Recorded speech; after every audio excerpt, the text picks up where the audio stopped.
399. It was a farce at the bow of the boat. The thunder was loud but the rain was small. Because the sword cultivator had used his natal flying swords, and 2 of them were abnormal, but there was no blood in the end, the onlookers felt that it was not very satisfying. There were about 200 people on the ferry, and there was a lot of discussion. To the people of the Qingluan kingdom, whether it was an immortal teacher who went down the mountain to travel, a cultivator who ran around for benefits, or a high official who brought his family to expand their horizons, it was not strange to ride on the immortal ferry. The picturesque scenery of rolling clouds and soaring red-crowned cranes was nothing to them. Instead, it was better to witness this kind of conflict with their own eyes. Everyone had their own opinions. Compared to the 2 parties involved, one was calm and the other was secretive. They chatted very enthusiastically. Their opinions were mixed. In the end, they generally reached a consensus that the young sword cultivator was too domineering. For such a small matter, there was no need to hurt people. He could have settled it with his identity as a sword cultivator, but he had to kick the man to the ground. If this was not bullying, what was it? Only a little girl who was brought by her parents to travel the mountains and rivers said in a daze, "Wasn't the guy who was beaten in the wrong first?" The adults who were watching and talking nearby, including her parents who were well matched in social status in the Qingluan kingdom, pretended that they did not hear the child's naive words. They continued to guess the origin of the young sword cultivator. Was it Li Tuanjing's Wind Thunder Garden? Or was it Zhengyang Mountain with sword aura? Otherwise, they mocked and ridiculed, saying that the legendary sword cultivator was amazing. He was so young but had such a temper. Maybe one day he would meet an even more unreasonable Earth Immortal, and he would suffer sooner or later. The little girl said timidly, if the big brother who wore a white robe with a sword on his back did not have the ability to protect himself, wouldn't he have been bullied by that big group of people? The adults still ignored the childish view of the child. What could a child know? No one paid attention to her. The little girl was a little angry. She ran to a place near the railing of the bow where there were fewer people. She stood on her tiptoes and looked out. Those clouds were like the biggest in the world. She was envious. She reached out her hand and made a few grabbing gestures. Then, she stuffed them into her mouth and patted her stomach. Satisfied, she stopped sulking with those adults. She actually wanted to play with the person who looked like little charcoal, but she was too embarrassed to do so at that time. Moreover, her parents had warned her that she could not be as casual as she was at home when she boarded this ship. Later on, when such a big incident happened, she did not dare to go over. The little girl suddenly realized that the man beside the railing not far away was especially good-looking. Compared to the big brother who was protecting charcoal, he was even more in line with the description of a handsome man in the books. That person was about 30 years old, but he still gave off a vague impression of being young and full of vigor. He turned his head and looked at her. The little girl quickly turned her head and pretended to enjoy the scenery. The man smiled and imitated the little girl. He stretched out his hand towards a floating white cloud that was shaped like a mountain near the ferry. Then, the snow-white mountain swayed slightly, and a white line that shone brightly under the sunlight swam into the man's hand. He kneaded it into a ball of string with both hands. He smiled and reached out to the little girl, as if asking if she wanted to try it. The little girl shook her head vigorously, and the man threw it into his mouth. The little girl gasped in admiration. Her mouth was wide open in admiration. He was a good-looking immortal. That person leaned on the railing, doing nothing. This time, he took leave to go out. Not only did he want to relax, but he also wanted to take a closer look at the young man who was very likely to be from the same sect. He was the governor of Qingluan country, Wei Liang. He was not only the Earth Immortal cultivator who set up the trap to suppress yellow ox and kill wild cultivators, but also the gatekeeper of the capital for the debate between Buddhism and Taoism in Qingluan country. The debate between Buddhism and Taoism had yet to truly end. Therefore, Wei Liang, the governor who was older than the emperor of Qingluan country, the right-hand man of the founding emperor of Qingluan country, and the #1 strategist in the past, resigned from the current emperor. No matter how unwilling Tang Li was, after all, without Wei Liang overseeing the capital, and with the situation of Qingluan country extremely complicated, The emperor of the Tang family could only bite the bullet and agree. After Qing Luan country's great ancestor established the country, he built lofts and hung portraits of the 24 founding officials. Wei Qian's ranking was actually not high, but the grandsons of the other 23 civil and military officials' grandsons were all dead, and Wei Qian only changed his name to Wei Liang. The immortal ferry named Green Clothes looked similar to the warships of the mortal dynasties on the huge lakes and rivers, but it was not fast and would take day tours. Its purpose was to let half of the passengers on the ferry go to the famous Immortal Mountains for fun. They would go to a fishing platform high above the sea of clouds and use fishing rods made of special wood to catch birds and flying fish that were worth thousands of gold coins. They would go to a mountain peak full of inns to enjoy the magnificent sunrise and sunset. They would go to a certain immortal sect to buy seeds at a high price and then hand them over to the farmer cultivators to cultivate and plant. After they got back, they could either put them in their own yard to admire or bribe them in the court. There were also some mountains that deliberately raised some celestial birds and ferocious beasts. There would be cultivators in charge of bringing rich people who liked to hunt. They would accompany them all the way up the mountain and into the water, taking risks to capture them. In the years when Qing Luan was full of flowers, Wei Liang had actually always been alone. In the governor's mansion, every time he married a wife, it was just a cover. Therefore, he had no children. In a trance, it had been so many years. Wei Liang squatted down and smiled. "Little girl, what's your name?" The little girl hesitated for a moment. "I'm called Yuan Yenshu." Wei Liang nodded. "Words must have substance and order. It seems that there's an elder in your family who was the proponent of the Tongcheng sect's righteous law theory. This branch of knowledge has been silent for many years. Then I guess that it was not your father who named you, but your grandfather." The little girl widened her eyes and admired this person even more. He could even guess this. Wei Liang smiled. "Let's talk."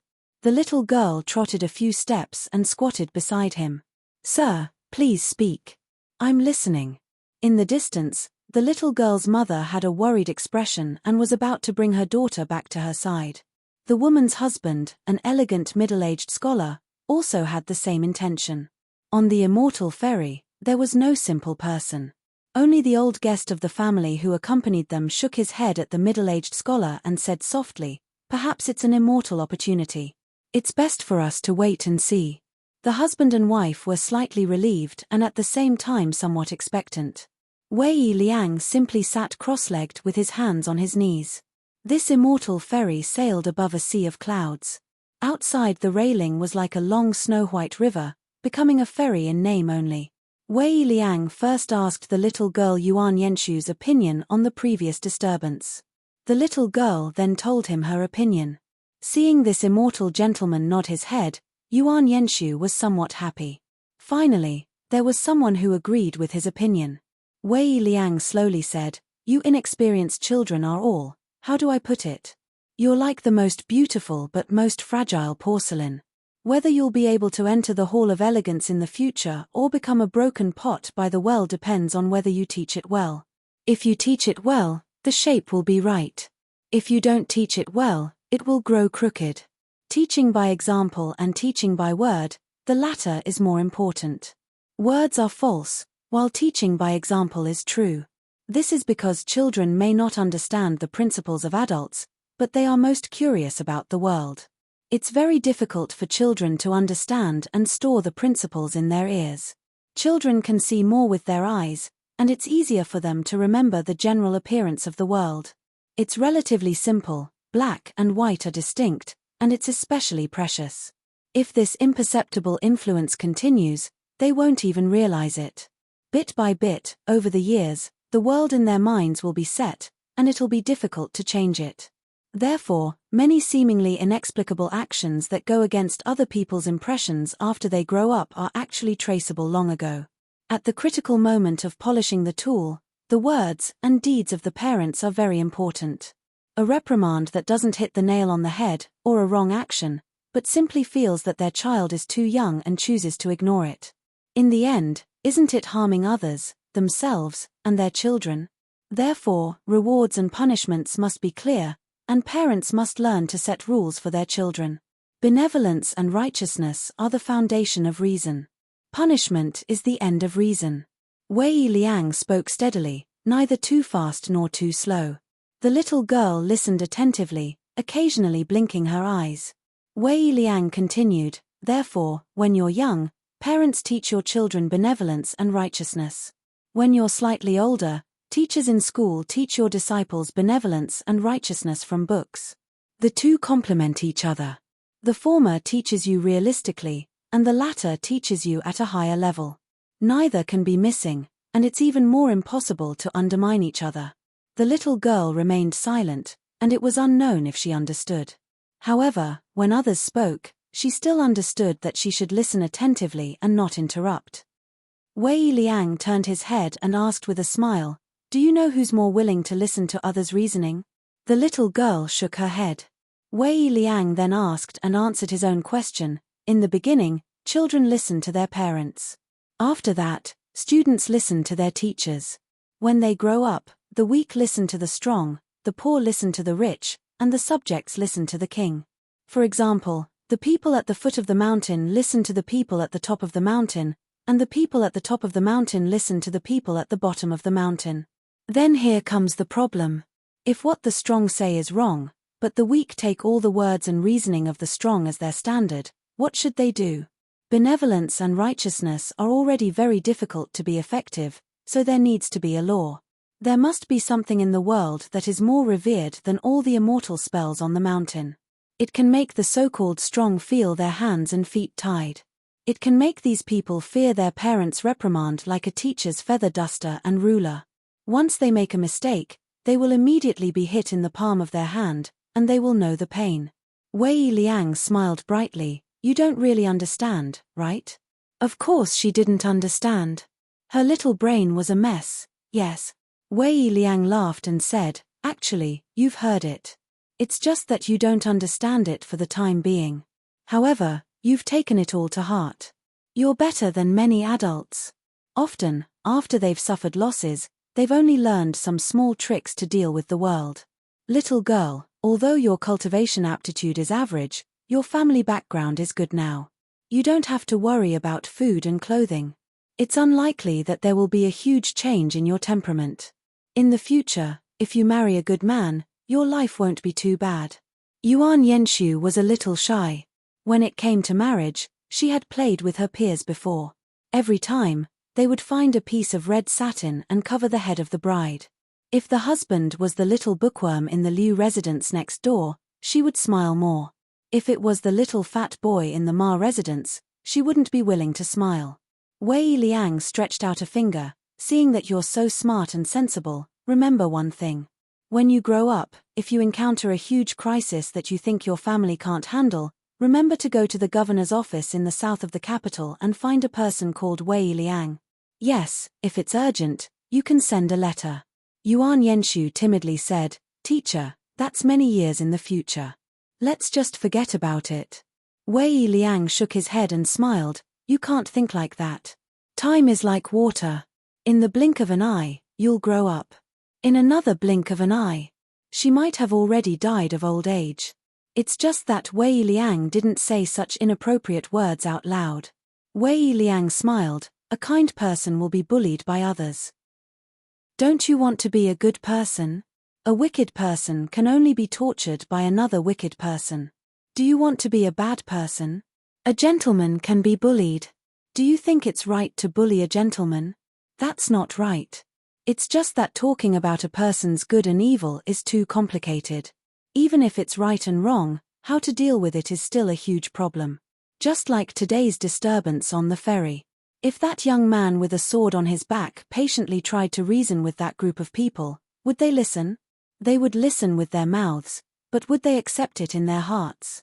Then what's the point of saying it or not? Because what that group of people is willing to listen to is not the real reason, but the current situation. Both sides have parted ways. Once the situation is gone, it's easy to change mountains and rivers, but it's hard to change one's nature. Everything will go on as usual. Maybe if you sit down and reason with them, you'll get into trouble instead. Forget it. Let's not talk about this. It's more comfortable to look at the sea of clouds. These were actually more of Wei Liang's soliloquy. He didn't expect the little girl to understand. In fact, if Yuan Yenshu's parents were to listen, it would be useless. It's not that they couldn't understand, but they felt that the world was like this. Talking about these things was not as practical as talking about the principles that were thousands of miles away from the ground. Wei Liang was already an earth immortal more than 200 years ago. However, in order to promote his own knowledge, he planned to use the changes in the local customs of a country as an opportunity to prove his Tao and observe Tao. Therefore, at that time, he changed his name to Wei Qian and came to the southeast of the Aquarius continent. He helped the ancestor of the Tang family of Qinghuan Kingdom to establish the country. After that, he assisted generations of emperors of the Tang family to legislate. Before this debate between Buddhism and Taoism, Wei Liang had never used his identity as an earth immortal cultivator to target the officials and cultivators in the court. In this way, not to mention the hard work, but the progress was slow. Even during the two emperors, he walked a long way back. This made Wei Liang very disappointed. Wei Liang finally left with a smile. He just reminded the little girl to keep the letter and the governor's mansion a secret. After Wei Liang's figure disappeared, Yuan Yenshu's parents and family guest came to the little girl and began to ask about the details of the conversation. The little girl didn't dare to hide it, but at first, she also wanted to keep it a secret. She promised the gentleman not to talk about the governor's mansion and the letter. However, he accidentally spilled the beans and gave the old mister of the family a clue. His expression was warm, but there was a hidden meaning in his interrogation. Yuan Yenshu struggled for a long time, but he couldn't resist his parents' earnest questioning. He had no choice but to tell them everything. The old guest was very happy. He whispered to the middle-aged Confucian scholar, saying that the man must be the governor's consecrated cultivator. He might even be the favorite of Governor Wei. The Yuan family was blessed. The old guest of the Yuan family also reminded the Confucian scholar that the immortals on the mountain had unpredictable temperaments and couldn't be judged with common sense. Therefore, he must not do anything unnecessary. He must not pay a visit and thank them. The Yuan family should just pretend that they didn't know anything. The couple was very excited. Only the little girl was full of guilt towards the immortal gentleman. She squatted by the railing and felt a little disappointed. Wei Liang, who had already walked far away, sighed. This kind of small matter didn't disappoint Wei Liang, and he wouldn't regret it. It was just that there was no surprise. In the future, the Yuan family, which was only a second-class family in the capital of Qinghuan Nation, would still help them once if they were in trouble, even if the letter couldn't be sent to the governor's mansion. However, the little girl named Yuan Yenshu had already lost an immortal opportunity to embark on the path of cultivation. However, Wei Liang also knew that for Yuan Yenshu, this might not be a bad thing. It was already very difficult to have a stable life in the world. After going up the mountain to cultivate and become a qi cultivator, once they started to wrestle with the heavens, it would be difficult to have a good ending as long as one's mind wasn't strong enough. Chen Pinggan held Pei Qian's hand and returned to the room on the ferry. For the first time, Pei Qian said that she wanted to copy 500 more words today. Chen Pinggan didn't stop her. He only reminded her that the extra words she wrote today couldn't be counted as tomorrow's. Pei Qian puffed out her chest and said that of course. When she was copying the book, she placed the small yellow gourd beside her hand. Chen Pinggan sat across the table and continued to flip through a legalism book that he bought after Kui Dongshan's reminder. It wasn't a unique rare book, but it was one of the fundamental orthodox books that supported the 3 religions and the 100 schools of thought. Regarding reading, Chen Pinggan remembered the advice that Lu Tai gave to him. Chen Pinggan remembered it all in his heart. For example, the way to read books that were thick and thin first, as well as follow the vine to find the melon, as well as the trick to choosing books. Although the knowledge of the 100 schools of thought was diverse and filled with books, in fact, only the knowledge of the 3 schools of thought, which were the most widely circulated books, could be added up to no more than 50 books. All the mortals in the world who were 70 or 70 years old could read them carefully and repeatedly. Therefore, Chen Pinggan only chose the 3 legalism books to ensure that there were no mistakes in the printing. What made Chen Pinggan most gratified about today's matter was still what Chen Pinggan said to Pei Qian previously about following one's heart. If one did something wrong, one should first sincerely apologize to others.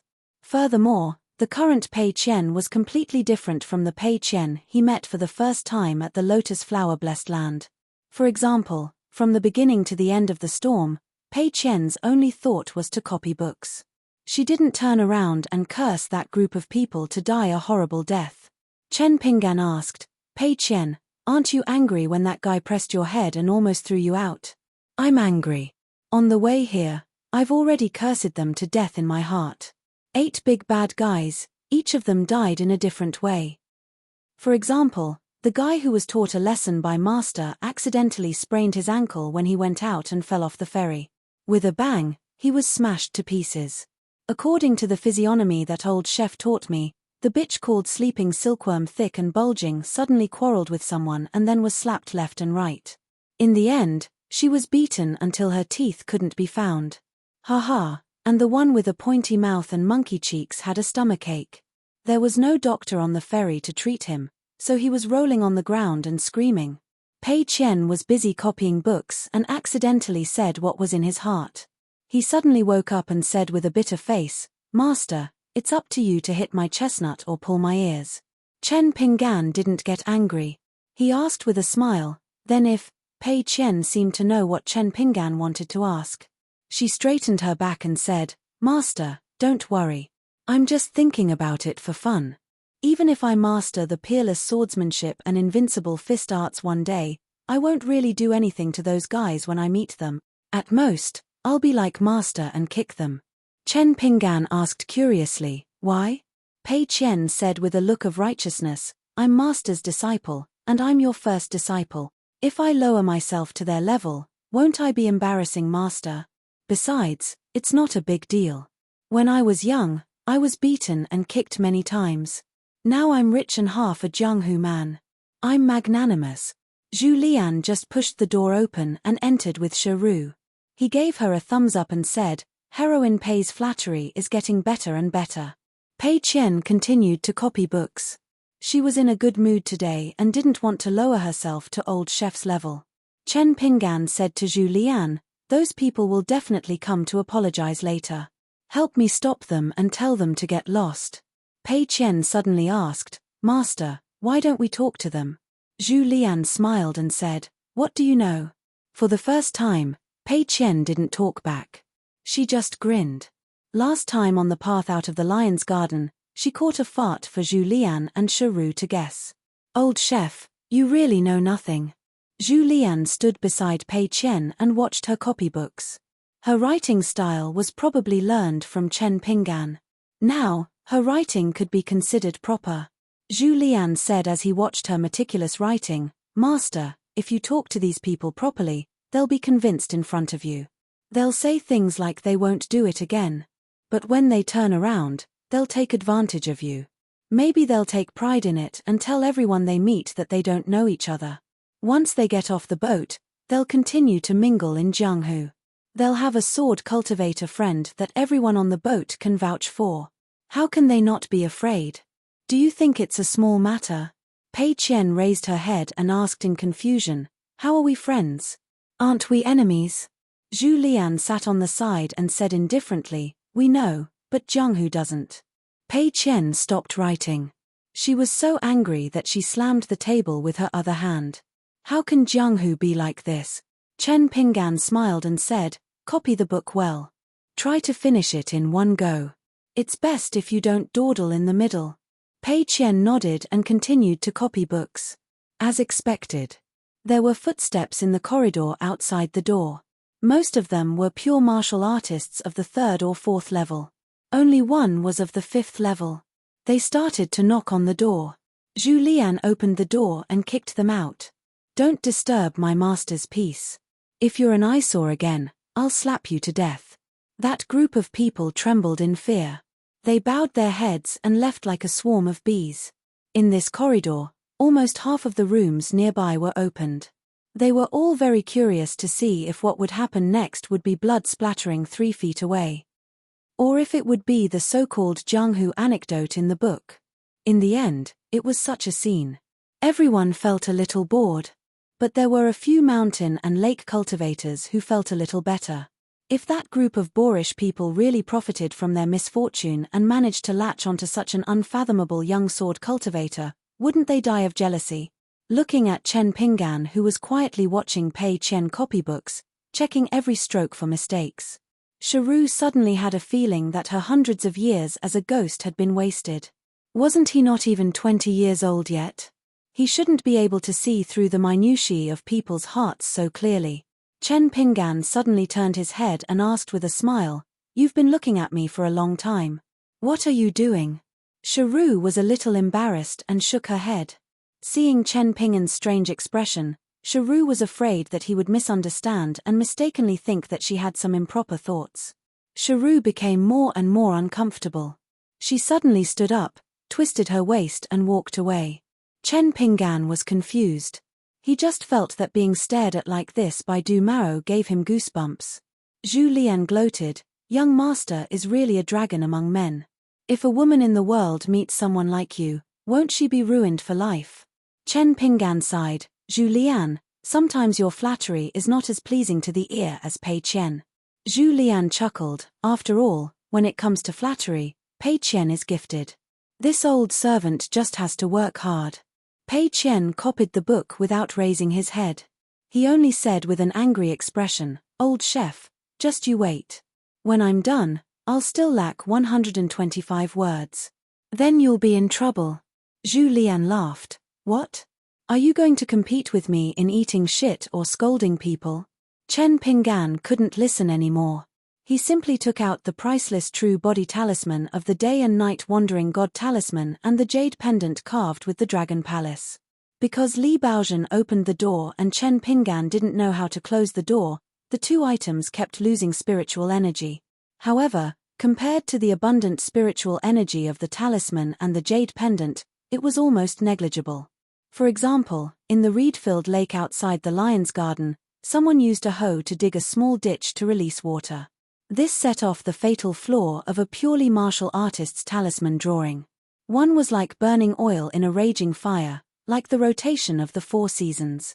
The other was like flowing water, like an immortal's abode, evergreen all year round. Zhu Lian clicked his tongue in wonder. "I can't tell what the jade pendant is, but second young master Li's treasured talisman should be a magic treasure among magic treasures of immortals?" Chen Pinggan nodded. "The talisman lineage is a major lineage of Taoism. It is ever-changing and is a mystery of the heavens. After mastering it, it is enough to allow a cultivator to run amok everywhere. Even when facing sword cultivators who eat the most money and have the greatest killing power, there are still Jing talismans and sword-locking talismans to deal with them. Compared to other Qi refinement warriors who fear sword cultivators like tigers, it is already considered very good. Moreover, it can also be used to kill ghosts and deities. Therefore, most cultivators will carry a few talisman with them, in case of emergency. As for the quantity and quality, of course, it depends on one's money bag. He realized that Zhu Lian was looking at him. During the battle in the lion's garden, Chen Pinggan also took out a large number of high-grade rare talisman besides using golden paint to draw talismans. Chen Pinggan smiled. "I'll tell you and Pei Qian the story inside when we reach Luopa Mountain in Longquan County. In short, this is more or less the reason why I didn't kill Li Baozhen." Zhu Lian did not ask further and rubbed his hands. "Young master, can you give me a chance to feed you punches?" Chen Pinggan nodded and stood up. "This time, you can hit harder. You don't have to worry about whether I can take it. You, Zhu Lian, don't know how I fed punches to others back then. After seeing it, I know that Zheng Dafeng fed punches to you guys at the medicine shop in Old Dragon City. It's really, well, according to what you said, it's a man drawing a woman's eyebrows gently." Zhu Lian smiled. "That's good. At that time, I already felt that it was not straightforward enough. It's just that Sui Yu was around, so I was embarrassed to say anything." Pei Qian had already finished copying the book. Chen Pinggan said, "Go back to your room. Otherwise, You will definitely scream when the time comes. Pei Qian promised loudly, I won't. Chen Pinggan took out a filth-dispelling talisman and pasted it in the room. In the end, after 5 minutes, Pei Qian was sweating profusely and trembling in fear just by watching the two of them sparring. In the end, she simply ran to the corner of the room and rummaged through Chen Pinggan's bamboo box to take out her treasure box. If she had to practice martial arts like this to become a peerless master in her mind, Pei Qian would definitely pretend that Jianghu did not exist. There was no such thing as Jianghu in the world. Just read the stories in books. Chen Pinggan was wearing a golden robe, which saved him a lot of trouble. He sat back at the table with Zhu Lian and took out a pot of Misty Fog wine bought from the capital of Qingwan Kingdom. He poured a cup for Zhu Lian. Zhu Lian drank it all in one gulp. He did not need Chen Pinggan to pour wine for him. He took the pot and filled it to the brim. Pei Qian reminded him, Old chef, don't drink too much. It's bad for your body. Besides, a pot of Misty Fog wine costs 3 taels of silver. Zhu Lian began to drink slowly and asked in a low voice, Young master, when do you plan to break through the bottleneck and reach the 6th realm? Chen Pinggan already had a conclusion in his heart. He said, let's wait a little longer. If there's an opportunity, we can fight for it. Chen Pinggan did not elaborate on what an opportunity was. After all, the word strongest was even more illusory than the martial fate of a country that could be manifested as a phenomenon. Chen Pinggan laughed, I don't really dare to go to those fragmented secret paradises to try my luck, snatch for opportunities, snatch for treasures, and hope to find all kinds of immortal legacies and relics. But with the martial arts foundation that he had built up with each punch, Chen Pinggan felt that there was no harm in trying. But Chen Pinggan also knew that as long as Cao Ci remained in the 5th realm, not to mention him, Chen Pinggan, no one else had any hope. Boss Sword Immortal had personally said that Cao Ci's martial arts cultivation was far ahead of his peers. Every realm would be the strongest in the world. At that time, Ning Yaro was not convinced. She said that even if Cao Ci's master was the best in martial arts in the 4 realms, her martial arts fate could also manifest. However, the world was vast and unpredictable. How could Cao Ci be the strongest in all realms? Could it be that Cao Ci's ancestors had opened shops and monopolized the martial fate of the world? At that time, Chen Qingdou said something that Chen Pinggan remembered deeply. Cao Ci is just that strong. From his foundation, talent, temperament, and martial fate, it's all the same. There's no reason to talk about it. Chen Pinggan had just lost to Cao Ci 3 times in a row. He didn't feel anything, but Ning Yaro was furious.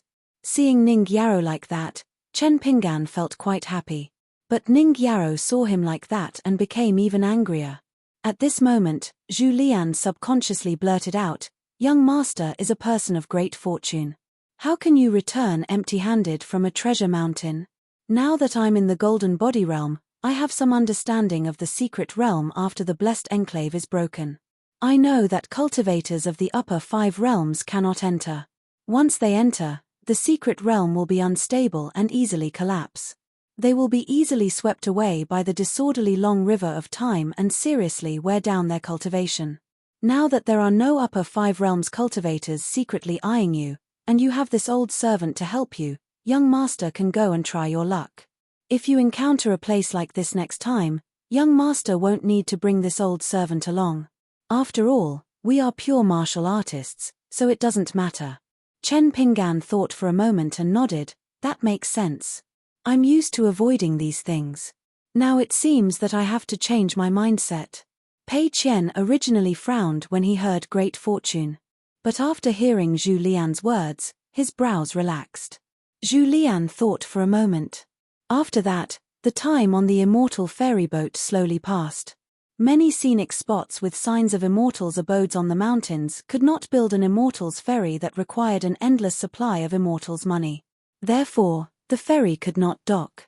However, some immortal boats that could float in the air and ride the wind had been prepared in advance to send the guests who had arrived at their destination to the small ferry ports on the mountains. When they passed by the famous fishing platform in the north of Qingwan country, there were especially many people disembarking.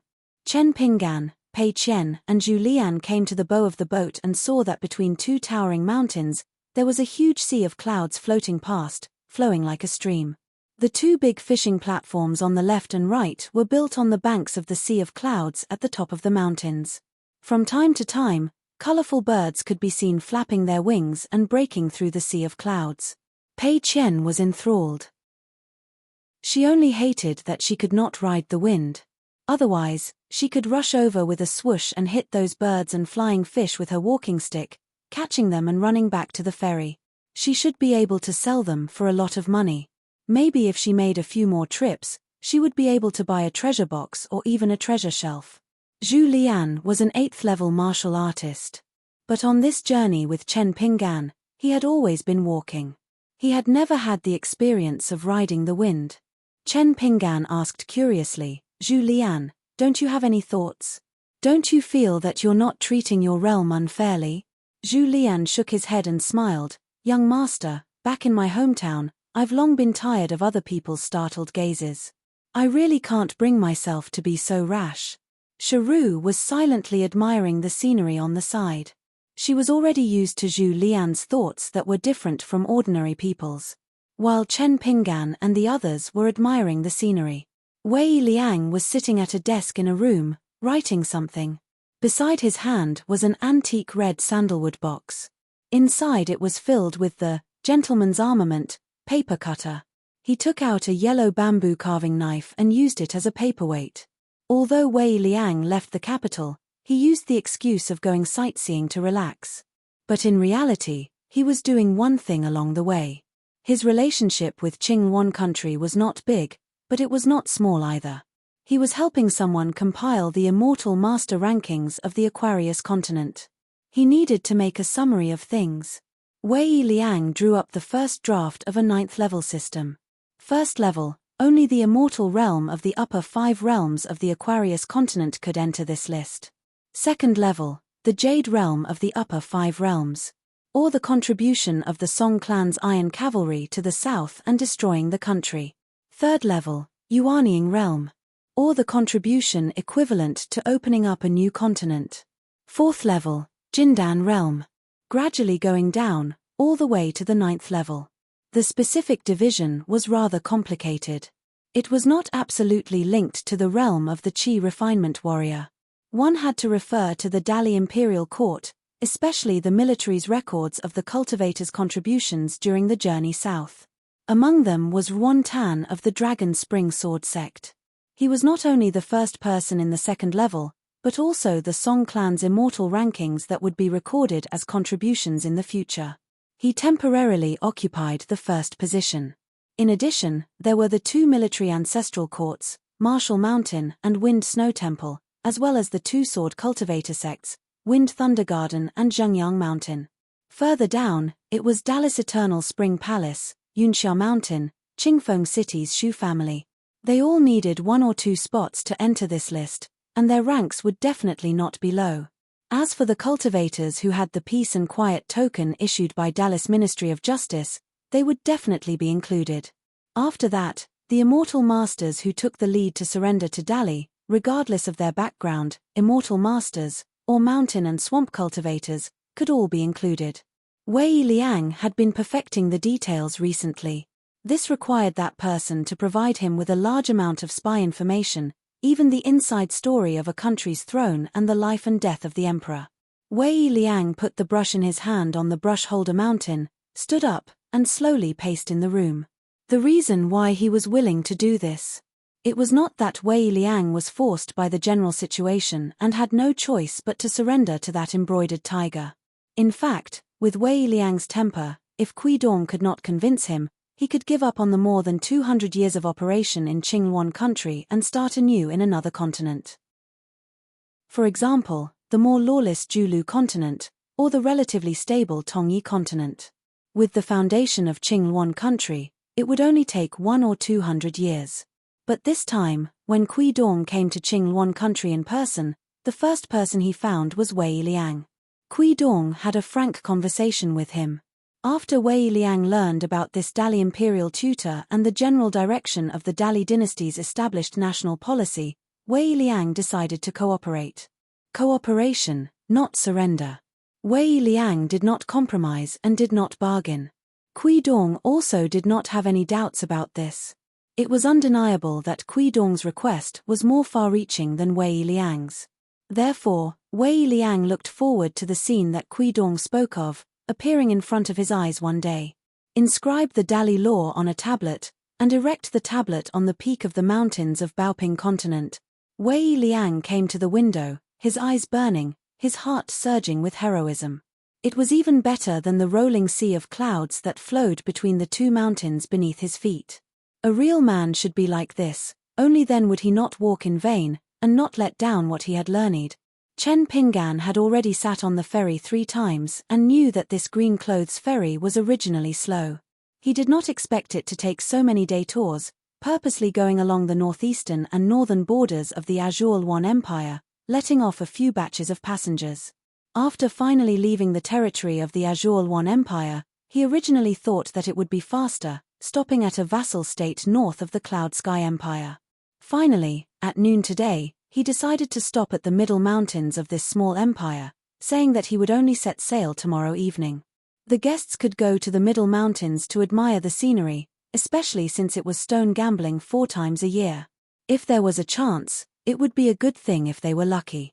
The light fire stone of the middle mountains of the sky-bearing empire was known as the Little Cloud Mountain. Once you bet correctly, you would be able to obtain a high-quality light fire stone of the middle mountains of the Azure One Empire at a low price. As long as it was the size of a fist, it would be a good thing to become rich overnight. 10 years ago, there was a mountain cultivator who used his remaining 26 snow stones to buy a light fire stone that no one cared about. In the end, he obtained a light fire stone that was worth 30 small summer coins. Of course, if the guests were unwilling to disembark, they could rest on the green clothes ferry. After Chen Pinggan heard the explanation of the maidservant, he was speechless for a moment. After the maidservant left, Chen Pinggan walked to the window and looked at the so-called middle mountain not far away, not knowing whether to laugh or cry. Even if it was called Middle Mountain, not to mention the cloud-covering mountain in his hometown, even the Luo Po mountain that belonged to Chen Pinggan was much more majestic than this mountain. Chen Pinggan could only bring the 3 of them off the ferry and wait for a small boat to bring them to the middle mountain of the sky-bearing empire. Even if Chen Pinggan used his butt to think, he would know that the deity of this middle mountain and the owner of the green clothes ferry were business partners. While Chen Pinggan and the rest were waiting for the small boat to pick them up, the surrounding passengers subconsciously made way for them. Although they did not openly point at them, whispers were unavoidable. The group of pugilistic men who had suffered at the hands of the young sword cultivator had already left the ferry dejectedly after failing to apologize, not daring to stay for long. Everyone had different thoughts. Regardless of the age of the immortal masters, most of them were jealous of Chen Pinggan who had nurtured 2 natal flying swords, but they hid it well. As for the cultivators of the mountains and lakes, they were incomparably fearful. The rich people of the secular world, after being embellished by the discussions of the various people on the ferry, felt that sword cultivators were indeed as arrogant and despotic as the legends said. Only on the ferry side, they were extremely respectful towards Chen Pinggan and the rest, specially choosing a beautiful lady to knock on the door from time to time, delivering a plate of celestial fruits and vegetables. On the ferry, there was also a small pavilion called Celestial Chi Room, specially for the guests who had taken the ferry to leave behind a piece of calligraphy. Chen Pinggan tactfully rejected it, only allowing Zhu Lian to write a piece of calligraphy. Sitting on a small boat with a talisman engraved at the bottom, they arrived at the foot of the middle mountain. There were not many true pilgrims, and the majority of them were the nobles and pugilistic men of the sky-bearing empire who came to gamble on stones. It was just that these people who were used to being arrogant in the secular world, when they met the ferry passengers who came down from the small boat, their voices were much softer than usual. On the ferry, there were 3 people who came to deliver incense from different temples of the middle mountain, and in order to snatch customers, they almost got into a fight. The incense seller from the middle mountain celestial temple had the worst temper, while the incense seller from the temple at the foot of the mountain and the temple at the foot of the mountain seemed to be avoiding the sharp edges, but their words were like knives flying everywhere. In any case, the 3 of them each had their own merits, and this time, they boarded the ferry to attract customers, bringing along those who were willing to burn incense with them. The manager of the ferry specially brought the incense seller from the Middle Mountain Celestial Temple to Chen Pingan and introduced him. After the man heard that Chen Pingan did not have the intention to burn incense for the time being, he still greeted him with a smile, saying that it was already an honor for young noble Chen to grace his humble dwelling with his presence. When Chen Pingan's feet touched the ground, the incense seller who was still on the ferry stood by the railing, spitting out a mouthful of saliva. Zhu Lian said with a smile, "What does young master say? Why don't this old servant reward this warrior for the first time I see him?" Chen Pingan waved his hands. "Who knows, this might be a once-in-a-lifetime encounter, there is no need to be so calculative." Pei Qian asked curiously, "What's wrong?" Zhu Lian said with a smile, "Someone is peeing and shitting on your head, quickly raise your head and take a look." Pei Qian rolled his eyes. At the foot of the mountain, there was a long street that specialized in stone gambling, with dozens of big and small shops. Inside and outside the shops, there were piles of gray-colored lantern stones, the smallest being the size of a palm, the largest being the height of a person, weighing more than 10,000 catties. Such huge stones were the treasures of the shops. These stones were a specialty of the Middle Mountain in the Sky-bearing Empire. The reason why they were called lantern stones was because of the legendary lantern stone marrow of the highest quality. It was bright red like blood, extremely thick, without any impurities, and would flicker like a lantern.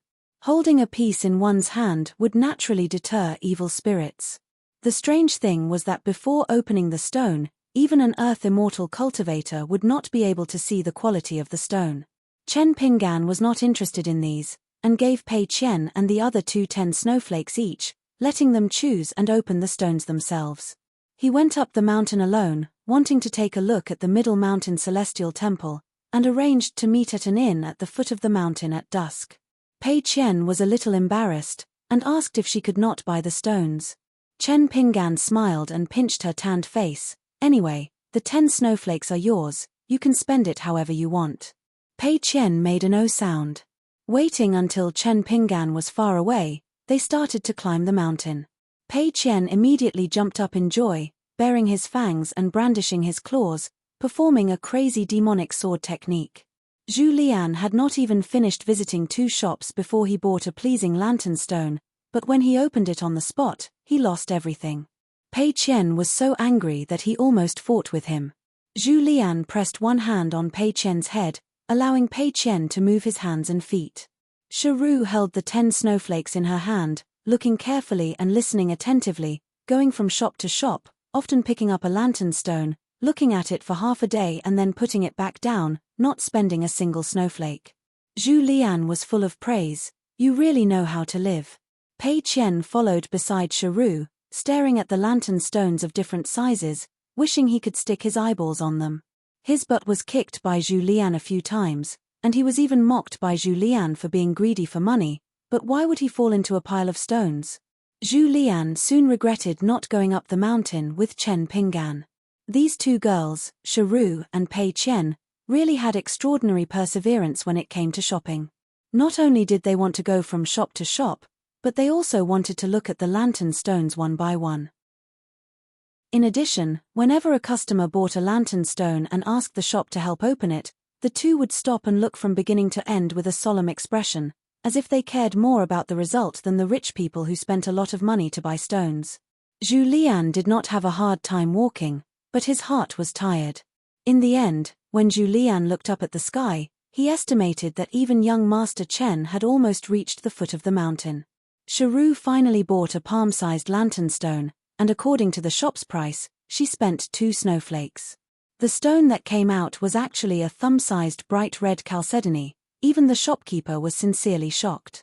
It was not that such a small amount of chalcedony was priceless, but that it was really rare to find so much chalcedony in such a small piece of lantern stone. Sharu smiled, not intending to sell the bright red and thick lantern chalcedony. After walking out of the shop, Pei Qian suddenly tugged at Sharu's sleeve and whispered, "Sister Sharu, can you lend me 8 snowflakes?"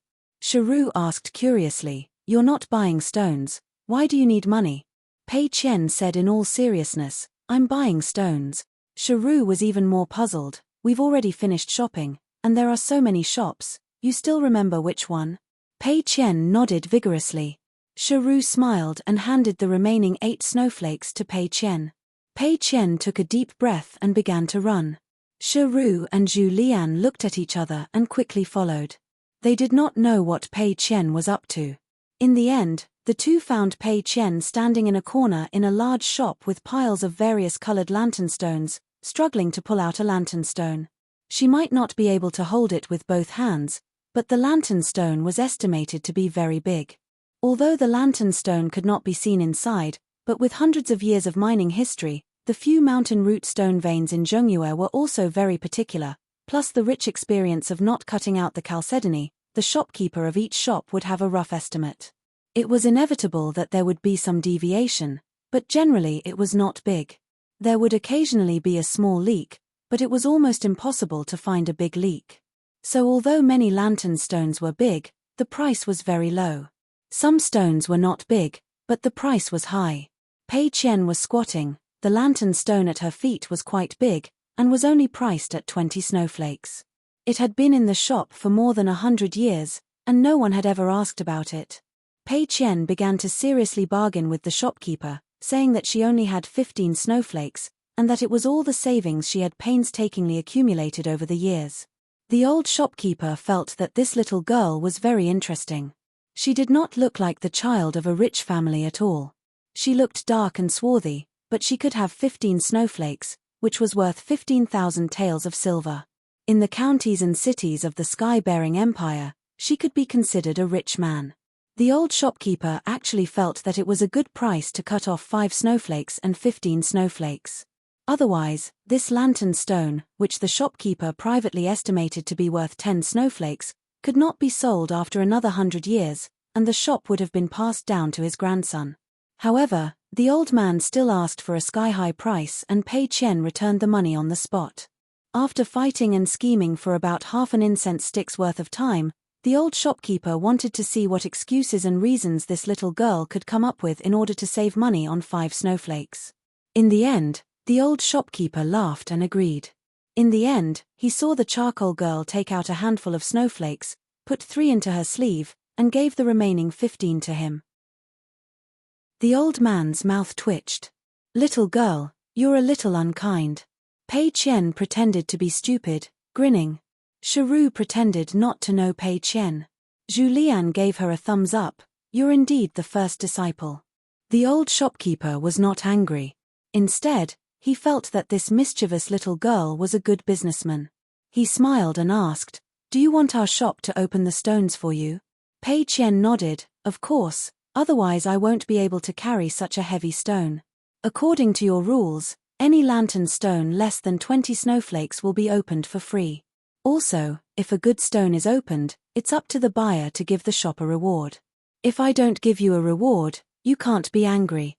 The old shopkeeper was overjoyed and nodded in agreement. Pei Qian suddenly asked the old shopkeeper to wait and turned to look at Zhu Lian. Zhu Lian understood and nodded, "Open it." "Young master isn't here, but I'm here." Pei Qian tilted her head and smiled brightly. She suddenly turned and waved her hand at the old shopkeeper, "Open the stones."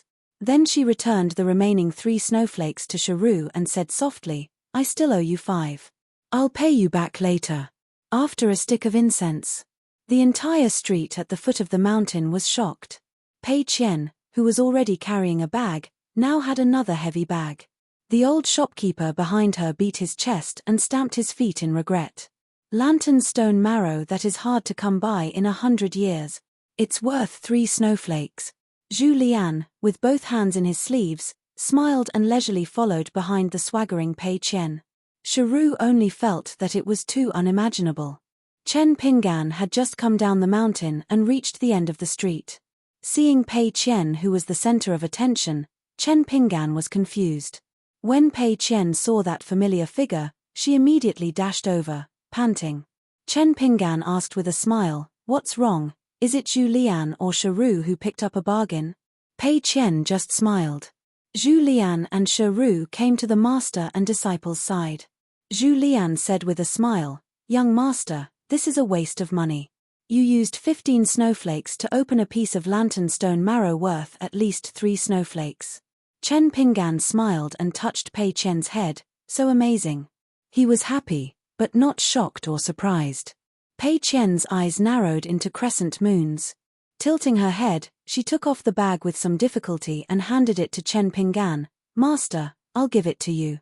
Chen Pinggan smiled and waved his hand. Keep it for yourself. Later, when you save money to buy a treasure shelf, you can put it in the most conspicuous place. Isn't that good? Anyone who sees it will be envious and know that you're a little rich man. Pei Qian shook her head vigorously and explained, I remember, the day I caught the mountain jump and let it go was your birthday. This can be my birthday gift to you. Chen Pinggan was stunned. 400. The group originally planned to stay at the inn at the foot of the mountain, but unexpectedly, it was overcrowded. Most of the rooms were empty. Chen Pinggan was worried that Shiru wouldn't be able to protect Pei Qian alone, so he could only take the flying boat and return to the floating ferry, Qingyi. Zhu Lian asked about the incense at the Yu ancestral temple at the top of the mountain. Chen Pinggan said that they did not go in to burn incense and only circled around the mountain. However, along the way, they passed by a few Taoist temples. It could be seen that they spared no effort in fighting for pilgrims. The Taoist temples invited the third-rank high officials of the sky-bearing empire to erect a monument at the entrance of the temple. The temples invited famous calligraphers to write a plaque. Other than that, the mountain roads leading to the temples were abnormally flat and shaded by trees. Yu Mountain was the same. The competition for incense between the 5 mountains of the empire was even more intense. It could be said that they were unscrupulous. The gods of Yu Mountain would often invite the 5th realm Qi cultivators to cultivate. Even if they did not show up, the thatched cottages would be enough. They would even invite the poets to tour their mountains, leave behind poems and calligraphy, and send people to the secular dynasties to add fuel to the fire. There were all kinds of tricks. It was said that in Yu Mountain of the sky-bearing empire, there was a famous minister known as the Banana Scholar. When he was sheltering from the rain in Yu Mountain, he wrote a popular and wonderful poem. It was highly praised by the deputy head of Lakeview Academy and was compiled into a poem collection. It was also the finale. Even 100 years later, Yu Ancestral Temple was still benefiting from this qi. Chen Pinggan did not like these businesses that had nothing to do with qi of immortals, but he would not be against them either. Perhaps in the future, if he wanted to establish a small sect in his hometown in Longquan County, he would have to follow these methods. Before the flying boat took off, Zhu Lian said softly, "Young master, do you want me to show my skills?" Pei Qian obtained that piece of lantern fire chalcedony. It is inevitable that there will be people coveting it. Chen Pinggan shook his head and smiled. Now, we are not causing trouble, and it is not that we cannot stop ordinary ghosts. How can there be good people guarding against thieves at night and beating drums and gongs? If someone really comes knocking on our door, you, Zhu Lian, will help the people get rid of the evil. It was rare that Shiru took the initiative to speak, but we have treasures on us, that is why people coveted it. Chen Pinggan explained patiently, "You're wrong. Firstly, it's wrong to be tempted by the sight of money and have the intention to kill for the treasure. Secondly, it may seem like we are the ones who are guilty of treasuring treasures, causing others to be envious of us, but that is not the case. It is the evil people who have evil in their hearts first. Today, they see the lantern chalcedony. Tomorrow, they see the treasures and spirit artifacts. Later, they see the good fortune of others. These are all reasons for them to take risks and disregard the law." Chen Pinggan had already broken down the logic and explained it in detail. Shiru nodded her head, expressing her approval. Chen Pinggan finally smiled and said, "The Jianghu is already foul enough. Let's not blame the good people anymore." Zhu Lian clicked his tongue and said, "The money loser has finally stepped on dog shit. It's rare for him to make such a large sum of money. His waist is even harder than the walking stick." The airship slowly rose into the air. Pei Qian sat beside Chen Pinggan, trying hard to hold back his laughter. Zhu Lian asked, "Why not buy a few more lantern stones, and try your luck? If you still have 3 pieces of snow left to spend money, You can let Sharu sell that small lantern Chalcedony. Using small to gain big, the more you earn, the more gold and silver you will have. Wouldn't you have made a fortune in this treasured land? Not to mention this year's birthday gift for your master, maybe next year and the year after that will be appropriate too. Pei Qian stretched out 2 fingers, his face full of pride. Zhu Lian smiled. Tell me, I am all ears.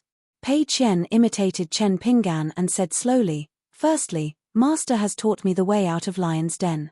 A gentleman does not take what others like.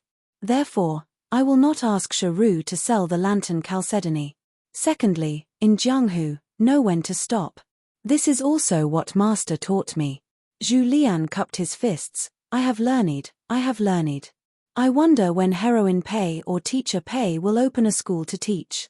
When the time comes, I will definitely support. Pei Qian threw a punch to scare Zhu Lian, but seeing that old chef did not move, he resentfully retracted his fist. Old chef, why are you so childish? Zhu Lian threw a punch. Pei Qian leaned back instantly, avoiding the punch, and laughed loudly. Zhu Lian and Chen Pinggan looked at each other and smiled. Sharu was not a pure martial artist and did not know the profoundness of this. After the group of them boarded the ferry, the rumors of a young sword cultivator with 2 natal flying swords were too intimidating. It was far more attractive than the 3 grains of grain rain coins. Thus, until the ferry left the sky-bearing empire, no one dared to test the capabilities of a sword cultivator. However, the slow speed of the ferry, the roundabout route, and the various methods to earn money made Chen Pinggan prostrate himself in admiration. On this day, there was another ferry hovering, and the flying boats scattered out to cross the single-plank bridge of an immortal mansion. Even Chen Pinggan could not help but laugh and scold. We are really on a pirate ship. That immortal sect was only a third-rate sect in Aquarius continent, but between 2 mountain peaks, they built a single-plank bridge that was tens of miles long. It was high above the sea of clouds all year round, and the scenery was not bad. However, they were not careless in collecting money, and a single trip would cost 3 snow coins. It was said that the B-tail 5 Realms wild cultivator had once crossed the single-plank bridge, and coincidentally saw the scene of the sun rising from the east. Due to a spiritual connection, he comprehended the Tao and broke through, becoming a Jindan Earth immortal. It was because he took this step that he was able to stand proudly at the peak of Aquarius continent with the identity of a wild cultivator. Chen Pinggan still obediently took out 12 snowflakes to spend. At first, Pei Qian wanted to run back and forth 7 or 8 times. However, a young maidservant who was fortunate enough to be cultivating in an immortal residence reminded everyone with a smile that there was a particular rule about this single-plank bridge. They could not turn back. This made Pei Qian stomp his feet in frustration. Did he lose money again? Although it was called a single-plank bridge, it was actually not narrow and difficult to cross. The bridge that the B-tail wild cultivator had taken was indeed dilapidated. Later on, the sect sold everything they had and rebuilt it to its current scale.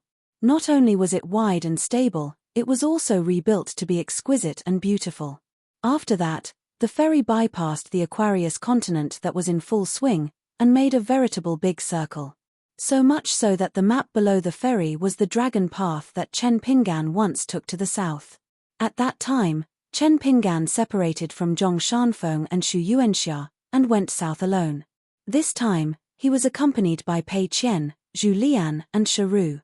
During this period of time on the ferry, Chen Pinggan had to divide half of his time to meditate and look inside himself, absorbing the aura and nourishing the water residents. The more one was involved in the path of cultivation, the deeper one would feel the after-effects of cultivating qi and practicing martial arts. Chen Pinggan roughly came to a conclusion. This path would have a short path of benefits after Chen Pinggan reached the 7th realm of martial arts, the cave realm of qi cultivator. But after that, especially after the completion of the refining of the natal item and the formation of the Jindan realm, the conflict between the two would become more and more irreconcilable, causing the path of martial arts to be bumpy, and advancing to the Yuanying realm would be even more difficult. But these were all matters for the future. He still had to punch now, and he still had to do his best to absorb and refine the aura of heaven and earth. After Chen Pinggan punched the most rudimentary six-step stance 1,000,000 times on the Great Wall of Sword Qi, he left the inverted mountain to the Tongya continent, then to the Lotus Flower-blessed land, then to the Great Spring Dynasty, the Green Tiger Palace, and the southernmost Old Dragon City in the Aquarius continent, and now from the Qinghuan Kingdom in the southeast to the Great Sui Kingdom in the north, he punched about 400,000 times. After the Xingyi ferry left, 3 old men climbed up the mountain and arrived at the single-plank bridge. It was already the time of the summer when people were boiling under the sun. There were few tourists. Other than the female disciples who collected money at the 2 ends of the single-plank bridge, there were almost no guests on the bridge.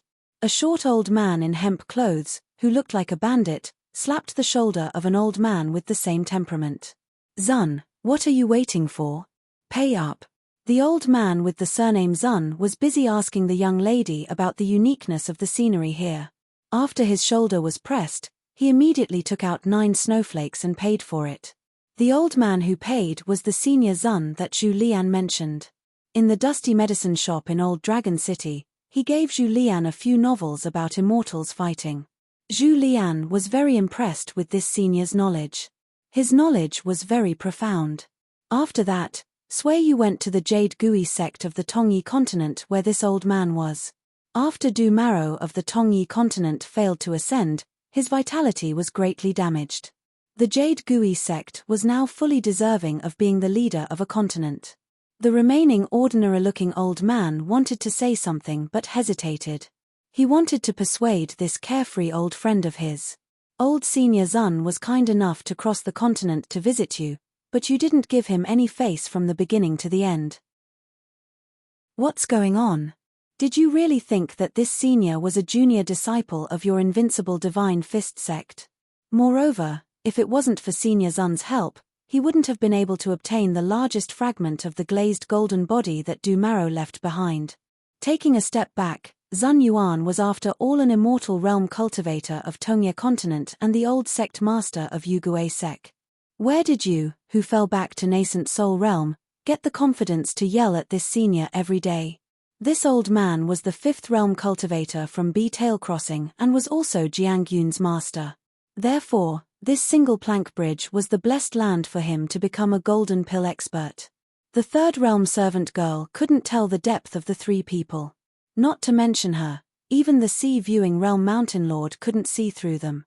1 immortal realm, 1 unpolished jade realm, and 1 nascent soul realm. If any of them stomped their feet, the entire mountain would probably collapse. After Zun Yuan paid the money, the 3 old men slowly walked on the single-plank bridge. In terms of age and cultivation, Zun Yuan was the most senior. However, this 1-foot spear of the Tongya continent couldn't be unyielding in front of the jade-faced young man from the Aquarius continent. Once, when they were watching the same scene, the young man took the initiative to ask if he could fight with the 1-foot spear. If he could, he would come and help. Zun Yuan patted his chest and promised that even if he couldn't fight, he wouldn't be a burden. Then, as a Qi refinement warrior, the old sect master of the invincible divine fist sect gave Zun Yuan an address and arranged to meet there. Zun Yuan directly rode the wind and left as fast as lightning. In the end, the Daoist heavenly lord of divine grandeur sect, who had just reached 12th realm, had a conflict with the unpolished jade realm cultivator at B-Tail Crossing. Both sides were determined to obtain the glazed golden body fragment and were in a deadlock. If nothing unexpected happened, no matter what the final result was, at least the invincible divine fist sect would become enemies with the divine grandeur sect. However, after Zun Yuan appeared, the deadlock was immediately broken. It was barely a happy ending. The unpolished jade realm cultivator spent money to buy the rare glazed golden body fragment and almost emptied his family's fortune. However, it was obvious that the number 1 cultivator in the Aquarius continent, the Daoist heavenly lord Qi Zhen, took a big step back. In addition to collecting money, Zun Yuan also helped the Divine Grandeur sect to ask one of the 72 Confucian sages in charge of the territory of the Aquarius continent for the glazed golden body fragment to escape into the ruins of an unknown ancient broken grotto heaven. He handed it to the heavenly lord Qi Zhen to bring it back to the sect for repair. If it was well managed, It would become a small blessed land of the divine grandeur sect that could double the cultivation progress of the disciples with half the effort. Generally speaking, cultivators of fifth realm wouldn't easily enter the broken grotto heaven. However, nothing was absolute. Moreover, the Confucian sages of the vast world had a group of sages who specialized in expanding the territory. They would search for the ruins floating at the bottom of the river of time. After salvaging it, they would either stabilize it as a new grotto heaven or gradually integrate it into the territory of the vast world. In history, there were many Confucian sages who completely fell in the river of time because of this, and there were even more who lost their great Tao for this reason. However, these dangers and sacrifices were all the human world didn't know. After Li Huai went to the Cliff Academy of the Great Sui Kingdom to study, although he was bullied at first, the sky cleared after the storm. After that, not only did no one in the academy find trouble with him, but he also made 2 new friends who were of the same age as him. One of them was a talented child of the Frigid clan named Liu Guan. The other was a tycoon of the Great Sui Kingdom named Ma Lian, who had been born for generations. Liu Guan, who came from a poor background, was extremely daring and always had some wild ideas. On the contrary, Ma Lian, who came from the best family, was timid and didn't dare to do anything. He became a little follower of the two and only cared about hanging out with Liu Guan and Li Huai all day long. Because Ma Lian's family was a top tycoon of the Great Sui Kingdom and had a marriage alliance with the Jiao family of Guiyang, Ma Lian was the eldest grandson of the first wife. Now, he was hanging out with Li Huai and Liu Guan. Therefore, he was excluded by the other peers of the Great Sui Kingdom and was ridiculed as a bootlicker and a moneybag. When summer came, 3 children of the same age sneaked out of the dormitory after the curfew of the academy to cool off by the lake. If they were caught by the headmaster, they would be reprimanded for copying books and punished for standing and being caned. Tonight, Liu Guan took the lead and walked with swagger like a teacher of the academy patrolling at night. Li Huai looked around and was more cautious. Ma Lian lowered his head and carefully followed behind Li Huai. The 3 of them smoothly arrived at the lakeside. Liu Guan took off his boots and placed his feet in the cool lake water. He felt that the scenery was not beautiful enough, so he turned his head and said to one of his companions who was relieved of a heavy burden, "Ma Lian, it's hot and stuffy in the summer. Isn't your Ma family known as the best Tibetan fan family in the capital? When you go back, take out 3 and give one to Li Huai and me." Ma Lian said with a bitter face, "My grandpa's most precious fans are all his treasures. He won't give them to me." Liu Guan rolled his eyes and said, "Then steal a few fans that your grandpa doesn't play with often. If he finds out, he won't beat you to death, you grandson." Ma Lian wanted to cry but had no tears. Li Huai tried to smooth things over and said, "Forget it. Ma Lian is timid and can't hide things with his face. If he really goes home to steal a fan, his parents will see through him as soon as he gets home." Ma Lian nodded vigorously. Liu Guan sighed and said, "It's a waste of such a good family background. He can't do this and he doesn't dare to do that. Ma Lian, when you grow up, I can see that you won't be able to do much. At most, you'll just live off your past. You see, your grandpa is the Minister of Revenue of the Great Sui Kingdom. He holds the title of Scholar of the Ying Palace University. When it comes to your father, he's only a county governor. Although your uncle is an official in the capital, he's just a small talisman. When it's your turn to be an official in the future, you'll probably only be a county magistrate." Ma Lian sighed and didn't talk back. He didn't have the courage to argue with Liu Guan, and more importantly, he felt that Liu Guan was right. Although the teacher scolded Liu Guan the most, even a blind person could see that the teachers actually had the highest expectations for Liu Guan. Ma Lian was not bad, and Li Huai, who had been at the bottom for 10,000 years, had a slightly better academic performance. Li Huai patted Ma Lian's shoulder and comforted him. "Being a county magistrate is already very good. In my hometown, in the early days, the highest-ranking official was the supervisor of kilns. Only now did we have a county magistrate. Besides, aren't all officials my and Liu Guan's friends? When you're young, Liu Guan and I will definitely still treat you as a friend. But don't stop treating us as friends when you become a senior official." Ma Lian hurriedly promised, I won't. I'll treat you guys as my best friends for the rest of my life. Liu Guan smiled and said, then between me and Li Huai, who's your best friend? Ma Lian was stunned and speechless. He felt that no matter how he answered, he wouldn't get anything out of it. Although he admired Liu Guan's intelligence and wisdom, as well as his decisiveness in everything he did, deep down, Ma Lian still preferred to get along with Li Huai. He was easy to talk to, wouldn't use words to stab him, and wouldn't make him feel inferior. After Li Huai put his feet into the water, he sucked in a breath of cold air and shuddered. He laughed and said, I'll be second. I won't compete with Liu Guan for first place. After all, Liu Guan is first in everything. Liu Guan put his arm around Li Huai's neck and said with a smile, you make it sound like you're deliberately letting me win. You little brat, can you win against me? Li Huai hurriedly begged for mercy, I can't win against you, Liu Guan. Why are you competing with someone who's at the bottom of the class? Don't you feel embarrassed? Ma Lian secretly laughed. The three children were still living a carefree life after all. Then, a teacher's angry roar came from afar. Liu Guan pushed Li Huai and Ma Lian's shoulders, you guys run first. I'll hold that brandy-nosed teacher Han back. Without another word, Ma Lian sprinted away, barefooted. Li Huai helped Ma Lian take his boots and asked, then what are you going to do? Liu Guan stared and said, let's go quickly. The three of us will be defeated together. It'll be worse tomorrow, and the punishment will be heavier. Li Huai hurriedly put on his boots, but Ma Lian ran more steadily. After all, they came all the way from Dali Longquan County to the Great Sui Kingdom Academy. In the end, it was Liu Guan who bore the anger of Teacher Han, who was on night patrol.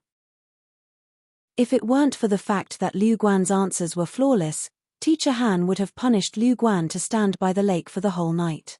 Liu Guan returned to the school. Li Huai opened the door and asked, how was it? Liu Guan stretched out his right hand and snapped his fingers. He said proudly, there's no problem in the world that I, Liu Guan, can't solve. Li Huai was observant and asked, aren't you left-handed? Liu Guan immediately cursed. He sat at the table and opened his left hand. It turned out that his palm was red and swollen. He said angrily, old drunkard Han must be angry. It's not that the price of alcohol in the capital has increased. It's his two unfilial sons who caused trouble again. He deliberately took it out on me. Today, he hit me especially hard with the ruler. Liu Guan had a big heart and was a guy who could sleep easily. While Li Huai and Ma Lian were anxious and worried that they would have to suffer tomorrow, Liu Guan had already fallen into a deep sleep. Liu Guan slept on the outermost straw mat on the bed, while Li Huai's bedding was closest to the wall. Ma Lian lived in the room. Li Huai was not sleepy. Under the moonlight, he sat against the wall, holding a painted puppet in his hand and muttering. Ma Lian asked softly, Li Huai, why don't you play with Li Baoping recently? Li Huai said casually, I've been afraid of her since I was young. Besides, it's not good to play with a girl all the time. If people misunderstand that I like Li Baoping, there will be rumors.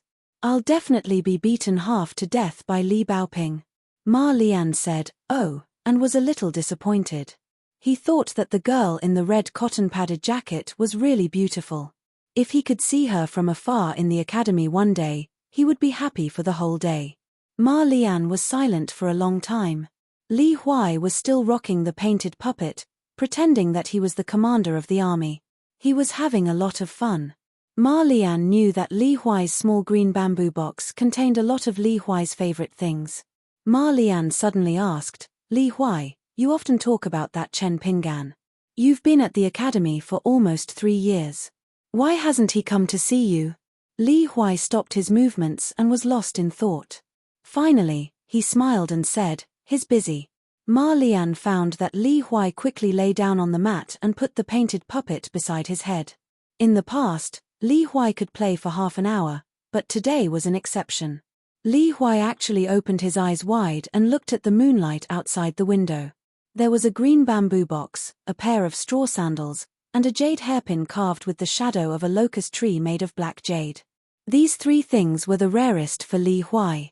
Li Baoping and Lin Shuyi each had a hairpin. Chen Pinggan had given it to them, but Li Huai felt that their hairpins were not as good as his. There was also a book bought from Red Candle Town, The Great Water Cliff, which Chen Pinggan had paid for. Then there was the painted puppet that Li Huai often took out to play and show off. It and the delicate yellow wooden box were obtained from Wei Pai, the local lord of Chiduan Mountain. The puppet was Li Huai's #1 general. At that time, Li Huai wanted to give it to Chen Pinggan, but Chen Pinggan did not accept it. He just asked Li Huai to keep it. Then he put it in the book The Great Water Cliff.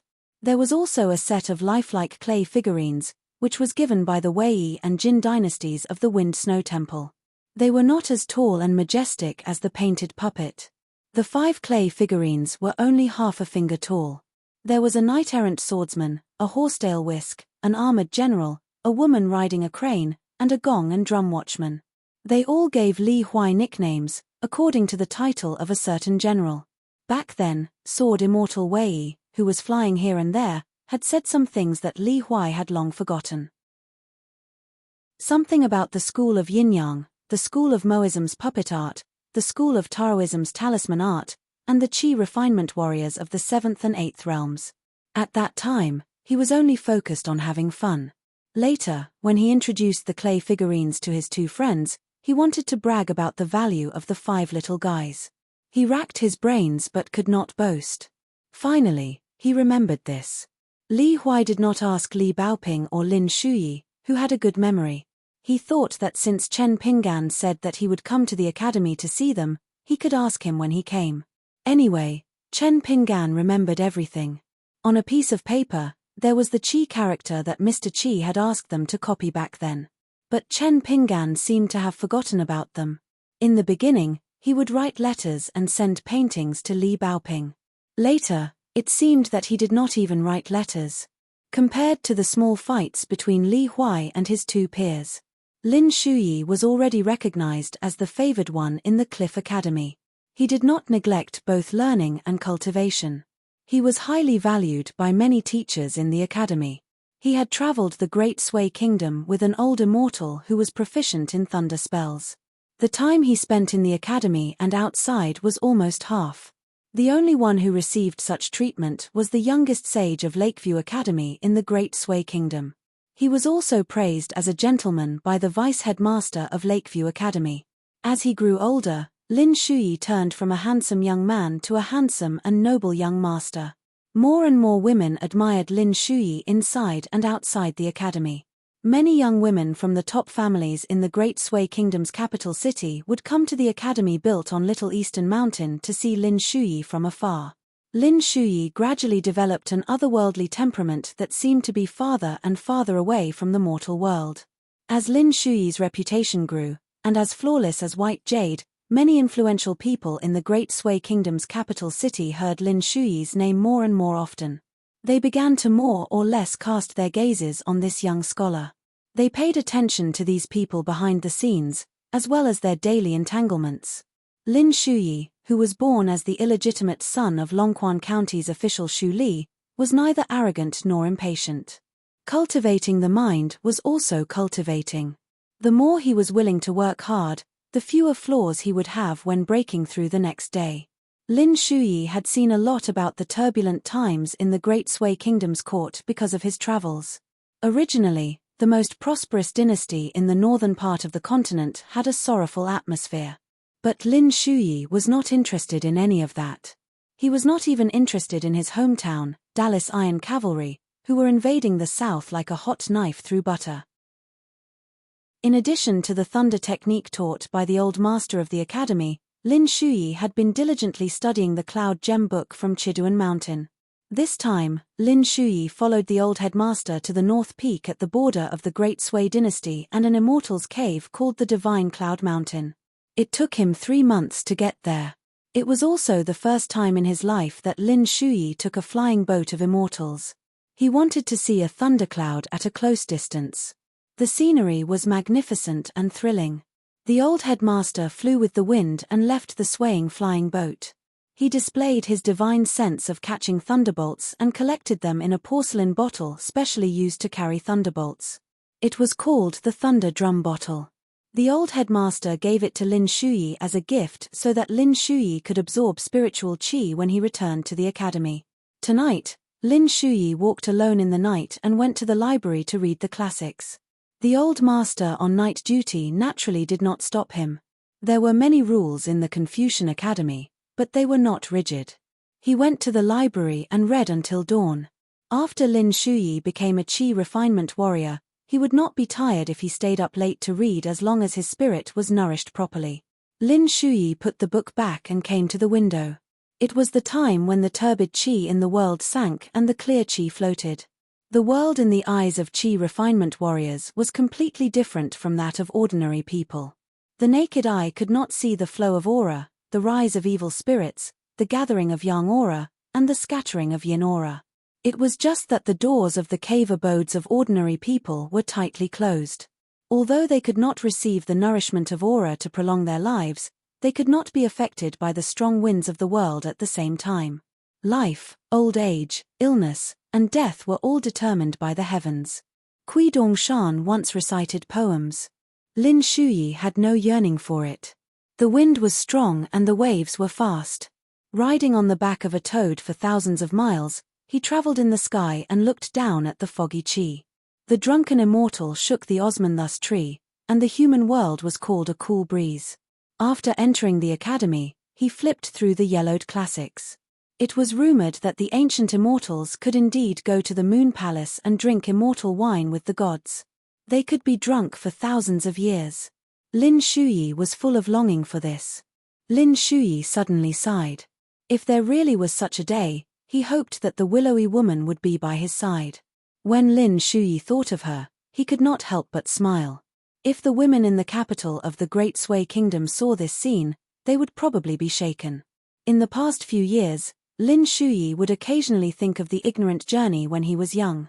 It was scary but not dangerous, and everything was new. It was the first time he saw a mountain spirit, the first time he saw an earth god, the first time he got a cultivation opportunity, the first time he stayed in an immortal inn surrounded by aura of immortality, and the first time he saw a painted door god as tall as a human. The first time he received a small book box and a jade hairpin as a gift. The first time he was in an unfamiliar place in the academy of the Great Sui Kingdom. He faced a common enemy with those who had traveled here with him and went through difficulties together. Lin Shuyi suddenly felt a little regretful. It seemed that after that person left, everyone dispersed. Even if they were still in the same academy and often met, the hearts of the people had already scattered. A clear and shallow source of water began to diverge and go in different directions. Although it seemed to gradually grow and become a cheerful stream like Li Huai, a river like himself that began to rise and fall, or a lake like Li Baoping that chose to stop and wait, or a deep well and underground river like Yu Lu and his. But looking back, in the beginning, everyone was noisy and bumped into each other. Everyone's legs were covered in mud, straw shoes, bamboo boxes, and people were on duty at night. Lin Shuyi sighed. He could not go back. At first, Yu Lu did not have any classmates living in the academy. Later, a prince, Jiao Xian, moved in. The two of them were inseparable and had a close relationship. However, not long ago, Yu Lu became a loner again. This was because Jiao Xian had quietly left Cliff Academy and went to Linlu Academy on Cloud Splitting Mountain in Dragon Spring region. He said he was seeking knowledge, but as for the truth, anyone with a discerning eye could see that he was merely a hostage. After the Song clan and the Great Sui Kingdom's Jiao family signed the Mountain Alliance, besides Jiao Xian, there was actually the gatekeeper of the Jiao family in the capital of the Great Sui Kingdom. Together with the old dragon from the Huangting country who had resigned and retired to the mountains, they became the deputy headmasters of the newly built Linlu Academy in Dali. Yu Lu sent Jiao Xian to the foot of the academy and did not send him off. This morning, Yu Lu knocked on the door of a small courtyard for the first time. The person who opened the door was Xie Xie. Yu Lu saw Xie Xie with a broom in her hand. Even though Kui Dongshan had left the academy for a while, it seemed that she was still diligently doing the work of a maid every day. Xie Xie asked with a straight face, "What are you doing here?" Yu Lu smiled and said, "I suddenly remembered that we haven't seen each other for a long time, so I came to take a look." Xie Xie asked, Now that you have seen it, then? Yu Lu said helplessly, it's not too much to go in and have a cup of tea, right?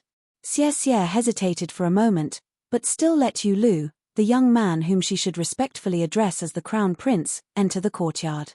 The courtyard was not big, and it was very clean. If it was autumn when the leaves fell easily, or early spring when it was easy to fall, it would be more tiring. Xie Xie pointed to the main room. The door was tightly shut, and the corridor under the eaves was paved with strings of green bamboos, like a big summer mat. Yu Lu could even imagine the young man in white with a mole between his eyebrows lying lazily on his side to watch the stars in the cool night. Xie Xie reminded him, remember to take off your shoes before going down the stairs, or else I will have to wipe it again after you leave. Yu Lu took off his shoes and sat on the green bamboo floor. It should be the green bamboos that were planted by a farmer chi refinement warrior in a certain immortal mansion in the Great Sui Kingdom. It was considered extravagant for an ordinary noble in the Great Sui Kingdom to use it to make a pen holder. It was very appropriate for people and scholars to give it to each other. If there was a summer mat or a bamboo chair to cool off, it was even more amazing for incense and wealth. But in this courtyard, it was just like that. Xie Xie continued to be busy and did not pour any tea for Yu Lu. It was early in the morning, why would he drink tea? Did he really think that he was still the crown prince of the Lu family? Yu Lu was not even comparable to Jiao Xian now. The Jiao family of Guiyang was at least living in the Great Sui Kingdom. The survivors of the Lu family who were sent to the mountains in the west of Longquan County to work as laborers were exposed to the scorching sun, wind, and rain all year round. They were often whipped. If they were not reduced to goods, they would be bought to work as handymen and maidservants in the mountains where mansions were built. The difference between the two was like heaven and earth. Yu Lu leaned back and asked, Xie Xie, have you thought about what kind of life you want in the future? Xie Xie sat by the stone table, no. Yu Lu, who was wearing a scholarly robe, placed his hands on his abdomen. Before your master left the academy, he beat me up. Xie Xie sneered, why? You can't beat Kui Dongshan, so you want to use me as a punching bag? You are indeed a 7th-level martial artist with half the martial arts fate of the kingdom. But are you sure you can beat me? After she was caught by Dali, the imperial concubine ordered a sword cultivator worshipped by Dali to pierce many dragon-trapping nails into her key acupuncture points. It was extremely vicious. After Kui Dongshan removed half of the dragon-trapping nails, her cultivation returned to the cave realm of a chi cultivator. When Kui Dongshan left the academy, he removed a few more. Xie Xie only had the last dragon-trapping nail left in her body. But now, she had returned to the sea-viewing realm. In addition, Kui Dongshan had set up many secret techniques in the small courtyard. Most of them were formation pivots and control. He taught Xie Xie how to activate, and deactivate them. Therefore, as long as Xie Xie was in the small courtyard, Maro Xiaodong would be in charge of the Cliff Academy. Yu Lu sat up and smiled, if we really fight, you will still lose. Xie Xie replied with an "oh." Her expression was indifferent. Then you are really amazing. I misjudged you. Do I need to apologize to you? Yu Lu lay back down and used his hands as a pillow. He sighed, although they were both remnants of the Lu dynasty and should sympathize with each other and help each other, deep in Xie Xie's heart, she hated this easygoing Yu Lu. She did not hide it. Yu Lu closed his eyes. It's comfortable to lie here. Let me take a nap. Xie Xie hesitated and did not chase him away. She was actually a little surprised that Yu Lu did not follow Jiao Xian to Linlu Academy. If Yu Lu went to Dali, he could at least take care of the Lu dynasty remnants in the abyss of suffering. Moreover, there were many Lu dynasty officials and generals. Although they were loyal to Dali, they were still trusted.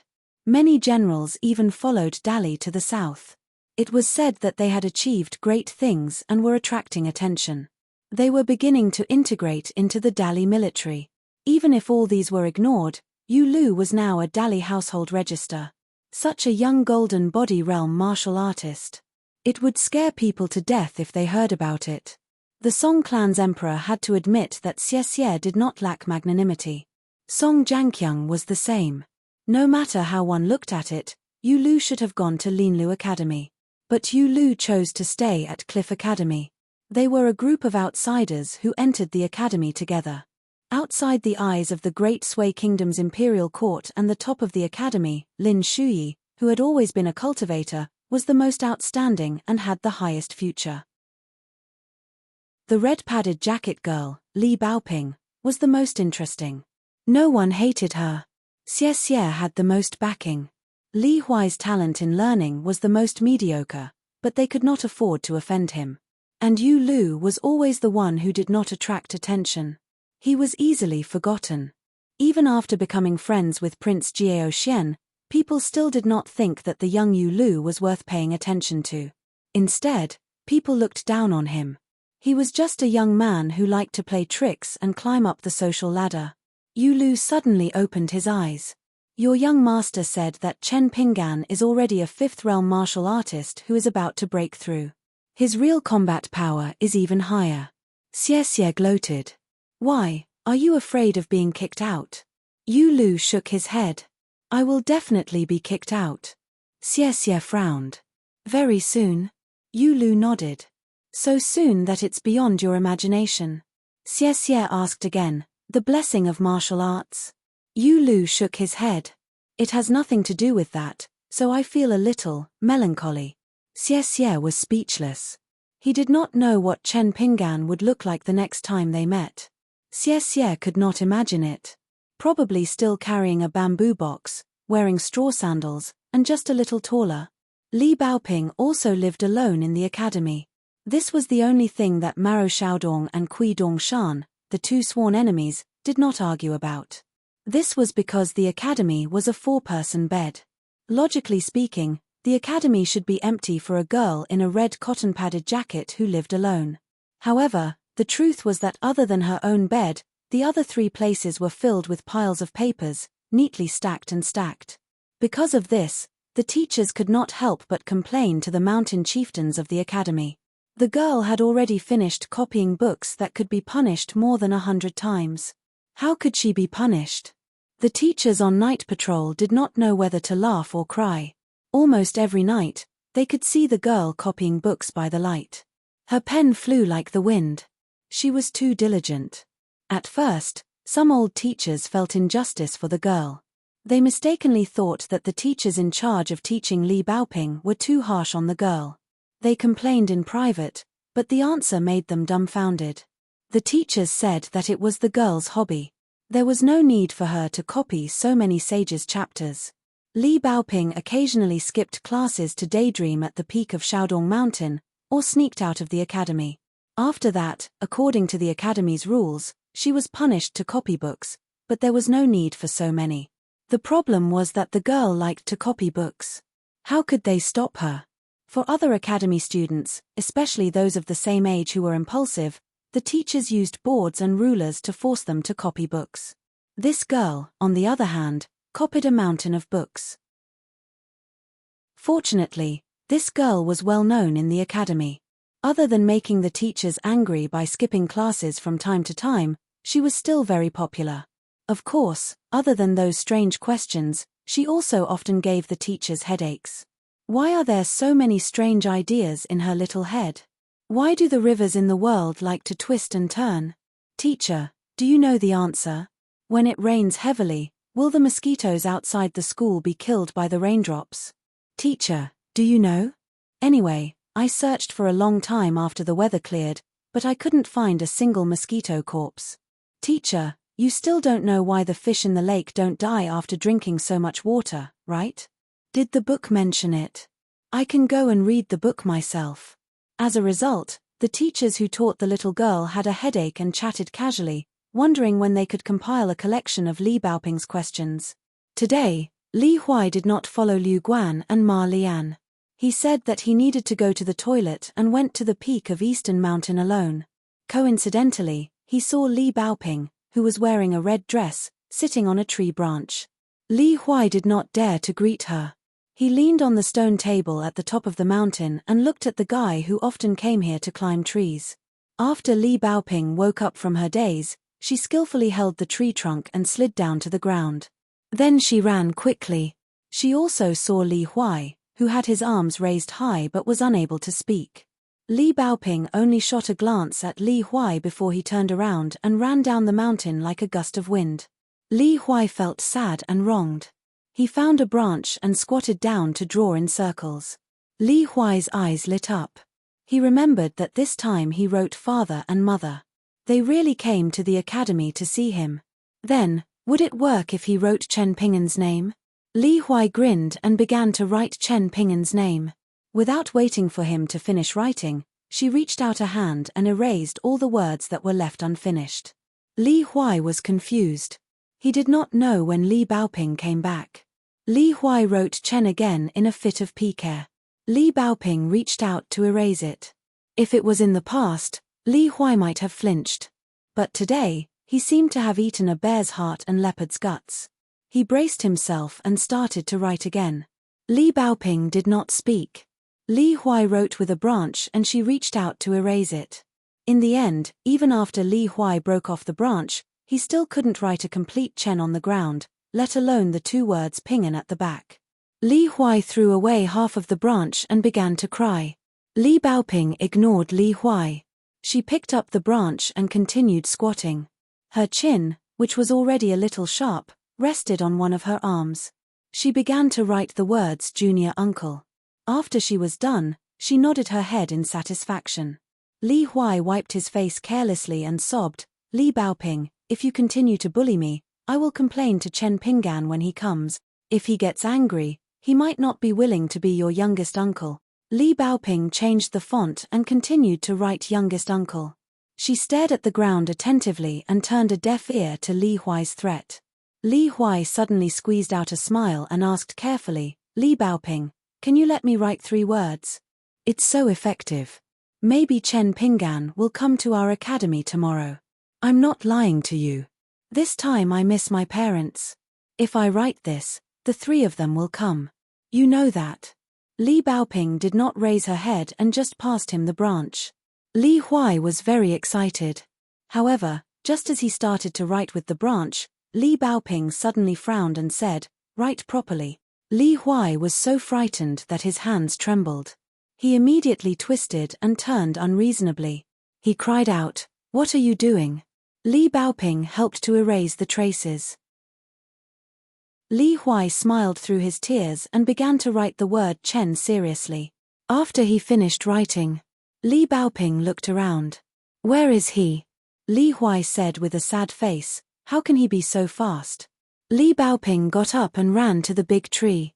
She stood on the branch and looked into the distance. Li Huai's eyes turned quickly. He knew that it was not good, so he threw the branch and began to run. However, he could not outrun Li Baoping. Li Baoping quickly caught up with him. Li Huai was so scared that he squatted down and covered his head. However, Li Baoping did not beat him this time. She ran along the mountain road to the gate of the academy and wandered the streets of the capital city of the Great Sui Kingdom. When Li Baoping was hurriedly touring the streets of the capital city and Li Huai was returning to the academy after surviving the disaster. At the gate of the Cliff Academy of the Great Sui Kingdom, a group of 4 people was travel-worn. A young man in white with a sword and a bamboo box on his back handed the pass to an old Confucian at the gate with a smile. The old Confucian looked at it for a long time. The seals of the 2 continents and various countries were densely printed. The old Confucian was surprised and looked up with a smile. Child Chen has traveled to so many places. The young man who visited the academy smiled and nodded. 14. 401.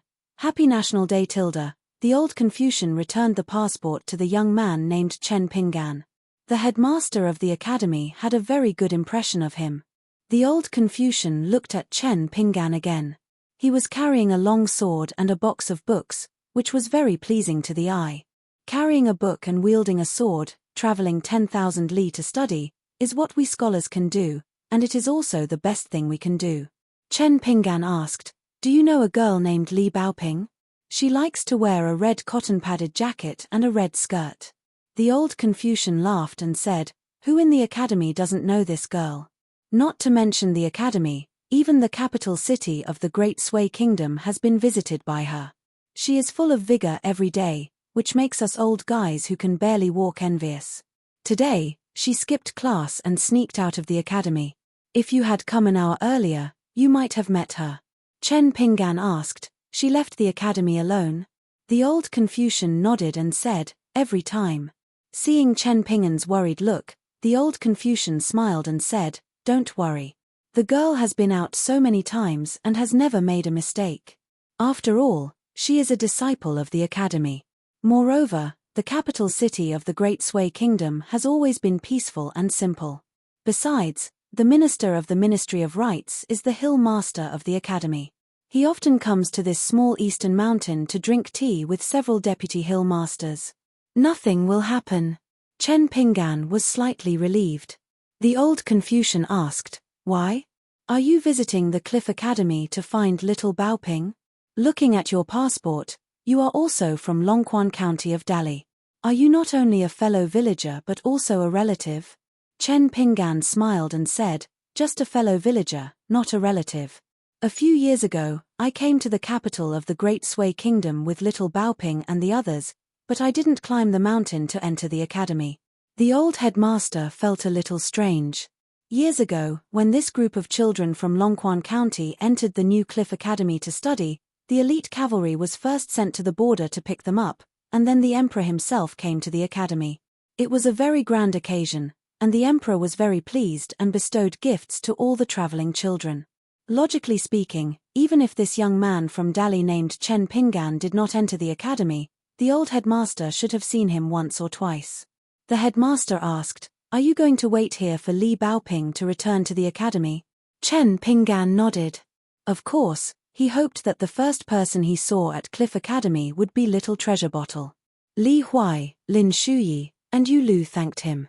Chen Pinggan also wanted to take a look, especially the youngest, Li Huai. However, they were not little girls who wore red cotton-padded jackets in autumn, winter, and spring, and red dresses in summer. Chen Pinggan never denied his selfishness. He was the closest to Little Treasure Bottle, and it was the same when he traveled to the Great Sui Kingdom.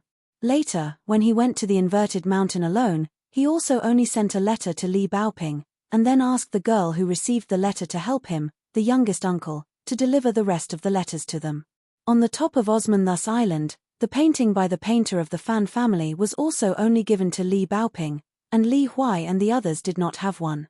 Lin Shuyi, Yu Lu, and Xie were definitely aware of this difference, but they might not care. Lin Shuyi was a jade of cultivation, and Yu Lu and Xie were important figures in the Lu dynasty. As for Li Huai, who was good at being unreasonable, he probably still felt that Chen Pinggan and Alliance were the closest to him. The old master waved his hand and smiled. I advise you to put your things in the guest house of the academy first. Every time Li Baoping sneaks out, even if she leaves early in the morning, she still comes back at dusk at the earliest. There is no exception. If you wait for her at the door, you will have to wait at least 6 hours. There is no need. Chen Pinggan thought for a moment, and turned to look at Pei Qian and the others. If he was alone, he would not mind waiting here. He turned to look at the end of the street. Zhu Lian had been looking at the building of the academy behind the mountain gate. It was built against the mountain. Although it was built by the Ministry of Works of the Great Sui Kingdom, it was built with great care, and created a simple and elegant atmosphere. This Cliff Academy, which was moved from Dali to the capital of the Great Sui Kingdom, was one of the 72 Confucian academies in the past. This was the first Confucian academy that Zhu Lian saw after leaving the lotus flower-blessed land. The sage's lecture hall was famous all over the world. When the Cliff Academy was first built in Dali, the first master of the mountain proposed an enlightened preface to learning. He advocated that learning and thinking should be divided into 4 parts. While Zhu Lian was looking at the academy, Sharu did not dare to breathe. Although Sharu possessed the body of an immortal and was able to resist the formless aura of righteousness, her instincts as a ghostly otherworldly item still made her feel terrified. Pei Qian did not say a word, as if she was even more nervous than Sharu. When they got off the boat in Old Dragon City, Pei Qian still wanted to meet Li Baoping. However, when they arrived at the gate of the capital of the Great Sui Kingdom, she began to feel weak. When they arrived at the gate of the Cliff Academy, she was even more nervous. Chen Pinggan smiled and asked, "Sir, if we want to visit the master of Marushan after we enter the academy and stay in the guest house, do we need to inform him in advance and wait for his reply?" The old man smiled and said, "Actually, there's no need to inform him. The main reason is that our master of Marushan does not like to entertain guests. In recent years, he has declined almost all visits and social engagements. Even the minister may not be able to meet him when he comes to the academy. However, Master Chen came from afar and is from the Longquan County, so he should be able to say hello. Although our master of Marushan is strict in his studies, he is actually easy to talk to. It's just that the famous people of the Great Sui Kingdom have always valued profound conversations, so we can't talk to him." Chen Pinggan still did not enter the academy immediately.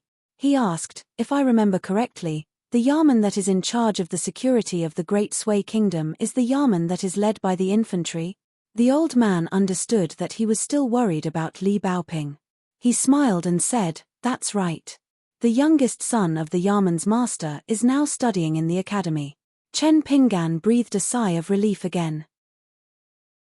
Chen Pinggan asked some more trivial things about Li Baoping before he bid farewell to the old man and walked into the academy.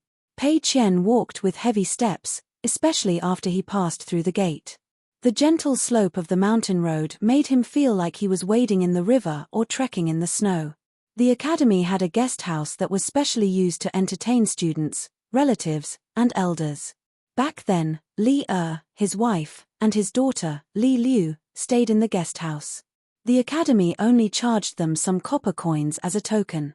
Each guest house only cost 10 coins a day. After knowing that there were not many guest houses left, Chen Pinggan asked for 4 adjacent guest houses at once. After putting down their luggage, Pei Qian came to Chen Pinggan's house to copy books. Chen Pinggan took down the bamboo box, the blade-strengthening gourd, and the semi-immortal weapon sword fairy from his waist. Zhu Lian came to ask if they wanted to tour the academy together. Chen Pinggan said not for the time being. Pei Qian was copying books and did not pay attention to Zhu Lian. Zhu Lian went to knock on Sharu's door. Sharu, who was feeling uncomfortable, was not in a good mood. Zhu Lian continued to say weird things outside that had a perverted flavor. Sharu rewarded Zhu Lian with the word scram. Zhu Lian had to wander around the academy alone. Li Baoping might have been born and raised in the capital, so she knew more about it. She had been to the Tianchang Gate in the south, which was nicknamed the Grain Gate by the people. The grain that came through the canal was checked by the officials of the Ministry of Revenue and stored in the granary. It was the place where grain from all over the country gathered. She had once squatted at the ferry for half a day, watching the busy officials, as well as the sweaty porters. He also knew that there was a Fox Immortal temple there that was filled with incense. It was not an orthodox temple recognized by the Ministry of Rites of the Imperial Court, but it was also not an obscene temple. It had a strange origin. It enshrined a section of a shiny new fox tail. There was also a crazy old woman who sold talisman water. There was also a bone-touching master from Guanxi of the Great Sui dynasty. The old man and the old woman often argued.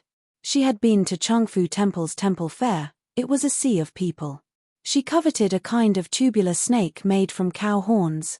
There were a lot of rich people coming here, even those young masters of influential families, who were arrogant and haughty-looking, liked to wear black-dyed rodent fur coats, which were mixed with mink fur coats.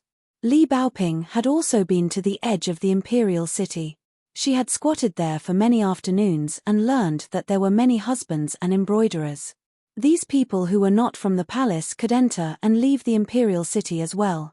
They just needed to carry a token with them. There was a Hua Guan that compiled the history of the previous dynasties and compiled history books. Many outside were hired. Li Baoping went to the back gate of the imperial city in the north, which was called the Digyo Gate. Li Baoping went there more often because it was more lively there. Once, he saw a noisy disturbance in a silver shop. It was a soldier catching a thief, and it was very aggressive. Later, she asked the shopkeeper of a nearby shop. Only then did she find out that the shop, which did not do clean business but was able to make a lot of money every day, was a den for selling stolen goods. The items sold were mostly items stolen from the Great Sway Imperial Palace for royal use. There were some hidden pouches and sachets. Even the tin sheets used to repair the ditches in the palace were stolen. The leftover scraps from the palace were also coveted by peddlers outside the palace. Many shops reported losses, and the profits were even greater. This was especially true for the gold and jade pieces and the framed pieces. It was very easy to smuggle them out of the palace and turn them into real gold and silver. Li Baoping did not understand at the time. How could someone dare to steal from the emperor's family under the emperor's nose? The old shopkeeper, who was familiar with her, laughed and said this was called killing business. Some people would do business, but no one would do business that lost money. Li Baoping had also been to the embroidered bridge not far from the Dizhou Gate. There was a large lake there, but it was blocked by the walls of the mansions of the kings and high officials. The yamen of the infantry commander was located in a place called Mink Hat Alley. Li Baoping walked back and forth a few times while eating pastries. There was a classmate she didn't like who always liked to brag that his father was the highest-ranking official in the yamen. Even if he rode on the stone lion there and peed, no one dared to stop him. Li Baoping had also been to the official alley in the south of the city. It was a place where many old eunuchs and palace maids retired after leaving the imperial palace. There were many temples and Taoist temples there, but they were not big. The eunuchs and palace maids did their best to provide for people and were not devout. Therefore, Li Baoping could often see hunchbacked old people supported by servants or walking alone with crutches to burn incense. After walking around a lot, Li Baoping learned that the palace maids with the most seniority were known as the grannies of the inner court. They were the senior female officials who served the emperor and empress. The old palace maids who combed the emperor's hair every morning had the most honorable status. Some were even bestowed with the title of madam. In the east of the capital, there was the largest market square in the Great Sway Kingdom. There were many shops and carriages coming and going. The flow of people was the flow of money. There was also the bookstore that Li Baoping loved to stroll around. Some of the bolder shopkeepers would secretly sell some books that were not allowed to leave the country according to the laws of the imperial court. The envoys of various vassal states would often send servants to buy books in private. If they were unlucky, they would be taken to the yamen to be punished once they were patrolled. In these 3 years, no matter if it was a cotton-padded jacket or clothes, the little girl always had a touch of red color. She helped many old people who were walking to burn incense, helped crying children standing under trees, and took down kites under trees. She helped an ox cart that was filled with charcoal get stuck in the snow and mud. She pushed the cart with old men in ragged clothes. She watched old people playing chess at the corners of the streets. She tiptoed in antique shops and asked the shopkeepers about the prices of the cases. She sat on the steps under the overpass and listened to the stories of the storytellers. She passed by peddlers carrying poles and shouting countless times in the streets and alleys. She even helped the children who were fighting on the ground to separate them. The little girl heard the melodious pigeon whistles in the sky of the capital. The little girl saw beautiful swaying kites. The little girl ate wontons that she thought were the best in the world. The little girl hid from the rain under the eaves, hid from the sun under the trees, and huffed in the wind and snow to warm herself. Today, Li Baoping went to the bookstore again. On the way there, she ate lunch at a cheap and delicious small restaurant. On the way back, she changed to an alley noodle restaurant with ancestral craftsmanship. The old shopkeeper and the lady boss were very familiar with her. They often asked her to give them a discount or not to take any money at all. However, Li Baoping did not agree. She said that she might give them a discount next time. However, the 2 restaurants did not have such an opportunity. Over time, they just thought that the little girl was being polite and did not want their small business to earn less money. However, they actually wanted to laugh. With such a cute and sensible customer, even if it was not easy to earn money, they would not care about that little bit of money. In the twilight, Li Baoping's running figure appeared on the street outside the Cliff Academy. The little girl felt that the books said that time flew by, but it did not seem right. Alas, why was it that when it came to her, she walked so slowly and anxiously? A little girl in a red dress who seemed to only have eyes in the distance quickly greeted the old man guarding the door and rushed past. The old man who was dozing off remembered something and shouted at the back of the figure, "Little Baoping, come back." Li Baoping did not stop. She waved her hands and walked on the spot. She turned her head and looked at the old man who was waving at her. Then she ran backwards.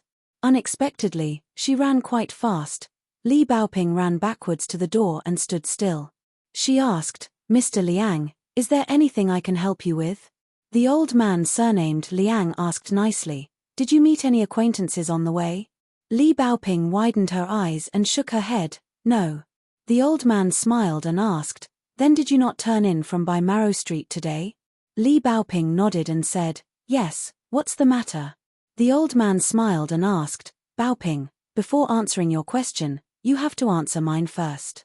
Do you think I'm very knowledgeable?" Li Baoping thought for a while and said, "The Maroshan sect master is younger." The old man was suddenly choked by this honest little girl and was speechless. However, from another perspective, the little girl compared him to a sage of the Confucian Academy. No matter what, it was a compliment, right? Therefore, the old man was in a good mood and told Li Baoping that a young man came to the academy to look for her. First, he stood at the door for a long time. Then, he went to the guest house to put down his luggage. Then, he came here twice. The last time he came was an hour ago. The old man smiled and said, "I advised him not to worry. Our little treasure bottle is as familiar with the capital as walking around her own home. She definitely won't get lost, but that person still walked back and forth on this street. Later, I was worried for him and told him that you usually turn around from White Thatch Street. He was probably waiting for you at White Thatch Street. Seeing that you weren't there, he walked forward a little bit, hoping to see you earlier. That's why the two of you missed each other. Don't worry. You just wait here. He will be back soon." Li Baoping suddenly turned around and was about to run away. The old man said anxiously, "Little Baoping, are you going to by Marrow Street to look for him? Be careful that he is far away from by Marrow Street to look for you. What if he doesn't go back the way he came? Won't you miss each other again? What, are you going to play hide and seek?" Li Baoping was as anxious as an ant on a hot pan. She walked in circles on the spot. This was a scene that the teachers of the academy had never seen before. Li Baoping was about to cry. Suddenly, she shouted, "Youngest uncle." The old man was shocked. He narrowed his eyes and looked at the end of the street. A figure in white came into view from by Marrow Street like a white rainbow. Then, he rushed over at an even faster speed and arrived in the blink of an eye. When the young man stood still, his two snow-white sleeves were still fluttering in the wind. He looked like an elegant immortal. He stood in front of the little girl in red and smiled brightly. He said softly, "Youngest uncle is here." 402. Li Baoping had accumulated a lot of things to say, but when she saw Chen Pinggan, the words that were about to come out of her mouth fell back into her stomach. Chen Pinggan gestured on Li Baoping's forehead, "You've grown a lot taller." Li Baoping jumped and frowned, "Youngest uncle, how did you grow faster than me? I can't catch up." Chen Pinggan helped the little girl wipe away her tears, but Li Baoping suddenly bumped into his arms. Chen Pinggan was caught off guard and could only hug the little girl gently, smiling knowingly. It seemed that she hadn't grown much. Old Master Liang looked at this scene. How should he describe it? It was as if he was admiring the world's freshest and warmest painting. The spring breeze to the willows, the green hills to the clear water. There was a good poem, golden wind and jade dew meet, surpassing countless things in the human world. Therefore, Old Master Liang was quite happy and cheerful. After greeting Old Master Liang, the two of them entered the academy. Li Baoping was like a little oriole, chattering non-stop, telling Chen Pinggan about the situation in the academy. When the two of them arrived at the guest house, Chen Pinggan saw a tall old man and Pei Qian standing at the door. Pei Qian quietly opened his mouth, but didn't say anything, only mouthing the word Mao. Chen Pinggan, who had been in Jianghu for a long time, subconsciously wanted to give a fist salute, but he quickly stopped and imitated the Confucian scholar to bow to the deputy hill master of Cliff Academy. Maro Xiaodong nodded and stepped forward. Chen Pinggan, let's talk. Only the 12-year-old Li Baoping and the 11-year-old Pei Qian were left at the door of the guest house. One was in a red dress, the other was in a black charcoal. Li Baoping looked at Pei Qian, who didn't know where to put his hands and feet. He lowered his head, not daring to look at her. Li Baoping walked around Pei Qian, then stood back and asked, "You're Pei Qian? Youngest uncle said that you're his first disciple, and that you've walked a long road together." Pei Qian lowered his head and nodded. Li Baoping asked, "Youngest uncle said that you are very talented in martial arts. You are very smart and can endure hardships just like me. He also said that your biggest dream is to ride a donkey and travel Jianghu in the future." Pei Qian raised his head and glanced at Li Baoping. Then, he lowered his head and nodded. Li Baoping thought for a moment and said, "Well, I'll give you two things as a greeting gift. Come with me." Pei Qian swallowed his saliva and did not dare to move. Although Pei Qian knew that this young lady who liked to wear red was definitely not a bad person, he was still afraid of walking into that dark alley. Li Baoping turned around and put a sack on himself.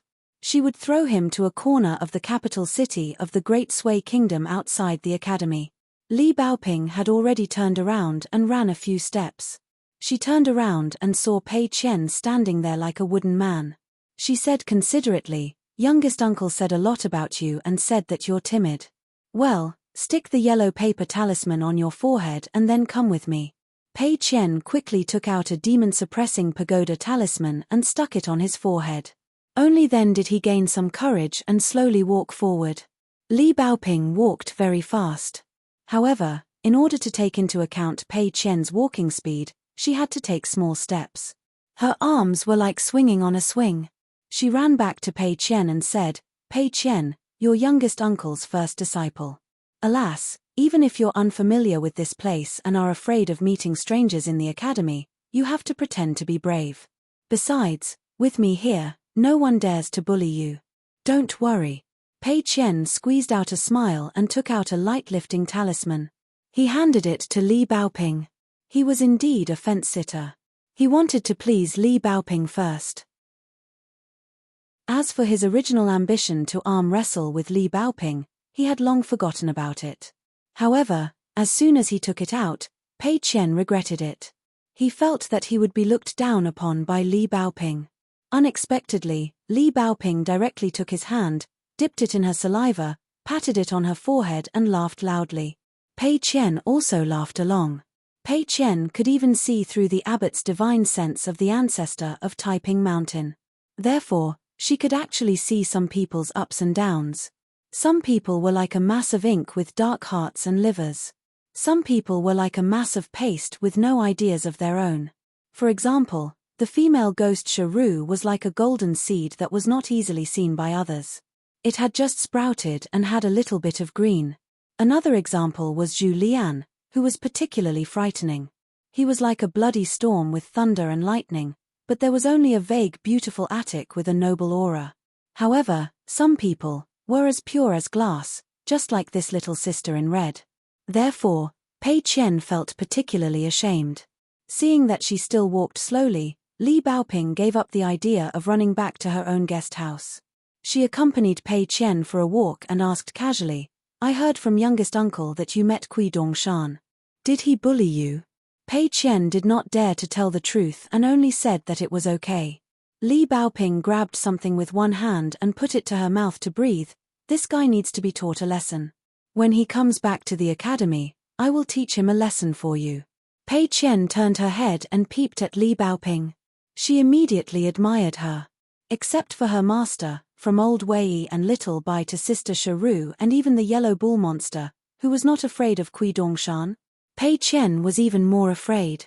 There seemed to be a huge dark pool in Kui Dongshan's heart, but it was not the kind of stagnant water that was lifeless.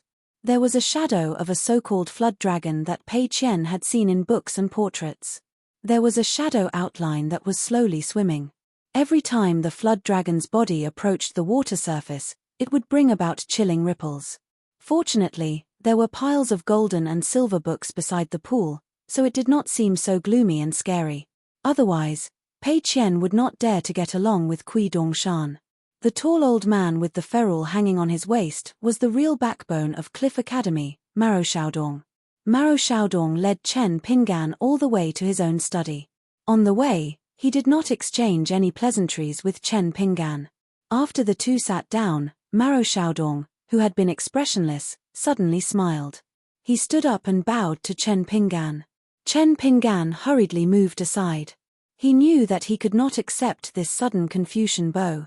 Maro Xiaodong stood up and smiled. If it were not for your protection in the past, our Cliff Academy would have lost half of its heritage.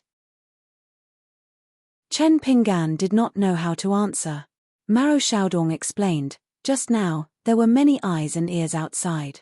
It was not convenient to speak in our own language. Little junior brother, I have been waiting for you for a long time. Chen Pinggan smiled bitterly and was about to say something. Maro Xiaodong waved his hand, we are family. Just know what you are doing. Chen Pinggan sat down helplessly. Maro Xiaodong smiled and looked at Chen Pinggan. He stretched out his hand and said, little junior brother, let me see your customs clearance document. Let me see it. Chen Pinggan stood up again and handed over the customs clearance document with both hands. Maro Xiaodong took it and smiled, I have to thank little junior brother for subduing that little bastard Kui Dongshan. If this guy was not worried about you visiting the academy one day, he would have turned little Dongshan and the capital of the Great Sui Kingdom upside down.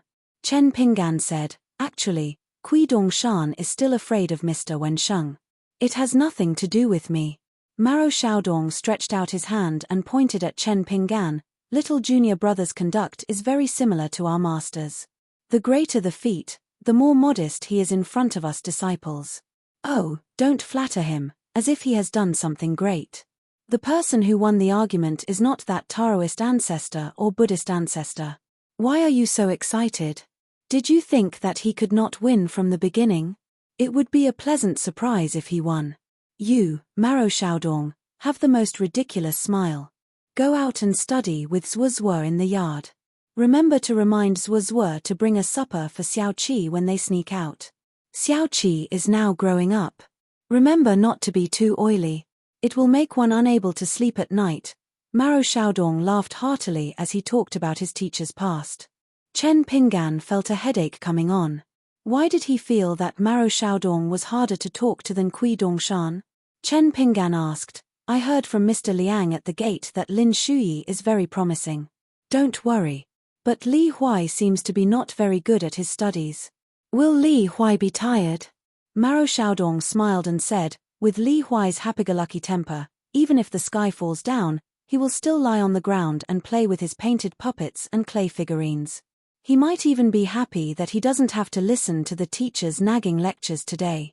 You don't have to worry about Li Huai. Every time he is at the bottom of the class, he still eats and drinks. Last time, his parents and sister came to the academy and left him some money. He didn't spend it recklessly. But one time, he was caught red-handed by the teacher on night duty. At that time, Li Huai and two of his schoolmates were using bowls of water instead of wine. The three of them were eating big chicken legs. After they were punished to stand and be beaten, Li Huai was still snoring. The teacher asked him which one was better, the beating or the chicken leg. Guess what Li Huai said? Chen Pinggan held back his laughter and said, if being beaten can make you eat chicken legs, then the beating is also delicious. However, I reckon that after saying this, Li Huai will be beaten until his full. Maro Xiaodong gave him a thumbs up and said, you are indeed the little brother who escorted them all the way.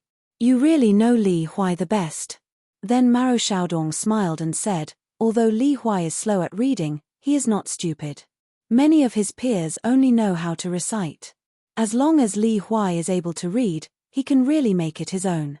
So the teachers have a good impression of Li Huai. Every time he is at the bottom of the class, they won't scold him. Chen Pinggan said tentatively, Li Huai should study harder and not be lazy.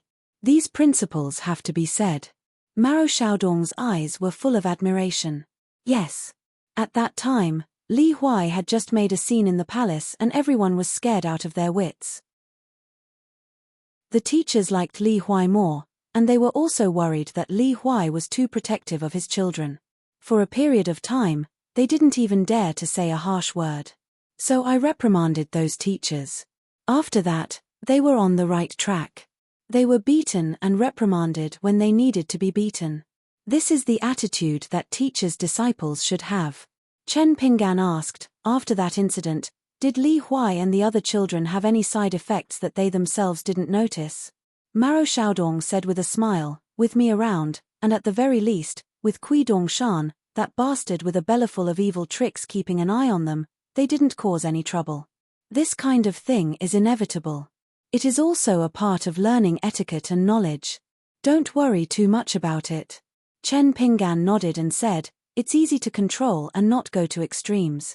It's just that Mountain Master Maro has to be more careful. Maro Xiaodong complained, is it so difficult to call me senior brother Maro? What's wrong? Do you think that I, Maro Xiaodong, am far inferior to Qi Jingchun and Zhuozhuo, or even Kui Shi and Kui Dongshan, so you don't want to call me senior brother Mao? Chen Pinggan shook his head and said, it's not like that. Please understand, Mountain Master Maro. When it came to the cultural pulse, Chen Pinggan couldn't be polite and perfunctory. Maro Xiaodong seemed to be a little dissatisfied, but he was secretly nodding. If it was a young man who changed his mind when the so-called saints of Cliff Academy tried to please him, Maro Xiaodong would be qualified. However, if he wanted to be teacher's last disciple, Qi Jingchun and Zhuo Yu's little junior brothers might not be suitable. One could see the situation from a small clue. Maro Xiaodong still had this bit of insight. Back then, among the 4 direct disciples of the Sage of Literature, the first disciple, Kui Shi, was the most knowledgeable, while Qi Jingchun was the most knowledgeable. She was the most knowledgeable, and she was the one who advocated that the great Tao moves on its own. She was a late bloomer, and her cultivation was the highest. There was also a fellow who seemed to be slow-witted and was the slowest to become a talent, but he was the teacher's favorite other than Qi Jingchun. In fact, after the defeat of the 3rd and 4th disciple, the Sage of Literature's lineage, which was at the peak of its power, gradually fell into silence. Only this person followed the teacher from beginning to end, accompanying the teacher who imprisoned himself in the Forest of Merit. Among all the nominal disciples, Maro Xiaodong and the others weren't considered outstanding. From this, it could be seen that the literary sage's lineage was the center of attention and brilliant literary fortune. Maro Xiaodong felt that it was a pity. Outstanding people were always blown away by the wind and rain. Qi Jingchun left the Central Divine Continent and came to the Aquarius continent to establish the Cliff Academy. Outsiders said that Qi Jingchun wanted to restrain and intimidate his old senior brother Kui Dong, but Maro Xiaodong knew that wasn't the case at all. He was even more decisive, leaving the human world and going out to sea to visit immortals alone. The only one rumored to be able to chase Alliance around the streets was a one-track mind blockhead. He had been silent for more than 100 years. Maro Xiaodong put away his messy thoughts and finally fixed his gaze on this young man. Now, teacher had taken in this disciple who inherited the knowledge of the literary pulse. In the 3 years after Chen Pinggan entered the academy, Maro Xiaodong was curious and worried. He was curious about what kind of scholar teacher had taken in. He was also worried that this young man, who came from the Pearl Grotto heaven and had high hopes for Qi Jingchun, would disappoint him. However, Maro Xiaodong used the scholarly sage's ability to watch Chen Pinggan's words and actions from afar. He wasn't surprised, but he wasn't disappointed either. He just felt that this poor disciple named Chen Pinggan was the disciple that teacher would take in. He was the junior brother that Qi Jingchun was willing to take in on behalf of his master. That was the right thing to do.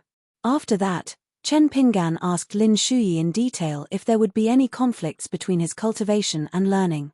He asked if Jiao Xian and Yu Lu's friendship would be impure. He also asked if there would be any problems with her state of mind after she became Kui Dongshan's servant. Maro Xiaodong answered them one by one, occasionally flipping through the customs documents.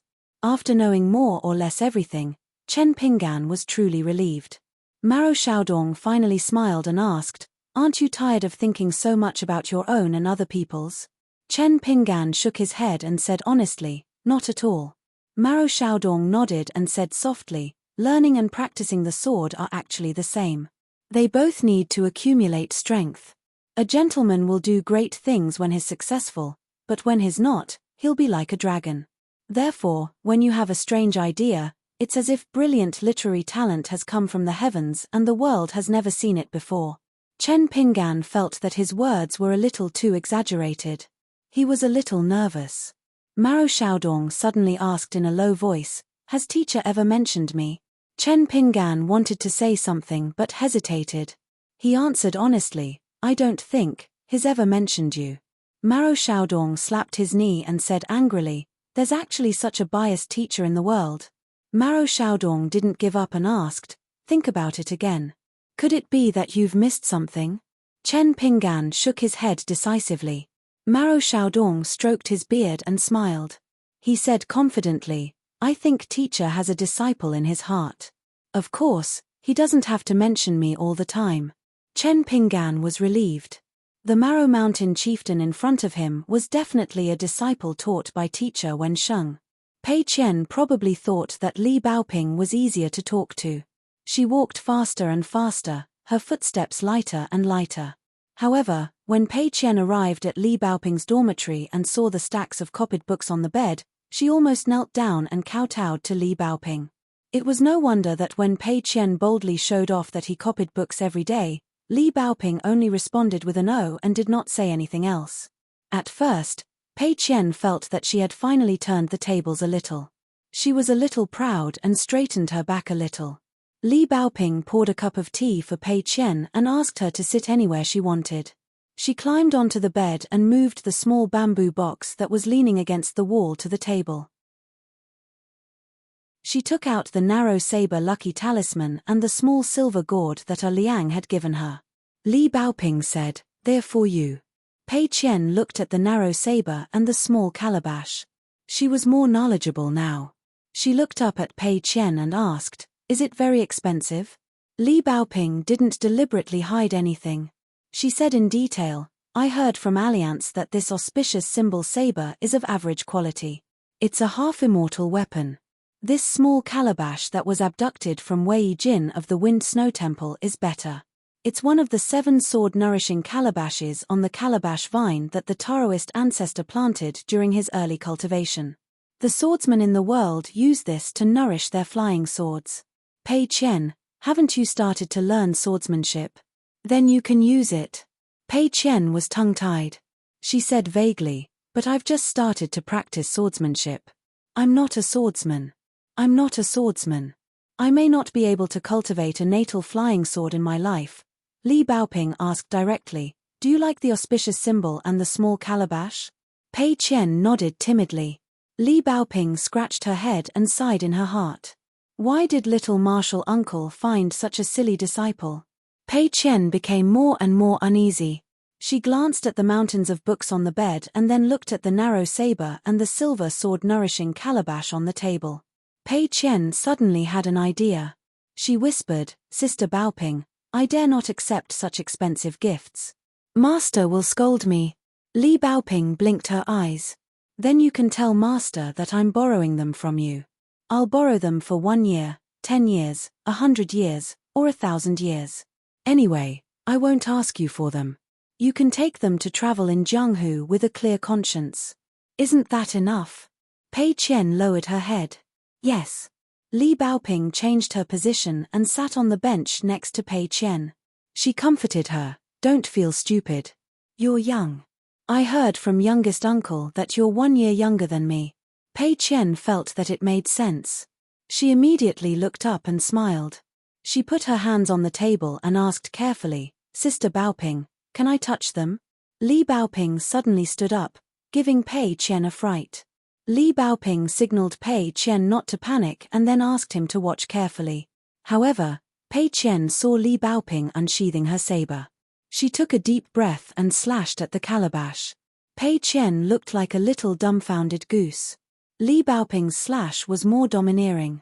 However, the small calabash was smooth and fell toward Pei Qian. Pei Qian subconsciously slapped it away. The silver sword-nourishing calabash hit Li Baoping's face with a bang. There was a bang. The calabash fell to the ground. Li Baoping, who was stunned for a moment, began to have a nosebleed. Pei Qian felt that he was doomed. At this moment, Li Baoping was still holding the auspicious symbol in her hand. It was very likely that she would chop off his head with the next slash. Unexpectedly, Li Baoping raised her hand and casually put the auspicious symbol back into the scabbard. She gently tiptoed and held the sword-nourishing calabash in her hand. Then, she put them back on the table. After sitting down, Li Baoping smiled happily at Pei Qian. Pei Qian, your block and slap were very beautiful. You have the style of Jianghu. Not bad, not bad. You're worthy of being my youngest uncle's disciple. Pei Qian pulled a long face and pointed at Li Baoping's nose. He said blankly, Sister Baoping, it's still bleeding. Li Baoping wiped her nose again and looked at her palm. It seemed that it was indeed bleeding. She stood up calmly and ran to the bed. She pulled out a piece of rice paper and tore off 2 paper balls. She raised her head and stuffed them into her nose. Then, she sat beside Pei Qian casually. Pei Qian's face was pale. Li Baoping was confused. Why did she feel that the small calabash hit this guy's face? But even if it hit him hard, it wouldn't hurt. Li Baoping rubbed her chin and carefully sized up the tanned little Pei Qian. She felt that this disciple of Little Uncle Master's was rather strange. Even Li Baoping could not keep up with him. As expected of Little Uncle Master's first disciple, he still had some skills. Pei Qian endured the pain in his heart and took out the small calabash from his sleeve. He put it on the table and pushed it towards Li Baoping. Sister Baoping, this is for you. Take it as my apology. Li Baoping was a little angry. Why was Pei Qian treating her like an outsider? She glared at him and said, keep it. Pei Qian obediently put the small gourd into his sleeve at lightning speed. After leaving Maro Xiaodong's study, the afterglow was fading and dusk was approaching.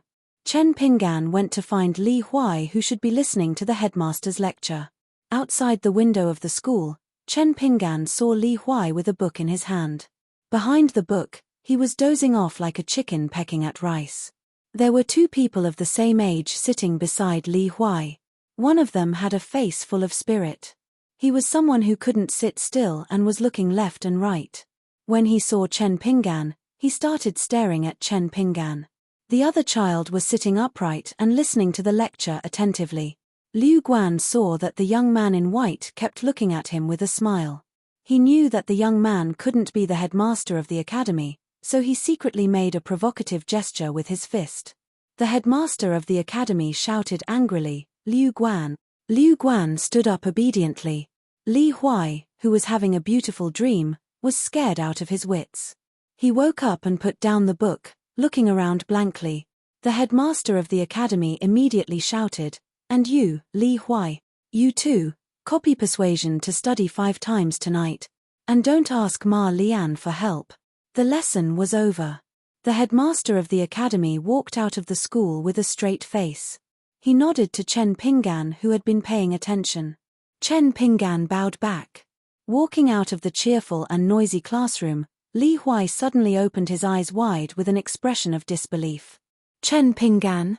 Chen Pinggan smiled and waved at him. Li Huai grinned and suddenly shouted, Chen Pinggan, I'd like to learn from Great Grandmaster Li's invincible fist art. Li Huai then rushed to Chen Pinggan in a muddle-headed 6-step stance. Chen Pinggan pressed his head with one hand. Li Huai struggled for a long time and finally stopped. He asked with red eyes, Chen Pinggan, why did you come so late?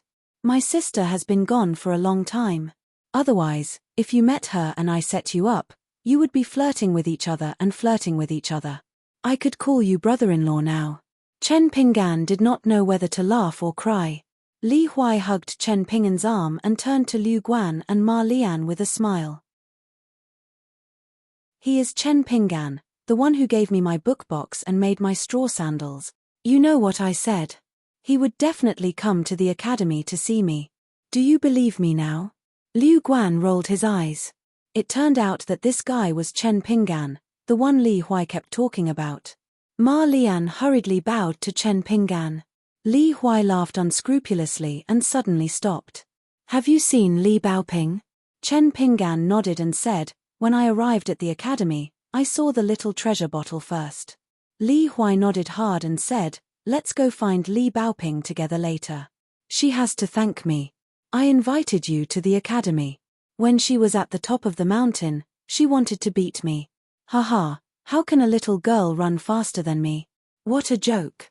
I, Li Huai, have mastered the divine skill and can run as fast as flying. I can leap over roofs and vault over walls." Chen Pinggan coughed. Li Huai suddenly realized that Liu Guan was rejoicing in his misfortune and Ma Lian was bashful. Li Huai slowly turned his head and saw Li Baoping behind him, as well as a little girl who was as black as charcoal beside her. Li Huai felt that there was fate between them at first glance, because they resembled the time when he first met Chen Pinggan. Li Baoping crossed her arms and sneered, "Li Huai, I'll let you run 100 steps first. It's up to you whether you want to hide in a tree or on the roof." Li Huai said resentfully, "Li Baoping, since Chen Pinggan really came to the academy, let's call it a tie." Li Baoping smiled and said, "A tie?" Li Huai thought for a while and said, "Okay. Let's call it a regretful loss." Li Baoping didn't want to argue with Li Huai for the sake of her martial uncle. Li Huai saw that Li Baoping didn't want to teach him a lesson, so he immediately became arrogant. He pulled Chen Pinggan's arm and said excitedly, "Where are you staying now? Do you want to come to my place?" Pei Qian's eyes brightened. This Li Huai is a kindred spirit. They went to the guest house where Chen Pinggan was staying. Ma Lian actually wanted to follow Li Huai, but Liu Guan dragged him to have a meal. Zhu Lian was still traveling and hadn't returned. Sharu stayed in her guest house and didn't see anyone. She was in a Confucian academy. Even if you were an earth immortal otherworldly item, who would dare to show off in such a place? Sharu felt that every time she breathed, she was blaspheming the academy. She was full of guilt and reverence. This was the vast world. Chen Pinggan, Li Baoping, Pei Qian, and Li Huai. They sat around a table and ate the special meal that the academy would give them. Li Huai, who was sitting opposite Chen Pinggan, was the loudest. As long as Chen Pinggan was there, he didn't need to be afraid of Li Baoping. Li Huai asked, "Chen Pinggan, do you want me to take you to Lin Shuyi after dinner? That guy is rarely seen nowadays. He's very happy and often leaves the academy to play outside. I'm so jealous." Chen Pinggan smiled and said, "It's now 7 o'clock. Qi cultivators value this period of time. It's best not to disturb them. We'll go after 7 o'clock. I don't need you to lead the way. I'll go find Lin Shuyi myself." Cultivation of the Great Tao was about haggling over every detail. There were some rules of cultivation that could be applied everywhere. For example, one must pay attention to the 4 hours of the day and not slack off. At midnight, the world was clear and bright. It was the most suitable time to see the qi inside and use the longevity bridge to communicate with the world outside. At 3 o'clock, the qi circulated and benefited the qi residents and meridians. At noon, the yang fire was used to refine the qi into liquid. At 7 o'clock, the qi was stored in the important mansions of the natal acupoints, accumulating and strengthening the foundation of the Great Way. Apart from the 4 hours of the day, there was also the month and the year to pay attention to. The foundation of the Great Way was nothing more than postnatal repair and polishing the innate. The postnatal method was like polishing a mirror with water, gradually becoming clearer and clearer. Finally, it would reach the legendary flawless glass. The most important thing was the subtle changes. As long as one crossed the threshold of cultivation and started to climb the mountain, he would know that he had lost a day if he slacked off. Therefore, cultivators couldn't be lazy. If one understood the mystery of this, many rules that were derived from it would suddenly become clear.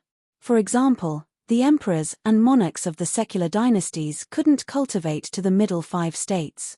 For example, why would cultivators gradually stay away from the secular world and be unwilling to be swept away by the world of mortals? Instead, they wanted to cultivate in the blessed enclave with abundant qi. They would go down the mountain to travel and return to the world. It was just a helpless action that had nothing to do with the improvement of their cultivation. Why were cultivators not allowed to leave the mountain without permission after reaching the Ascendant Realm and swallow the qi and qi of other places without permission? Kui Dongshan once joked that there were qi cultivators who pursued immortality. The higher the cultivation, the more people were unwilling to follow the rules. The more things that didn't pay attention to were more and more frequent. The mortal world at the foot of the mountain began to shake, just like the joints of the chair began to loosen. As the masters of the world, the scholarly sages had a hard time repairing it. In the matter of family education, the stinky Taoist priests in the world were the most convenient. As long as a great cultivator was bold and didn't like it, the immortals on the 5 cities and 12 floors of the Beko Keikyung building would receive the edict of a certain head of the 3 sects. They would fly out and kill them with a slap. However, there were also some great cultivators who escaped the disaster. They would beat the heavenly drum on a certain heavenly platform in the world. In history, only the eldest disciple of the Taoist ancestor, the hibiscus Taoist Guan, would often listen to people's complaints and help to exonerate them.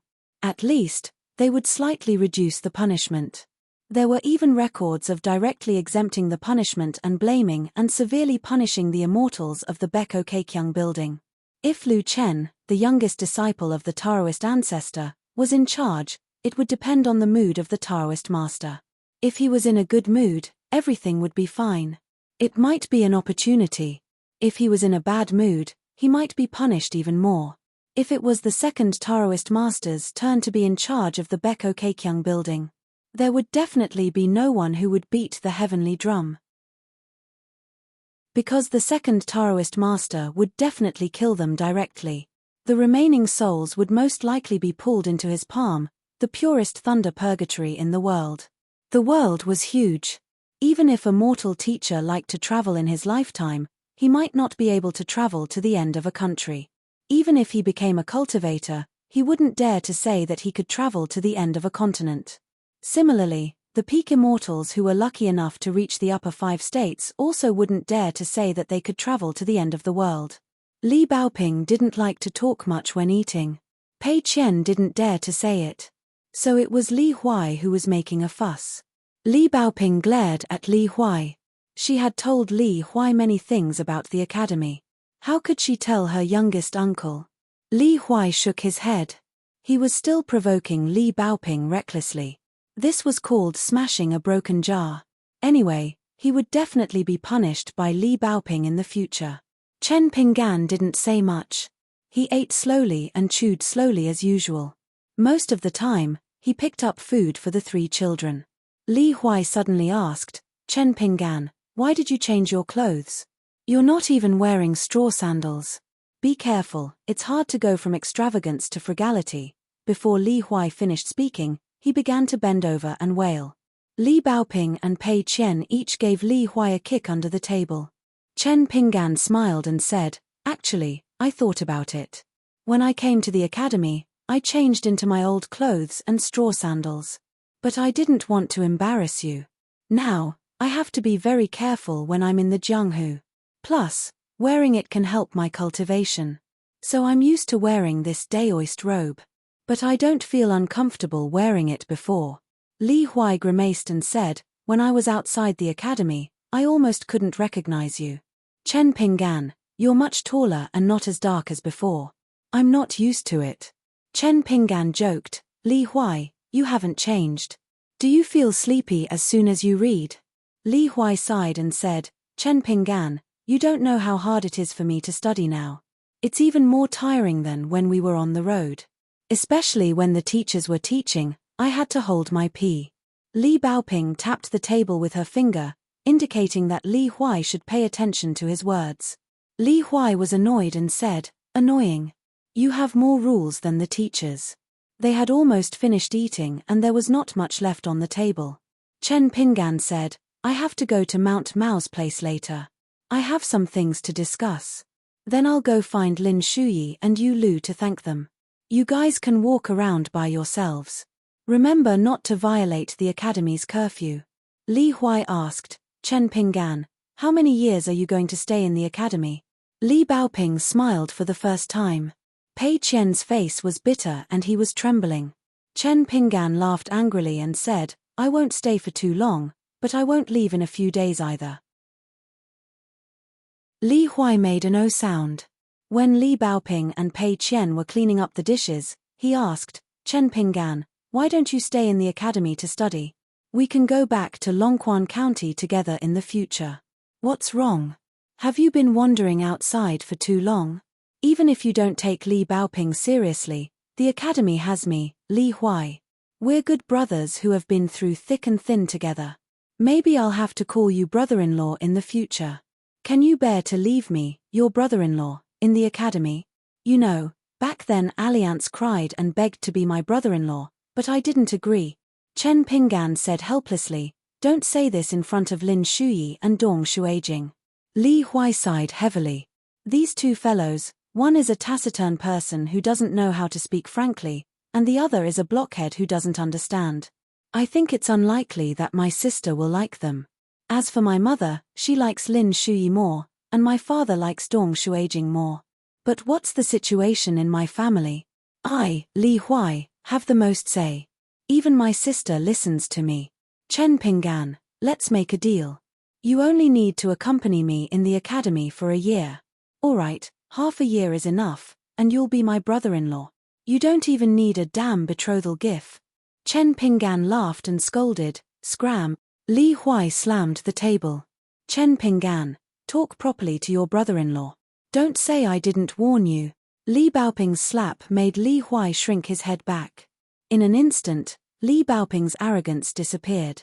Li Huai took advantage of the time when Li Baoping and Pei Qian took the bowls and chopsticks to the kitchen outside the guest house. He came to Chen Pinggan's side, leaned on the table, and whispered, Chen Pinggan, my sister is very beautiful now. I didn't lie to you. Chen Pinggan rubbed the little fellow's head. I really don't need you to act as a matchmaker. I already have a girl I like. Li Huai's expression dimmed. Chen Pinggan said softly, not being your brother-in-law doesn't mean not being friends. Li Huai said weakly, but I'm afraid. This time I'll be gone for 3 years. What about next time? Will it be another 3 or 5 years? How can you be a friend? When I was bullied in the academy, you weren't there. Chen Pinggan was speechless. According to the plan in his heart, they might not be able to meet again in 3 or 5 years. He was prepared to go to the Dragon Spring Prefecture and Book Lake, as well as the Colorful Clothes Nation and Shu Shui Nation. Then he would go to the north, even further north than the Dali dynasty in the Aquarius continent. Li Huai sniffled, raised his head and laughed, forget it, we are all adults. Don't be so wishy-washy. Let's talk about tomorrow's matters tomorrow. Chen Pinggan patted Li Huai's head. Pei Qian seems to be afraid of Aquarius. You can accompany Pei Qian in this period of time. Li Huai immediately laughed and said, that piece of charcoal, no problem. What's so shameful about being afraid of Li Baoping? I'm also afraid. Whoever is afraid is a hero. To be able to say such a shameful thing so confidently and heroically, only Li Huai could do it. After that, Chen Pinggan went to Maro Xiaodong's study. They began to discuss the matter of refining the second natal item. Maro Xiaodong had already received Kui Dongshan's secret letter. His plan was even more watertight than Chen Pinggan's. He had already bought most of the treasures needed to refine the golden script gallbladder. Some had not been sent to the academy, but he would definitely be able to collect all of them before autumn. Chen Pinggan said that he might have to pay back the money later. Maro Xiaodong was not pretentious. He said that he would pay according to the market price and try to settle it within 20 years. Because it was a very special golden script gallbladder, as one of the 5 elements natal items, Maro Xiaodong carefully studied the golden script gallbladder that Chen Pinggan took out from the Fengsuan item. Before that, he had already studied the history of the Tsai kingdom and the county records of the city god pavilion. Shun Wen, who finally determined that the civil official had become a god, had used the essence of incense and the Great Spirit. It was very likely that he had also used the influence of the seal personally refined by the Great Celestial Master and the Thunder Method to create this extraordinary golden script gallbladder. Therefore, Maro Xiaodong planned to take Chen Pinggan to visit the capital of the Great Sui Kingdom, the Confucian Temple, and other places in private. However, the final refining location would definitely be at the Cliff Academy where he could guard the fate. The two of them continued to polish the details. Maro Xiaodong was more and more pleased. Even when it came to the foundation of cultivation, Chen Pinggan was still calm and collected, which made Maro Xiaodong very satisfied. Chen Pinggan's answers to many of the seemingly casual conversations, as well as the questions he took the initiative to ask about some of the books, did not amaze Maro Xiaodong. Instead, he felt determined and vaguely revealed his tenacity. That was enough. Especially when Chen Pinggan looked at the sky and said that he wanted to visit Lin Shuyi and Yu Lu first, instead of talking about more important business in one go. Maro Xiaodong agreed with a smile. After Chen Pinggan left with an apologetic expression. The tall old man, who had always given everyone the impression of being old-fashioned, sat alone in the study room. He could not help but cry, but he was smiling happily. In Maro Xiaodong's opinion, 10F** King talented Kui Dong could not compare to one Chen Pinggan. Without Li Baoping by his side, Pei Qian became angry. All of a sudden, Pei Qian became unrestrained and high-spirited. Not long after they arrived at Li Huai's dormitory and sat down, not only Li Huai, even Liu Guan and Ma Lian were shocked to the point that their eyes widened and they looked at each other in dismay. Pei Qian already had a bamboo sword hanging from his waist. He sat on the bench facing the three fellows sitting side by side. She was telling them about her experience in Jianghu. The opening speech was very intimidating. You should have seen that I, Pei Qian, as my master's disciple, am a very cold-blooded Jianghu person. I have killed and subdued countless monsters in the mountains and lakes. The gadfly that was killed by her crazy demon swordsmanship, the toad that was kicked away by her on the mountain path, the dog that she pressed down on its head, and the mountain leaper that she caught. She imagined all of them to be monsters in the future.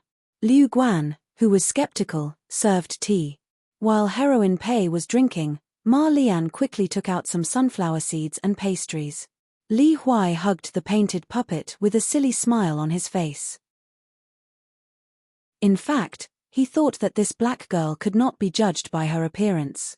She was better at bragging than Alliance and himself. He had met his match. After Chen Pinggan walked out of Maro Xiaodong's residence, he found Li Baoping waiting for him at the door with the small bamboo box on her back. He was not surprised at all. Chen Pinggan left his hometown for the first time and went to the outside world of the Great Sui Kingdom. Of course, Chen Pinggan escorted Li Baoping to study in the Great Sui Kingdom. But wasn't it also the little girl who accompanied youngest uncle in Jianghu? In the beginning, when only the two of them were accompanied by each other, the green mountains and clear waters they walked through were very lovely. Chen Pinggan was not in a hurry. He squatted down and asked with a smile, "Baoping, did anyone bully you in the academy these years?" Li Baoping thought for a while and shook her head. "No, youngest uncle." Chen Pinggan scratched his head and felt a little disappointed. Maro Xiaodong's words suddenly sounded in his heart. Chen Pinggan's expression did not change. After listening, he stood up and held Li Baoping's hand. He began to look at the night view of the capital city outside the academy's Xiaodong mountain. They began to go down the mountain.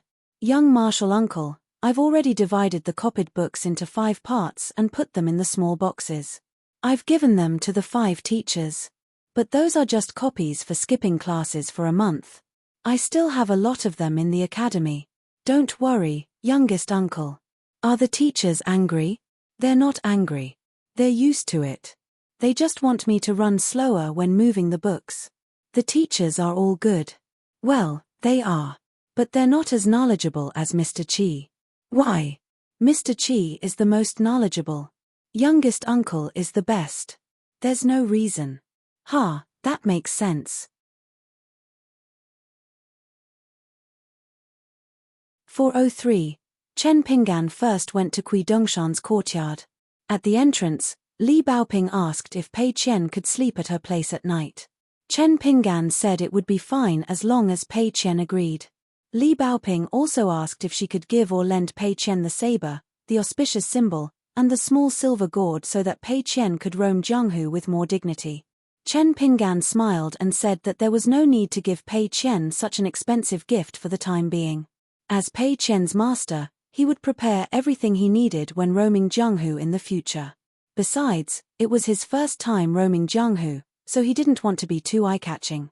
A small donkey as his mount was good enough. The saber and the auspicious symbol were similar in appearance. Li Baoping felt that it was a pity. She waved goodbye to her youngest martial uncle and ran away with the small green bamboo box. Before Chen Pinggan knocked, Xie gently opened the courtyard door. Chen Pinggan smiled and asked, "Is it inconvenient?" Xie shook her head and made way. Her impression of Chen Pinggan was much better than Yu Lu's. Moreover, he was her master. Xie didn't dare to neglect him. Otherwise, she would be the one to suffer in the end. Xie looked at Chen Pinggan openly and said, "I only heard that a woman changes 18 times between childhood and womanhood. Why have you changed so much?" Chen Pinggan entered the courtyard. Xie hesitated and closed the door. At the same time, she mocked herself. With her current unsightly appearance, even if Chen Pinggan lost his mind, he would still be able to eat her. Xie knew very well what kind of person Chen Pinggan was. She never felt that they were the same kind of people, let alone like old friends at first sight. She just didn't hate him. It was just like how people viewed calligraphy.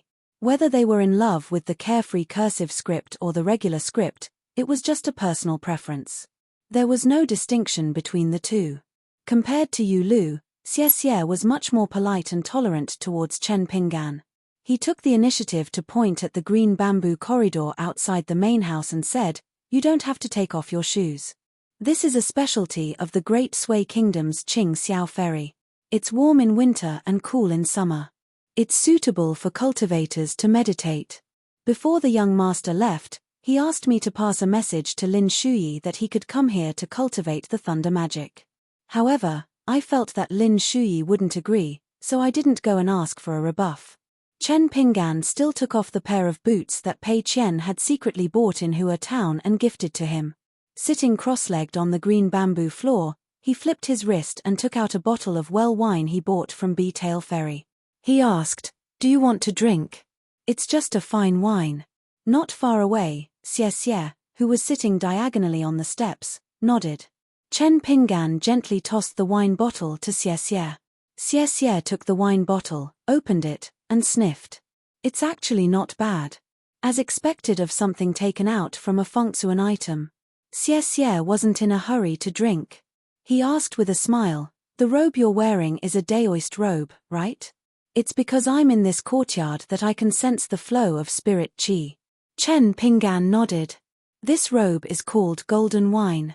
I found it by chance at a place called Jiaolong Gully on my way to Inverted Hanging Mountain." Xie turned his head and looked towards the courtyard door with a complicated expression. He muttered, "Then you're really lucky." Chen Pinggan grunted in acknowledgement. He took off the blade-strengthening gourd and drank a mouthful of wine. Xie smiled. "You really know how to drink. This trip to Jianghu wasn't in vain." Chen Pinggan pretended not to hear. He reached out and touched the bamboo floor. The spirit qi flowed like water. Although it couldn't compare to the best immortal residences and grotto heavens, it contained more spirit qi than the best houses in the immortal inns of the secular dynasties. The world was silent. Xie muttered to himself, "Stars light up the 4 directions, in the middle of the Milky Way. Is it cooling down? The immortal cottage is so cool." Chen Pinggan smiled. "Which immortal poet of the Lu dynasty wrote it?" Xie shook his head slowly. "A long time ago, on a night like this, my master was casually reciting a poem. She said that the poem was poetic excess. It's just a small Dao, just like calligraphy and chess. It's not worth mentioning." Chen Pinggan said, "At Inverted Hanging Mountains Lingji Zhai, I originally prepared a gift for you and Lin Shuyi. Your gift, at that time, I mistook it for a broken dew armor that couldn't be repaired. I bought it at a very low price. Later, I found out that it was one of the 8 ancestral armor pills of the deity dew armor. I even repaired it for a friend. When I met Kui Dongshan in Qingwan Kingdom, Kui Dongshan told me not to give you such an expensive gift. Our friendship wasn't that good, and you might misunderstand that he had ulterior motives. I felt that it made sense, so I thought that I could save it first. It wouldn't be too late to give it to you when we become true friends. So today, I'll give you this first. Take it. Xie Xie turned his head and reached out to take a small piece of finely carved mutton fat jade. It was the white ox Ganoderma. Chen Pinggan smiled. It's a small gift from inverted hanging mountains Lingjizhai. Hope you don't mind. Xie Xie smiled and said, are you hinting that as long as I become friends with you, Chen Pinggan, I will be able to obtain a priceless military treasure? Chen Pinggan smiled and didn't say anything. Xie Xie held the warm and delicate jade piece and said to himself, you're not that kind of person. Chen Pinggan raised the blade-strengthening gourd and held back his laughter. Thank you. Xie Xie glanced at Chen Pinggan. Yo, you've only been gone for a few years, and you've learned to be glib. I really have to look at you with new eyes. Chen Pinggan fastened the blade-strengthening gourd to his waist and covered his sleeves with his hands. He sighed. When Li Huai was bullied by outsiders, you, Lin Shuyi, and Yu Lu all stood up for him. I was really happy when I heard about it. That's why I told you about the sweet dew armor, not to show off, but because I really hope that one day, I can become friends with you. I actually have a selfish motive. Even if we can't be friends, I still hope that you can become good friends with Little Treasure Bottle and Li Huai. You can take care of them in the academy in the future. There was another reason that Chen Pinggan couldn't say out loud. No matter how many twists and turns there were, Chen Pinggan was still Kui Dongshan's teacher in name. It was very suspicious that he didn't discipline him well. Kui Dongshan took Xie Xie as his personal maidservant. No matter how one looked at it, it was a disaster for Xie Xie, the cultivation genius of the Lu dynasty. However, the world was complicated. Many seemingly well-intentioned wishful thinking could end up doing bad things. Don't touch the scars of others, and live in peace. When it was uncovered, it was dripping with blood. Chen Pinggan sat at the bottom of the steps, wearing his boots. Xie Xie said softly, I won't send you off. Chen Pinggan waved his hand. No need. After Chen Pinggan left, Xie Xie covered her mouth and laughed for no reason. She didn't know why, but she felt that he was like a cat who sneaked home in the middle of the night to avoid the tigress at home. Of course, this was just a very strange thought of Xie Xie. A woman's heart was like a needle at the bottom of the sea. It could only mean that Xie Xie was in a good mood. Xie Xie raised her hand and held the Ganoderma jade high up. It was quite beautiful. Chen Pinggan left this one of the best places in the academy. Yu Lu lived alone in the academy. Although the lights were off, Chen Pinggan didn't hesitate to knock on the door. Yu Lu quickly opened the door casually in his boots and smiled. What a rare guest. Yu Lu turned around to light the lamp. Chen Pinggan helped to close the door. The two sat facing each other. Inside Yu Lu's room, other than some things the academy had prepared for the students, there was nothing else. This was Yu Lu. As if he didn't have anything on his mind. As the crown prince of a great dynasty, after the fall of the country, he still stood aloof from worldly affairs. Even when facing one of the main culprits, Kui Dongshan, he didn't have the same hatred as Xie Xie. On this point, Yu Lu was similar to the martial madman Zhu Lian who came from a rich family. When Chen Pinggan was on his way to the academy of the Great Sui Kingdom, he and Yu Lu took turns to keep watch. One in the first half of the night, the other in the second half of the night. If the person in the first half of the night didn't feel sleepy and sat by the fire, there was nothing to talk about. Often, it was Chen Pinggan who practiced the stance sword furnace or the six-step stance. If he was in the stance, Yu Lu would be in a daze. If he was in the stance, Yu Lu would just watch for a while. Yu Lu didn't drink. Chen Pinggan also didn't drink. He gave the book, Records of the Mountains and Seas, that he also bought from the inverted hanging mountain to Yu Lu. Yu Lu naturally thanked him, saying that he was poor, but had no gifts to give. He could only send Chen Pinggan to the entrance of the academy. After Chen Pinggan left, Yu Lu lightly closed the door. He continued to close his eyes and walk in the pitch-black room, his fists loosening and clenching, repeating this. When Yu Lu was practicing, Xie Xie was also sitting in the green bamboo corridor, diligently cultivating. When Lin Shuyi saw Chen Pinggan, he wasn't surprised. In truth, he already knew that Chen Pinggan was coming. But after hesitating, he didn't take the initiative to find Chen Pinggan at the guest house. Chen Pinggan gave him the incomplete Lightning Taoist book from Ling Zhizhai. At that time, there was a note saying, "There is only one book in the world, unless it is missing dozens of pages, it is priceless." Lin Shuyi didn't refuse. Chen Pinggan smiled and said, "Thank you for letting me pass a message to you. If you don't mind, please go to her place to cultivate." Lin Shuyi thought for a moment, nodded and said, "Okay, as long as I'm free during the day, I'll go." Chen Pinggan didn't stay for long. His butt didn't even warm up on the bench. After staying for less than half an incense stick's time, he had to leave. Before Lin Shuyi opened the door, it was obvious that he was practicing a breathing technique on a futon. Lin Shuyi suddenly smiled and asked, "Chen Pinggan, do you know why I'm willing to accept such a valuable gift?" Chen Pinggan stopped, turned around and asked, "Why do you say that?" Lin Shuyi, who would never leave people in the academy, walked to the table for the first time and poured 2 cups of tea. Chen Pinggan then returned and sat down. Lin Shuyi, who had already become an elegant young master, was silent for a moment and said, "I know that I'll definitely return the favor in the future." Chen Pinggan smiled and nodded. Sure enough, he hadn't changed. This guy was still cold. Lin Shuyi turned to look at the bamboo box, the corner of his mouth raised. "Also, I'm very grateful to you for one thing. Take a guess. You've already made such a move, what's there to guess?" Chen Pinggan said helplessly, "Didn't I just give you a bamboo box?" Although it was made from the bamboo transplanted from the Green Immortal Mountain in the past, to be honest, it definitely can't compare to the Thunder Magic Taoist book now. Lin Shuyi smiled and shook his head. "Guess again." Chen Pinggan recalled that trip and asked tentatively, "That time when you stayed at the inn?" Lin Shuyi still shook his head and laughed heartily. He got up and began to chase him away, joking, "Don't delay my cultivation just because you gave me a gift." Chen Pinggan left the school in confusion. After meeting the 3 people, he didn't return the way he came. After delivering the gift an hour earlier than expected, Chen Pinggan took a slight detour and walked in a quiet area of the Cliff Academy.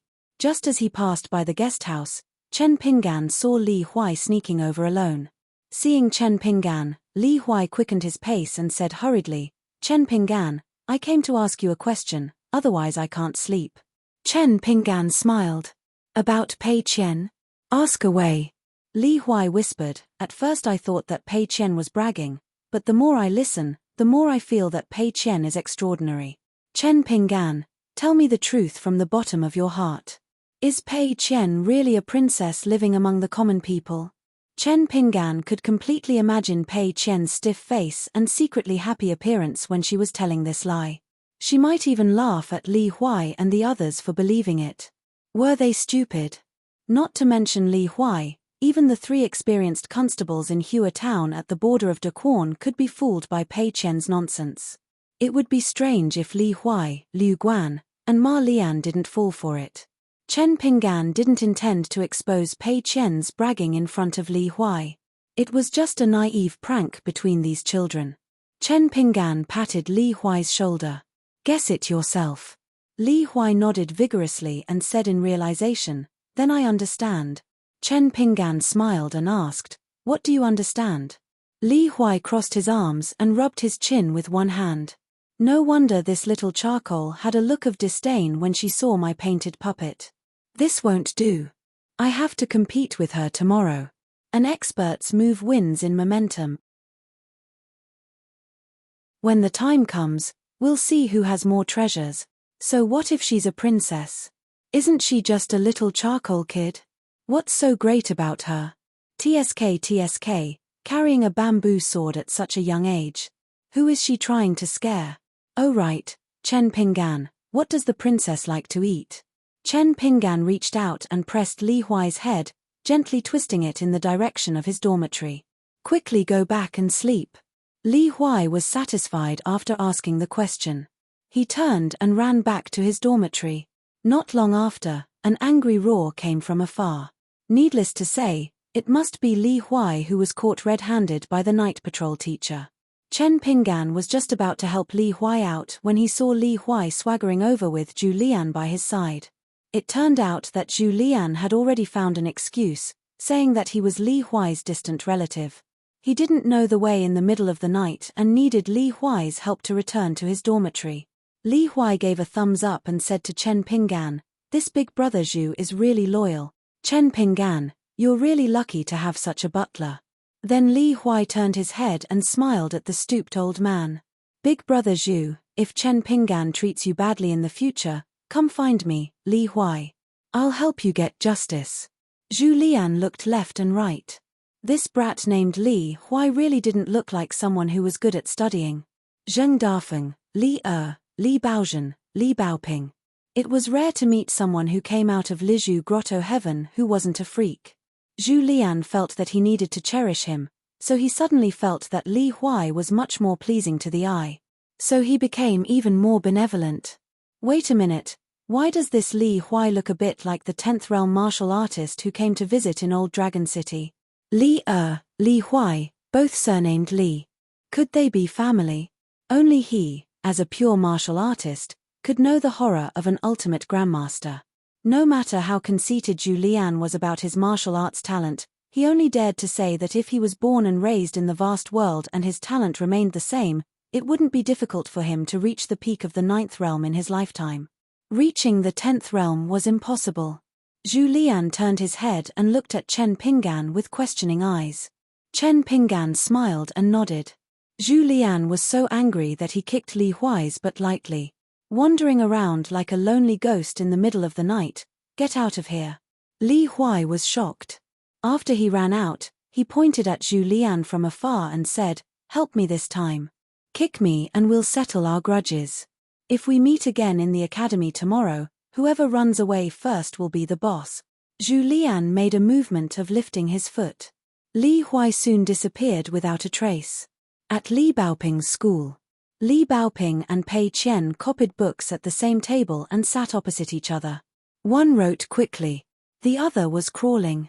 Every time Li Baoping finished copying a piece of paper, he would shout "Go," and then put down the brush, twisted his wrist and came to Pei Qian to take a look. Pei Qian was speechless and sweating. In the capital of the Great Sui Kingdom, adjacent to the capital city of Feng State, a very senior guest came to the mansion of the Cai family that had just moved in. It was Kui Dongshan, who won himself the nickname of ancestor of the Cai family in the Cliff Academy with the help of numerous magic treasures in a nearby object. In the middle of the night, a young man in white hammered the gate of the Cai family's mansion and shouted loudly, little Cai, open the door." A handsome young man with a red mole between his eyebrows was followed by a short man with a yellow ox beside him. The old immortal of the Great Sui Kingdom, who used to be stationed near the Cliff Academy, walked out of the secret room with a pale face. He jumped up in the yard and landed on the street outside his house. "Kui, what are you doing here?" Years ago, Kui Dongshan and Cai Jingshan had a soul-stirring fight in the sky above the Great Sui Kingdom's capital city, which was called Little Dongshan by the people of the capital city. Kui Dongshan became famous after the fight, as if he had held a firecracker feast for the people of the capital city. Many people in the capital city looked up at the academy's Mount Donghua that night and enjoyed it. Because they had an earth immortal of nascent soul realm as their patriarch, the Cai clan, which was originally very prestigious in the capital city, soon moved out of the capital city, leaving behind only a member of the clan, who was an official in the capital city, to guard such a large mansion that was not inferior to that of a noble. Kui Dongshan laughed and said, "Jingshan, you are so polite. Why did you come out to welcome me? Come on, let's go to our house. It's late to enter the city, and there's a curfew. I'm starving. Ask someone to make a midnight snack and let's have a good chat." Cai Jingshan said with a dark face, "You are not welcome here." Kui Dongshan suddenly pointed at Cai Jingshan, stomped and scolded, "You ungrateful son of a bitch. I gave you face, but you don't want it, do you? Come, let's fight again. This time, if you can withstand my 50 transcendent artifacts, then I'll call you my ancestor. If you can't, then tomorrow you'll ride a horse and parade through the streets, shouting that you're my Kui Dongshan's good grandson 1,000 times. Cai Jingshan gnashed his teeth and said, I would rather die than be humiliated. Either you kill me tonight, or don't even think about stepping into the Cai family. Kui Dongshan disappeared in a flash, using the magic of shrinking the earth into an inch. It looked ordinary, but in fact, it was different from the ordinary Taoist meridians. Kui Dongshan returned to his original place in a flash. What do you say? Do you want to slit your own throat? You are an unfilial grandson, but I can't disown you as your ancestor. So I can lend you a few sharp magic weapons, so that you won't say that you don't have a good weapon to kill yourself. That fellow continued to blabber on and on. The burly old man was so angry that the qi in his dantian was surging. He fanned the flames and his momentum skyrocketed. Kui Dongshan suddenly stopped smiling, narrowed his eyes, and said gloomily, Little bastard, you probably think that the elder ancestor took advantage of the academy in the Battle of Donghua Mountain, so you lost unjustly, right? Cai Jingshan's heart lake was agitated. Just as the battle of life and death was about to break out, he was shocked to find that Kui Dongshan's pupils were vertical and emitted a dazzling golden light. Cai Jingshan felt as if he was being stared at by an ancient flood dragon that was stirring up trouble. He felt as if there was a knife at his back. Cai Jingshan quickly withdrew his momentum, stretched out a hand, and said in a low voice, Please. The old gatekeeper, who had been watching them from the crack of the door, went from being sleepy at the beginning to having cold hands and feet. Now, he looked as if he had lost his parents as he trembled and opened the door. Kui Dongshan strutted over the threshold first. Cai Jingshan followed closely behind. Wei Xian and the yellow ox also walked into the mansion of the Cai family. After the gatekeeper closed the door, he lamented in his heart. It was not easy to avoid this plague. The elder ancestor showed his strength in the provincial capital and helped the provincial governor to deal with a cunning river demon. Then he re-established the prestige of the Cai family in the local area. But after a few days of peace and stability, the elder ancestor came again. It was true that good people did not come, but bad people did not come. He only hoped that peace would bring wealth and that there would be no more trouble. Kui Dongshan kept nagging about wanting a midnight snack. He had to show his sincerity. Cai Jingshan endured it. He gave the pure martial artist Wei a jug of the most expensive wine in the city. He endured it. Even the small yellow bull monster in Dragon Gate Realm wanted a house with its own entrance and courtyard in the Cai family. Cai Jingshan could not tolerate it, but he also endured it. Cai Jingshan waved his hand to disperse the two curious maidservants. When there was no one else present, he asked, What do you want to do? Be straightforward. Kui Dongshan stepped on a chair with one foot. He held a wine pot in one hand and chopsticks in the other. He wolfed down the delicious food and wine without missing a beat. He said vaguely, You've been a local in the capital of the Great Sui Kingdom for more than 100 years. Tell me, who are the idiots behind the assassination? General of Agile Cavalry Tang Zhuangshan, Right Assistant Minister of the Ministry of War Dao Ju, and General of Dragon Ball Miao Ren? I don't need you to tell me, because I know. But you and I know that these guys are not the real bosses behind the assassination in the Great Sui Kingdom. Just tell me what you know. Let's hear it. Cai Jingshan's eyelids trembled slightly. Kui Dongshan threw away an extremely delicious duck leg in secret sauce. He licked his fingers and glanced at Cai Jingshan from the corner of his eyes. He said with a smile, I allow you to name every person who is involved in this matter. You can name a name that has absolutely nothing to do with this matter. It can be a long-time enemy on the mountain, or a random relative of the Gao family that you don't like. Kui Dongshan burped. Before I finish this supper, it's all in effect. After I finish eating, your Cai family won't have this chance anymore. You might not know this, but the descendant of the Gao family that you left in the capital is a student of the Cai family who works in the Imperial College. He's also one of the lackeys of the Cai family. As a scholar, he's unwilling to watch the Great Sui fall and bow to the barbarian Great Li. This is understandable. The Gao family has nurtured scholars for hundreds of years, and they're willing to sacrifice their lives to serve the country. I admire them even more, but understanding and appreciation can't be eaten. Kui Dongshan continued to eat and drink. Cai Jingshan asked in a low voice, I want to know one thing first. Is Cai Feng really involved in this? Kui Dongshan sneered. Cai Feng is a scholar and has great ambitions. Do you need me to talk nonsense? Do you really think I'm the ancestor of the Cai family? Cai Jingshan's face was full of pain. He was an earth immortal in the nascent soul stage who could look down on the nobles and was one of the few grand priests in the Great Sui Kingdom. However, it was human nature and the duty of the ancestors to protect the family. The deceased ancestors could only rely on the mysterious virtues of the underworld. Cai Jingshan, a cultivator of the Tao, would of course have a good grasp of the situation. Not only would it not hinder his own cultivation, he would also do his best to support those good seedlings who had the opportunity to return to the family. As for those descendants, they would either walk the path of civil and military officials or walk the path of cultivation. It was their duty to bring glory to the family and their ancestors. Over the past 100 years, the Cai family had only produced one Qi trainer who was neither high nor low. Even though he did not lack Cai Jingshan's guidance and a large amount of immortals' money, he was still stuck at the cave-dwelling realm, and his future was limited. Therefore, Cai Jingshan still placed more hope on Cai Feng, the second-ranked scholar.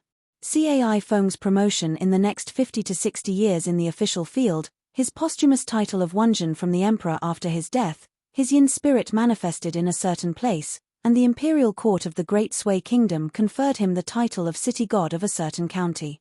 After that, he would be promoted step by step to the position of city god of a certain province. Cai Jingshan had already prepared all these things. As long as Cai Feng followed the prescribed order, he would be able to reach the position of city god of a certain province. This was also the exhaustion of an earth immortal in the nascent soul stage. After that, Cai Feng could only rely on himself to fight for more opportunities of great Tao. Every dog had its day. It was very difficult for ordinary people to grasp the opportunity, and they might not have another chance in their lifetime if they missed it once. However, Qi trainers were different. As long as they lived long enough, there would be a day when the feng shui would flow into their family. By then, they could use the secret method of immortals to keep the feng shui in their family and keep accumulating the family's wealth. Just like how ordinary people accumulated gold and silver, there would be one after another incense offerings. Cai Jingshan had never thought that Cai Feng would be so stupid as to throw away his bright future and participate in such a scheme behind his and his family's back. Kui Dongshan gently put down his chopsticks. 10.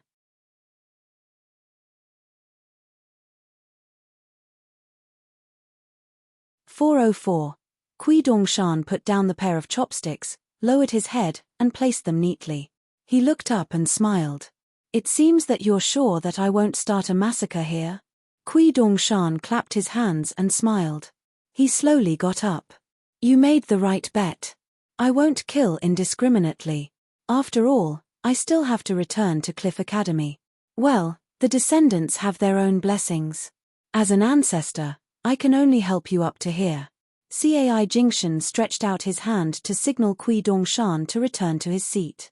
He asked, how can you prove that your words are effective? That they are effective in the Great Sui's court and in the Great Li's imperial court? Kui Dongshan leaned lazily on the chair and played with his hair. He gently twisted it. It's hard to prove. Cai Jingshan had to take a step back. He hesitated for a moment and said in a low voice, then how can you get Cai Feng out? And it must be the kind that won't affect his future career. I have to remind you that you can't let Cai Feng change sides and betray his friends for glory. This will hinder Cai Feng's path of becoming a god after his death. Cai Feng will be related to the Great Sui Kingdom's throne, literature, and feng shui for the next 100 or 1,000 years. It's not difficult for him to be honored before his death, but he will be rejected by the Great Sui Kingdom after his death. Kui Dongshan smiled. I have my own plan. Don't worry, I promise that Cai Feng will be the minister of the 6 ministries before his death, except for the Ministry of Rights. This position is too important. I'm not Emperor Dali. As for after his death, he will be the lord of the city god pavilion of a big state within 100 years, except for the Gao family's Guyang. How about that? Cai Jingshan asked tentatively. Then what about my Cai family's choice and reputation?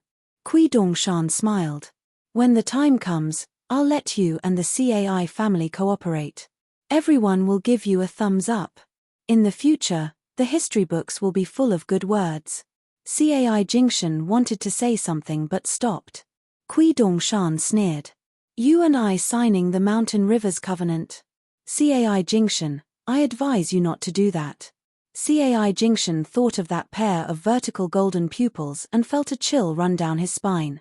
Although he and the Cai family were at the mercy of others and felt aggrieved, compared to the unbearable consequences of Cai Feng dragging the entire family into a bottomless abyss and even implicating the cultivation of this old ancestor, Cai Jingshan, this bit of gloom was not unbearable.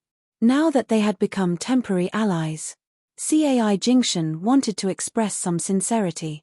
Years ago, Mr. Kui was assassinated by the golden thread in the academy and escaped with the substitute talisman. Don't you want to know who is behind this? Or do you think it's actually a group? Kui Dongshan of his life. Cai Jingshan felt uncomfortable all over. He didn't understand what he had said wrong. Kui Dongshan stood up and took a pot of unopened cellar wine from the table. I was so bored in the academy that I wanted to hang myself on the top of the mountain. Finally, something so interesting happened. Look at what I did after that. After waiting for a long time and seeing that they didn't continue to attack, I had to take the initiative to go to the Qingxiao ferry to stretch my neck. In the end, no one dared to attack. I had to carry a few carts of Qingxiao ferry green bamboo back to the academy to pave the floor. I paid the right price. Why? I was grateful to them for relieving me of my boredom. In order to deal with the second assassination, I made so many plans.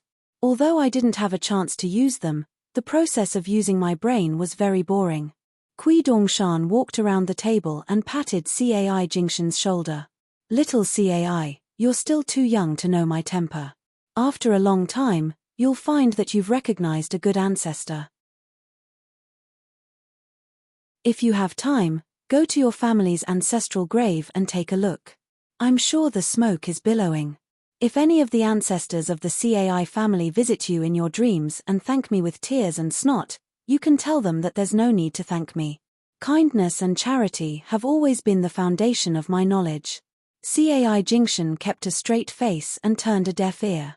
The yellow ox demon of the earth ox species had long gone to the ox pen to rest. Wei Xian, on the other hand, had been sitting at the table where Kui Dongshan and Cai Jingshan were, drinking without saying a word. Wei Xian followed Kui Dongshan to his residence. After they sat down, Kui Dongshan used the golden flying sword to draw a lightning pool, blocking Cai Jingshan's prying eyes. Kui Dongshan kicked off his boots and sat cross-legged on the chair. He smiled and said, "Help me make the final conclusion with a sentence or two." Wei Xian said slowly, "A bird that flies high dies because of delicious food. A fish in a deep spring dies because of fragrant bait." In Wei Xian's opinion, Cai Jingshan and the others were indecisive and not worth mentioning. Under the general trend, even an earth immortal of the nascent soul realm would be like a mantis trying to stop a chariot. Before they entered the provincial capital, Kui Dongshan had shown Wei Xian a lot of intelligence reports on the inside of the Sui dynasty. Compared to the secret hidden by the Gao family's old minister of offerings, Cai Jingshan, the matter of Cai Feng's conspiracy in the capital was a small matter. The Great Sui Kingdom's Gao family was able to join forces with the Lu dynasty to suppress the rise of Dali, who had the imperial tutor, Kui Dong, and the Cliff Academy. It was not as simple as the Great Sui Kingdom's Gao family's foresight. Back then, Dali had the help of the school of Mo and the school of Yin and Yang from the school of Lu to build the replica of the Beko Keikyang building. The Great Sui Kingdom and the Lu dynasty also had the shadows of the 100 schools of thought behind the scenes. Cai Jingshan was a chess piece that was buried deep and at the same time, a more important one. Although Cai Jingshan appeared to be cowardly tonight, the situation was completely under Kui Dongshan's control. In fact, even when Cai Jingshan resigned in a fit of pique and moved his family out of the capital, it seemed that he could not bear the humiliation, but it should have been instructed by the expert. Currently, the Great Sui and the Great Li had formed a mountain alliance of the highest rank. One side used Mount Donghua, where the Mountain Cliff Academy was located and where the chi of the Dragon Vein was gathered, while the other side used the newest dynasty's northern peak, Mount Biyun, as the place for the Mountain Alliance to worship the heavens and announce to the earth. The Great Sui dynasty did not have to fight the Great Li Iron Cavalry head-on and won a great opportunity to recuperate for more than 100 years. They only had to cede the Huangting Kingdom and its vassal states, while the Great Li was able to preserve their strength and go all out to the south, killing their way to the border of the Zhuang dynasty. But behind the peace, the Song clan and the Gao clan of the Great Sui Kingdom naturally had their own plans. Especially after the death of Emperor Dali Song Zhengchun, even if the central government of Dali kept it a secret, the Great Sui Kingdom might have already sensed it. That was why they were ready to make a move.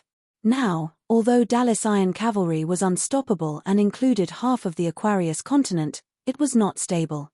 Once Dali and the Great Sui Kingdom's backyard were in trouble at the same time, and Lakeview Academy and the Zhuang dynasty suddenly showed their strength, Dali's seemingly favorable chess game would be destroyed in an instant. By then, the entire northern territory that was trampled by Dali's Iron Cavalry would be a piece of juicy meat that could be rightfully placed in their mouths. Kui Dongshan's trip was without a purpose to Wei Xian. Depending on the situation, whether it was to attract, kill, or be used as bait, it all depended on how Cai Jingshan responded. Wei Xian did not dare to say that Kui Dongshan could definitely win against those top figures behind the scenes. But as Cai Jingshan was definitely not a problem. He would only be played by Kui Dongshan. That was why Wei Xian said that birds and fish were greedy for bait. Kui Dongshan shook his head. Kui Dongshan stretched out 2 fingers and wrote the same 16 words in the air. A tiger is inferior to its power, it will attack. A fox withdraws its body, it will take it. Wei Xian frowned and said, "Is the Great Sui Kingdom really going to tear up the alliance and stake it all on one throw? Does it want to replace Dali?" Kui Dongshan laughed and pointed at himself. Wei Xian was stunned and cupped his hands. The imperial tutor's foresight is not something that ordinary people can compare to. Kui Dongshan complained, "In the future, just call me Mr. Kui. Calling me the imperial tutor makes me feel that you, the founding emperor of the Nanyuan Kingdom, are taking advantage of me." Wei Xian sighed and said, "The small Nanyuan Kingdom is just a few provinces of Dali. In the past, there were also banished immortals who left behind a few words. That was why I ordered the alchemists of the Nanyuan Kingdom to search the mountains and sea for immortals. But if you don't really come to the vast world, you can't really imagine the true vastness of the world." Kui Dongshan smiled and said, "There is a very powerful scholar in the Central Plains. He once lamented about a drop in the ocean and a mustard seed on the continent. If there is a chance in the future, I will take you to meet him. At that time, you can be a frog at the bottom of a well and sigh." Kui Dongshan held the armrests of the chair with both hands and shook it. The chair began to move. Kui Dongshan sat there as if he was riding a bumpy horse. It was extremely comical. But Wei Xian had been with Kui Dongshan for a long time and was already used to it. In this matter, Wei Xian and Yu Lu were far more used to it than Kui Dongshan. This was probably the breadth of mind of the emperor and the crown prince. Kui Dongshan said slowly, "I have already told you the answer. Anyway, the people behind the scenes of the Great Sui Kingdom and Dali are competing with each other. The life or death of pawns like Cai Feng, and the surrender of Cai Jingshan and the like won't make any waves. Then, the reason why I stayed in the capital and didn't go to the Capital Academy is actually not as complicated as you think. My master loves little Bao Ping the most. Maro Xiaodong is a person who can't keep secrets. He will definitely tell him about the disgraceful conspiracy of the Great Sui Kingdom. If I bump into him now, he will definitely be angry and scold me for not doing my job properly. If I tell him about the great cause of the nation, it will be even more unpleasant. Maybe I won't even be able to be his student. But I still have to do it." I can't tell him to rest assured that Bao Ping Li Huai and the other children will be fine. His knowledge is becoming more and more complete. From the order of the original intention to the good and bad of the final goal, as well as the choice of the path in between, he has a rough outline. My cold-blooded and unscrupulous words are very difficult to deal with. So it's better for me to hide here and make up for my mistakes. I can show some results and help to cut off some connections. Then I will go to the academy to accept my punishment. At worst, I will be beaten up. It's better than letting him have a knot in his heart. Then I will be finished. Once he thinks that I have bad intentions, even the gods can't save me. Even the old Shotsai may not be able to save me. Wei Xian thought for a moment and was about to speak. Kui Dongshan, who had already moved his chair to the window, waved his hand with his back to Wei Xian. You, Wei Xian, don't have the right to comment on my entanglement with him. So watch more and speak less. Kui Dongshan murmured, Longquan County Chief Wu Yuan, Huangting Country's Wei Li, Qingwan Country's Liu Qingfeng, Governor Wei Liang, and you, Wei Xian. They are all good seedlings that we have chosen. Among them, you and Wei Liang have the highest starting points. But as for what you will achieve in the future, it will still depend on your own abilities. Wei Liang won't talk about him. He is a lone cloud and a wild crane. He can't be considered a chess piece in the true sense of the word. But Wu Yuan and Liu Qingfeng were carefully cultivated by him. You and Wei Li were chosen by me. In the future, the four of you will fight for us.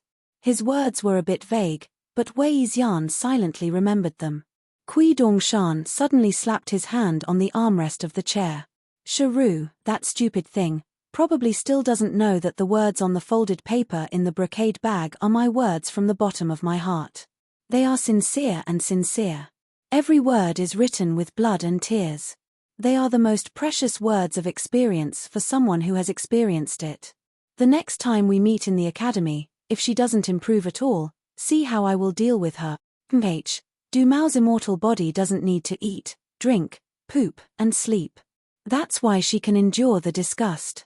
When the time comes, I will make her eat, drink, poop, and bathe a few times. I will also let her know what a real man is. Wei Xian bid farewell and left. With a wave of his sleeve, Kui Dongshan removed the restriction of the lightning pool with a circle of golden light. Wei Xian sincerely admired and respected this person. He admired Dallas' current strength. From a small vassal country of the Liu dynasty to such a scene in less than 100 years, it relied on the words creating something from nothing. But this wasn't enough for Wei Xian to feel respect for the imperial tutor Kui Dong. When this person was conquering the world, he was racking his brains on how to protect it. Wei Xian felt that this was the true game of chess. After Wei Xian left, Kui Dongshan shook his wrist and the pot of wine on the table flew into his hand. He took small sips of wine. During the ups and downs of his journey, he had seen too many people and things. He had read even more books and seen countless mountains and rivers. In the soul-stirring battle of the third and fourth ranks, there was once a civil official who didn't care about his life and death. He said something that no one would take to heart, but it had always moved Kui Dong. It was engraved in his mind until today. Heaven and earth have given life, and death is inevitable. Grass and trees will wither in spring and autumn. This is the law of heaven. You Qi cultivators who disregard the law and treat human lives like grass. You immortals on the mountain who treat the common people like ants. How are you different from the demon race? Kui Dongshan pinched the wine pot with 2 fingers and leaned against the chair. His voice was as soft as a mosquito's, intermittently muttering, I was once a banished immortal. I drank the spring water brewed by the gods of the heavenly court. I played the colorful cloud chart in White Emperor City. I looked at the iron face and waves, and I was unhappy. I was penniless, but I ate the dew and drank the dew. I drank wine with lanterns, and I could fight the wind, rain, thunder, and lightning. Sir was drunk and shook his head. He raised the empty cup high and asked who was first in the human heart. The boy didn't answer and fell asleep with his head down. He heard the chirping of the insects on the walls, and it was the sound of him snoring. Sir took off his clothes and put it on the boy. He staggered and fell into a dilapidated hut. Kui Dongshan suddenly stretched out his hand and scratched his cheek. Nothing. Change. What should I change?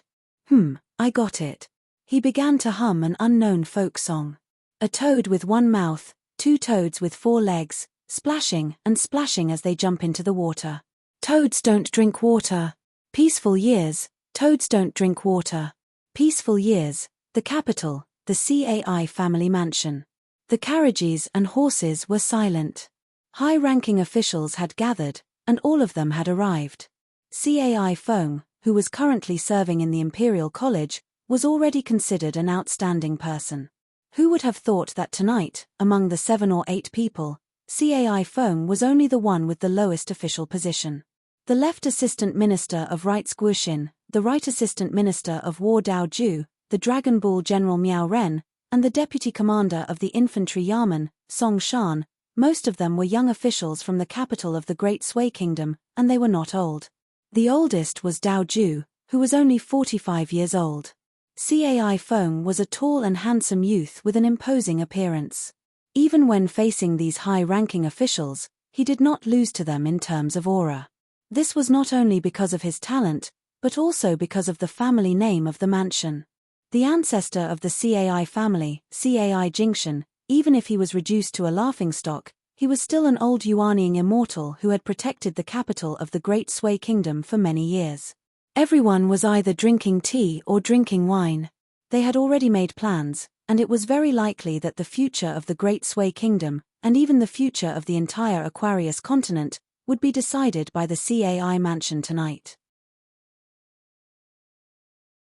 Half a month later, the emperor would hold the 1,000-old men banquet, and before and after that, they could do anything. CAI Feng stood up and said in a clear voice, studying the books of the sages, protecting the mountains and rivers, protecting the people from humiliation, protecting the nation's name, and not being overshadowed by foreigners. We scholars, sacrificing ourselves for righteousness, this is the time. Another newly appointed top scholar of the Hanlin Academy suddenly stood up and threw the wine cup in his hand to the ground, shattering it into pieces. He said in a low voice, "A son cannot have 2 fathers, and a minister cannot have 2 emperors. It is better to die in glory than to live in dishonor." Most of the 36 founding generals of the Great Sui Kingdom were Confucian scholars. The crowd was furious and passionate. Someone raised his arm and shouted, "We swear to kill the demon Maro Xiaodong." Someone cried and slapped the armrest of the chair again and again. How can the Great Sui dynasty bow and bend our knees to that barbaric Song clan, cede our land and beg for peace? Losing without a fight is a great shame. The crowd gradually dispersed. CAI Feng did not see anyone off, otherwise, it would be too conspicuous. Although Song Shan had already arranged everything, and the night guards near the CAI family were all the trusted officers and soldiers of the deputy commander of the infantry Yamen, it was still better to be careful. CAI Feng was left alone in the lonely banquet hall, and the smell of wine still filled the air. CAI Feng's eyes were burning. Who else but me, CAI Feng, could turn the tide? Miao Ren and the newly appointed top scholar, Zhong Dai, left in the same carriage. The two of them sat opposite each other in the carriage. Miao Ren looked at the calm young man and felt a little self-deprecating. He was not as calm as a young man in his 20s. No wonder he was called the Prime Minister. The future gentlemen of Cliff Academy, Li Zhongying, Chu Dong of Nanxi, and CAI Feng were known as the 4 spirits of the capital. They were the outstanding figures of the younger generation of the Great Sui Kingdom. In addition, there were the 4 leaders, Pan Yuan Chun, the son of the late great General Pan Maozhen. However, these were all descendants of generals. After the youngest Pan Yuan Chun left the academy and went to the border to join the army, the 4 leaders were all in the army. There were a total of 8 of these 4 leaders. After the meritorious families, there were 4 of them, such as Chu Dong and Pan Yuan Chun. There were also 4 of them, such as Zhong Dai and Li Zhongying, who were in front of him.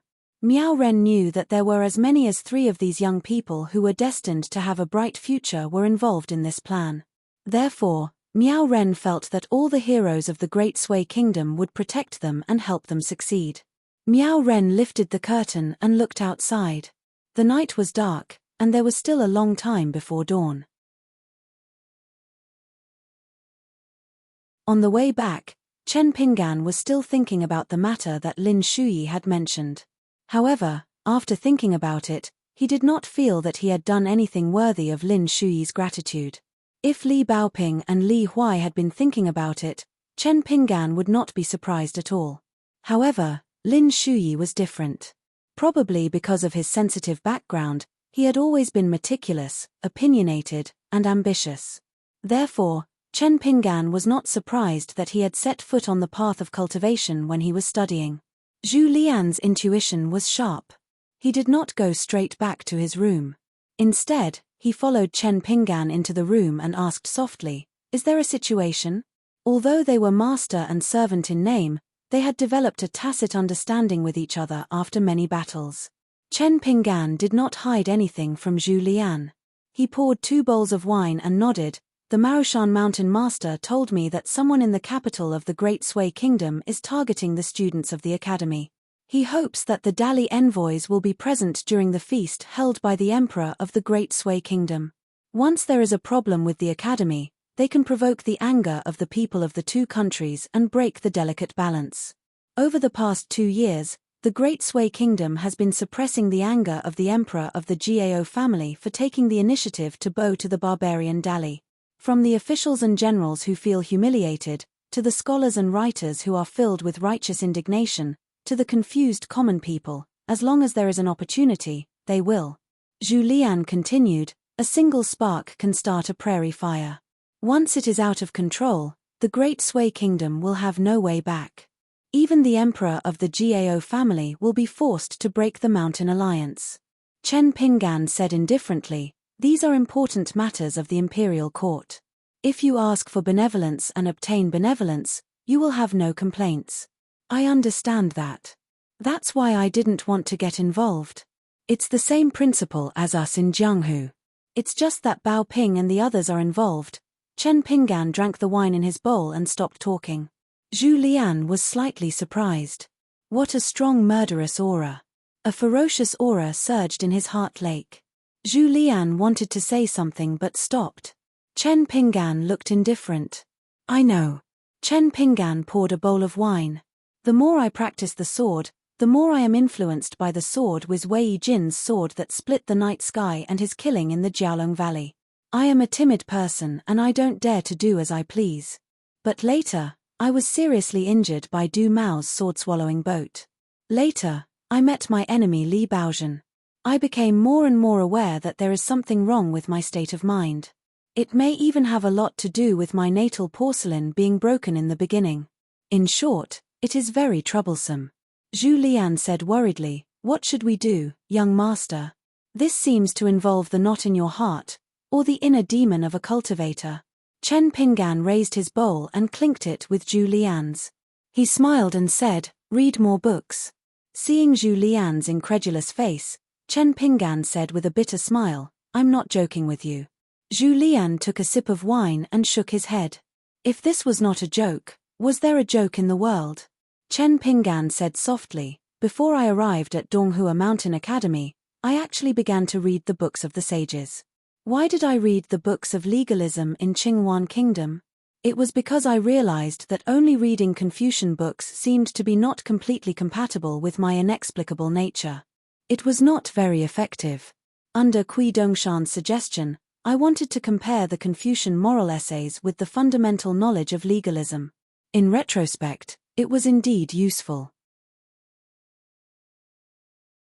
When I arrived at the academy and saw the Marushan Master's ruler and the words engraved on it, I was enlightened and felt that I was on the right path. It was just that I was in a daze and followed my instincts. I had no idea where I was going. You may not know, but I, Chen Pinggan, am most afraid of that kind of. Chen Pinggan began to think about how to phrase it. Zhu Lian said tentatively, drawing the sword and looking around, "The heart is at a loss." Chen Pinggan smiled and said, "That's a little interesting. As long as I see someone standing somewhere far away or high up, no matter how far or high up, I am not afraid." Chen Pinggan used his finger to write lightly on the table and said slowly, "The sages said, follow your heart and do not overstep the rules. This is the remedy for the illness." Zhu Lian raised his wine bowl and felt that it was not right to drink, but it was also not right to not drink. Chen Pinggan laughed and said, "Do I need a reason to drink? Let's drink." The two of them finished the wine in their bowls. Chen Pinggan felt that since martial artists and mortal enemies were the most beneficial for cultivation, then he himself, as a qi cultivator, could use this to sharpen his heart and find joy in the midst of hardship. Was it not a bad idea to use this as the dragon-slaying platform for cultivation? Just like in Zhongyue of sky-bearing, Zhu Lian threw a punch at Pei Qian on the ferry boat and Pei Qian dodged it. Sharu was not a pure martial artist.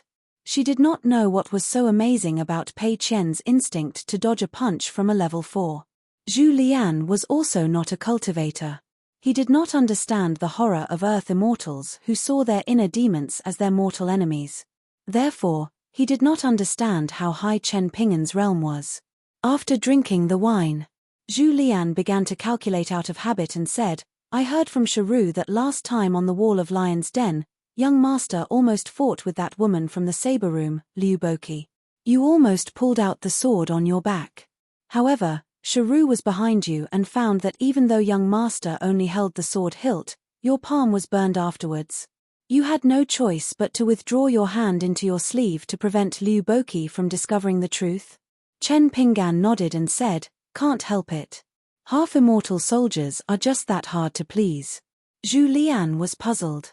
Chen Pinggan had talked about the battle with Ding Ying in the Lotus Flower Blessed Land in detail. It could be considered a replay of the chess game between the master and servant. Chen Pinggan explained, "The long qi sword I told you about before was of a higher grade, but most of the restrictions were broken by that big sword immortal. Otherwise, I would not have been able to pull out the sword until I died. As for the Fu family of Old Dragon City, as the sword immortal, they wanted to watch the show. They knew that if they gave it to me, it would mean that the so-called half-immortal weapon would be useless for a long time. Moreover, it was in line with the rules. They helped to break all the restrictions, which meant that this sword immortal sword was like a house without a key. It could be used by me, Chen Pinggan. If it accidentally fell into the hands of others, they could still enter and leave the house freely. It would be an unpredictable move." Chen Pinggan stretched out his hand and grabbed the sword immortal sword on the bed. "I have been using the small refining method to slowly unravel those secret restrictions. The progress is slow. I probably need to reach the 7 realms of martial arts to be able to break all the restrictions one by one and use them freely. Now that I have pulled it out, it is equivalent to sacrificing 800 to kill 1,000 enemies. Unless it is absolutely necessary, it is best not to use it." Zhu Lian suddenly understood. He drank a mouthful of wine and then slowly said, "Li Baoping, Li Huai, Lin Shuyi, Yu Lu, thank you." The 5 of them were all from Dali. Assassinating Yu Lu was not significant.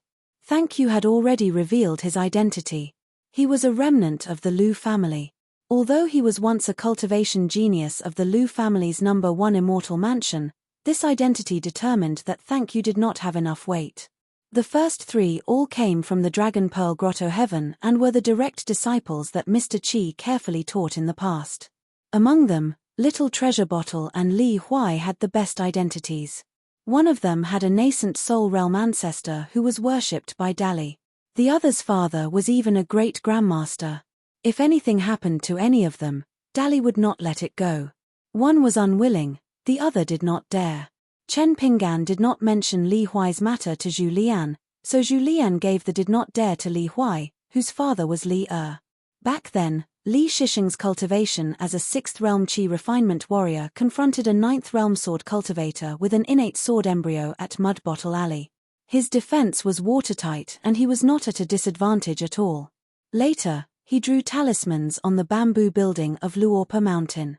Every word was heavy and it even caused the entire Luorpa Mountain to sink. In fact, these were not important. To Chen Pinggan, Li Baoping's safety was the most important. Chen Pinggan poured another bowl of wine for Zhu Lian. "Why do I feel that you've never had a peaceful day with me?" Zhu Lian gulped down the wine and wiped the corners of his mouth. He smiled and said, "Young master, if you had entered the lotus flower-blessed land earlier and met me at my best, you wouldn't have said this. Life and death have always been in the blink of an eye." Chen Pinggan smiled and said, "Back then, I was able to win against Ding Ying because he was too arrogant. If I met someone like you who didn't care about the demeanor of a grandmaster, the one who would die would probably be me." Zhu Lian quickly finished the wine in the bowl and licked his face as he held out the wine bowl. "Young master's words alone, I should drink another bowl of wine as punishment." Chen Pinggan really poured another bowl of wine for Zhu Lian. He was a little emotional. "I hope that you and I, whether it's 10 years or 100 years, will often have the opportunity to drink together like this." Zhu Lian grinned and said, "What's so difficult about that?" Chen Pinggan drank a lot tonight, far more than usual. After the two parted ways, Chen Pinggan went to Maro Xiaodong's study to talk about the refining of the natal item in detail. In the night, Chen Pinggan walked alone. Before the lights went out in the school, Pei Qian blushed and said, "Sister Baoping, I don't sleep well." Li Baoping thought for a moment, then went to move the small mountain of books that occupied one of the beds to another small mountain of books. The two lay in their respective blankets. Li Baoping lay straight and said the word sleep and fell into a deep sleep in an instant. Pei Qian carefully tossed and turned in bed and fell asleep very late. When he woke up the next day, he found himself wrapped in warm blankets like a dumpling. Pei Qian turned around and saw that Li Baoping's bedding was so neat that it looked like a piece of tofu cut by a knife. Pei Qian recalled that he always cleaned the bedding carelessly. He felt a little guilty and went back to sleep comfortably. He had to recuperate so that he could continue to fool the dull-witted Li Huai and the other two fellows who were even more stupid than Li Huai. As for arm wrestling with Li Baoping, Pei Qian felt that he would wait until he was as old as Li Baoping. He was still young anyway, so it was not embarrassing to lose to Li Baoping. Next year, he would be 12 and Li Baoping would be 13. Naturally, he would still be 1 year older than her. Pei Qian did not care. Next year, and next year, there would be many years. It was not bad. Li Baoping woke up early in the morning and went to find Chen Pinggan. There was no one in the guest house, so she ran to the courtyard of the Maroshan master. She waited at the door. As the sage of Confucianism, Maro Xiaodong knew everything about the academy as long as he wanted to. Therefore, he had to tell Chen Pinggan that Li Baoping was waiting outside. Chen Pinggan left the study room to pick up Li Baoping. On the way back, he said that he could not visit the capital of the Great Sui Kingdom today. Li Baoping was not in a hurry after knowing that Chen Pinggan would stay in the academy for at least a month. She wanted to visit some places that she had not been to before, or take Pei Qian with her. However, Chen Pinggan suggested that they take Pei Qian to visit the academy today. They would take Pei Qian to visit the famous places like the Teacher's Hall, the library, and the Flying Bird Pavilion on Donghua Mountain. Li Baoping agreed. She ran away in a hurry before reaching the study room, saying that she wanted to have breakfast with Pei Qian. Maro Xiaodong smiled and said, "You have to worry about being assassinated when you go out, but you also don't want to disappoint Li Baoping. Do you find it troublesome?" Chen Pinggan nodded and said, "Yes, I do." Maro Xiaodong asked, "Why don't you ask me if I know which rich and powerful families of the Great Sui Kingdom are planning this?"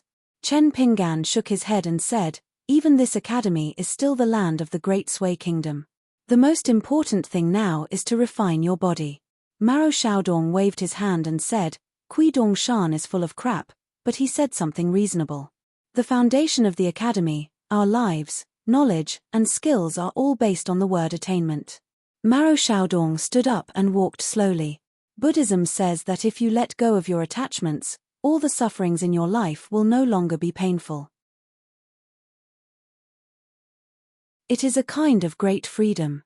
Taoism pursues peace and tranquility. Sufferings are like the flying boat in the void. Avoiding the world early is a kind of true freedom. Only our Confucian school faces difficulties. People in the world don't run away from the sufferings in this life. On the road, the books of the sages are like lanterns guiding people. Chen Pinggan couldn't help but whisper, Even if there are thousands of people, I will still go. Maro Xiaodong stopped and agreed. He sighed and said, "That's right." In less than 4 hours, Li Baoping took Pei Qian to the academy. If she didn't have to explain to Pei Qian patiently, Li Baoping could finish it in 2 hours. In the end, Li Baoping took him to the towering tree at the top of the East Mountain.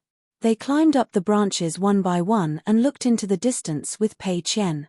Then she stretched out her fingers and told Pei Qian about the fun and delicious food in the capital city of the Great Sui Kingdom. She was so bold that it was as if the whole capital city was her courtyard. Pei Qian peeked at Li Baoping. He could imagine Sister Baoping in a red dress or a red cotton-padded jacket standing here all these years, waiting for youngest uncle. The two sat on the branches. Li Baoping took out a red handkerchief and opened it. There were 2 soft cakes inside and they each ate one. Pei Qian said that she could go shopping by herself in the afternoon.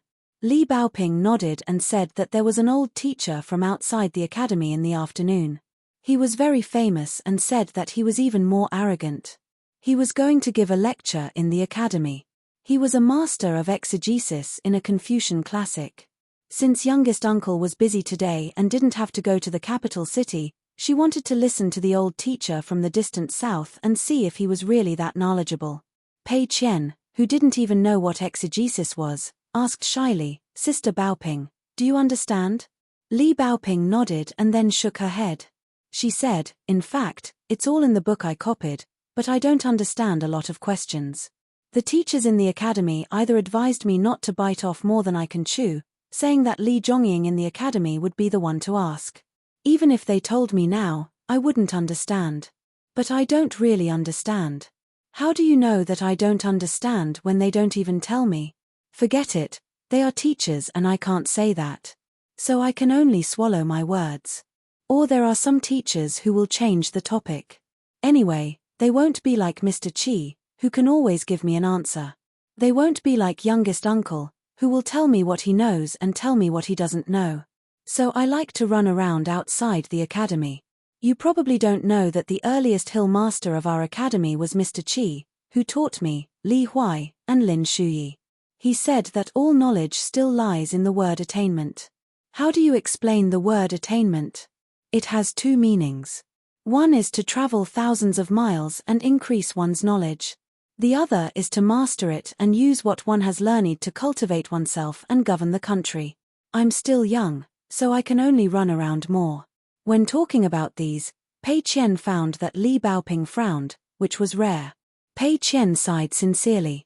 "Sister Baoping, you really think a lot." Li Baoping saw that Pei Qian hadn't finished eating the cake like a mouse gnawing on corn. She laughed and patted Pei Qian on the shoulder. "You think a lot, youngest uncle." Li Baoping shook her feet and said seriously, "Kui Dongshan once said that one day, my youngest martial uncle will meet the girl he likes the most. Then I can only be the second in youngest martial uncle's heart. Maybe one day, I will meet someone I like more, and youngest martial uncle will be the second in my heart too. I think Kui Dongshan is talking nonsense. I don't mind if youngest uncle has a girl he likes, but how can I like someone more than youngest uncle?" "Right, Pei Qian." Pei Qian nodded quickly. Li Baoping was very satisfied with Pei Qian's attitude. She patted her on the shoulder and said earnestly, "In the future, when you follow youngest uncle to travel Jianghu, you have to work harder and be more sensible. It's okay to be naughty, but don't be naughty all the time and make youngest uncle work hard. My youngest uncle, your master, didn't fall from the sky. Youngest uncle also has troubles and needs to drink to drown his sorrows. So you have to be more sensible. Can you do it? You see, youngest uncle didn't drink in the past, but now he drinks. This shows that you, as the first disciple, have not done enough, right?" Pei Qian still nodded and was convinced. As for the auspicious symbol of the small silver gourd and narrow saber, Li Baoping said what her master Chen Pinggan said to Zhong Kuei. The general meaning was the same. At that moment, Pei Qian admitted that Li Baoping called Chen Pinggan youngest uncle for a reason. The two slipped down the tree one after another. Li Baoping wanted to listen to the foreign teacher's lecture, so she ran away quickly. Among the group of old teachers and young students of the academy, Li Baoping was undoubtedly the youngest. She was also wearing bright red, which was very eye-catching. Pei Qian went to Li Huai and the other two school when their class ended. The three were still walking together. Liu Guan asked, Ma Lian, tell me, if someone in the family is an official and has received an imperial edict, is it really like what Pei Qian said? Is there so much to pay attention to just the placement? Ma Lian nodded hard. There are some small differences, but it's generally like what she said. Also, Pei Qian said that she slept on a step bed when she was young. Is it really big enough to put so many things on it? Ma Lian still nodded. Yes, my sister has one. Liu Guan said helplessly, well, she's really a noble princess. Then the next time we meet, how should we greet her? Is it enough to bow to her? We can't kneel down and kowtow, right? Ma Lian looked embarrassed. His Majesty, the prince, and the princess have been to my house before, but I was too young to remember. Li Huai said happily, what's wrong with the princess? She's Chen Ping'an's disciple. It's okay, when you see her, just like me. We'll treat it as a meeting in Jianghu. We'll sit on equal footing and bow to her. Liu Guan nodded, that's good. Anyway, she said she's from Jianghu, so we don't have to lose face. They saw Pei Qian at the door. The three of them bowed together. Pei Qian raised his eyebrows and returned the bow. They entered the school. Pei Qian quickly described a Jianghu conflict to the three of them. A group of reckless bandits rushed out from the bushes. There were dozens of burly men with swords, spears, clubs, and all kinds of weapons. The leader of the group was holding a huge axe. He raised his arm and pointed the axe at my master. His voice was as loud as thunder from a clear sky. This road is opened by me. If you want to pass through, you have to pay for your life. If you put yourself in my shoes, would you be afraid? Ma Lian nodded. Liu Guan laughed, anyway, your master will protect you. They're just bandits. What's there to be afraid of? Pei Qian crossed his arms and rolled his eyes at Liu Guan. My master asked, what if we don't pay? You guys don't know how heroic my master was back then. When the mountain breeze blew, my master didn't even need to take a single step, but he already had the demeanor of a grandmaster who could take the head of a general in the midst of an army of 10,000 as easily as taking something out of his pocket. Look at those countless bandits, it's simply like, these juniors are nothing more than chickens and pottery dogs that can be sold to Seoul. Pei Qian couldn't help but admire himself. Those books on the battlefield and Jianghu didn't go to waste. They came in handy now. Liu Guan said impatiently, we've heard a lot about your master's power. His fist technique is unparalleled, his swordsmanship is invincible. I know that he's both a sword immortal and a martial arts master. I just want to know how the situation will develop. Will it be a bloody battle? Pei Qian glared. Do you think Jianghu is only filled with reckless and crude fighting and killing? The people of Jianghu, regardless of whether they were heroes of the forest or gentlemen of the rafters, regardless of their cultivation level, were all living people. And none of them are stupid. Liu Guan was scolded, but for the first time, he didn't talk back. Pei Qian jumped off the stool and walked to the side. The leader of the bandits was furious. He lifted a huge hatchet that weighed 70 to 80 pounds. He flew into a rage out of humiliation and asked my master, boy, are you tired of living? Do you not want to live anymore? Pei Qian trotted a few steps, turned around and said, I only heard my master say one word, yes. Suddenly, the situation changed. The bandits were noisy and aggressive. Liu Guan and Ma Lian listened attentively. Li Huai was eating melon seeds. Li Huai had seen the world with Chen Ping'an. He had even dealt with the female ghost in the bridal dress. He, Li Huai, did not care about a group of insignificant bandits. Pei Qian ran forward again, pretending to be ferocious. She turned around and said, I only heard that guy say, boy, do you know how to write the word death? Pei Qian ran back. My master said 2 words again, yes. Then Pei Qian immediately used her finger as a pen and wrote the word death in the air. She turned to the 3 people and said, I made this action at that time. What do you think? Ma Lian's eyes were dull. Liu Guan clapped his hands and cheered. Pei Qian walked over to the table and took a sip of the tea that Ma Lian had prepared earlier. After moistening her throat, she continued, "That group of vermin was so angry that they kept yelling, beating their chests and stamping their feet, just like the beating of a drum on the battlefield. The leader roared angrily toward the sky, his eyes opened wider than a copper bell. He gave his subordinates an order, 'Brothers, grab your weapons and chop this guy who likes to play dumb, especially the little girl with the sword and saber at her waist. She may be young, but she looks experienced. Her cultivation is unfathomable and can't be underestimated.'" Pei Qian suddenly stopped storytelling. It turned out that a big warm hand was pressing on her head. Pei Qian turned around and smiled bitterly. "Master, you're here." "I was talking to Li Huai and the others." Pei Qian wanted to tell him that she was talking nonsense. Unexpectedly, Chen Pinggan laughed and said, "That's enough. Li Huai and the others are still students of the academy. You don't need to talk about these Jianghu things. If possible, you can be friends with Li Huai, Liu Guan and Ma Lian when they are traveling. Then you can tell them in detail." Pei Qian said loudly and happily. Chen Pinggan asked Li Huai to eat with his friends first and go to the guest house to find him later. Chen Pinggan took Pei Qian to find Li Baoping. On the way, Chen Pinggan reminded him in a low voice, "If you have the chance to travel with Li Huai and the others in the future, remember one thing. At that time, you must tell them clearly how much martial arts cultivation you have and how much Jianghu you have been through. Don't just brag about yourself and make them think that the so-called Jianghu is just SOSO. Then it will be easy for you to get into trouble. Do you remember?" Pei Qian nodded and said, "I remember." Chen Pinggan said seriously, "Keep it in mind." Pei Qian grinned and said, "I'll engrave every word on the bamboo slips later." Chen Pinggan was walking on a secluded path of the academy. He felt something and said softly, "Why do we have to travel Jianghu? Isn't it just to chase after the beautiful scenery? Isn't it just to practice boxing and martial arts to make ourselves stronger?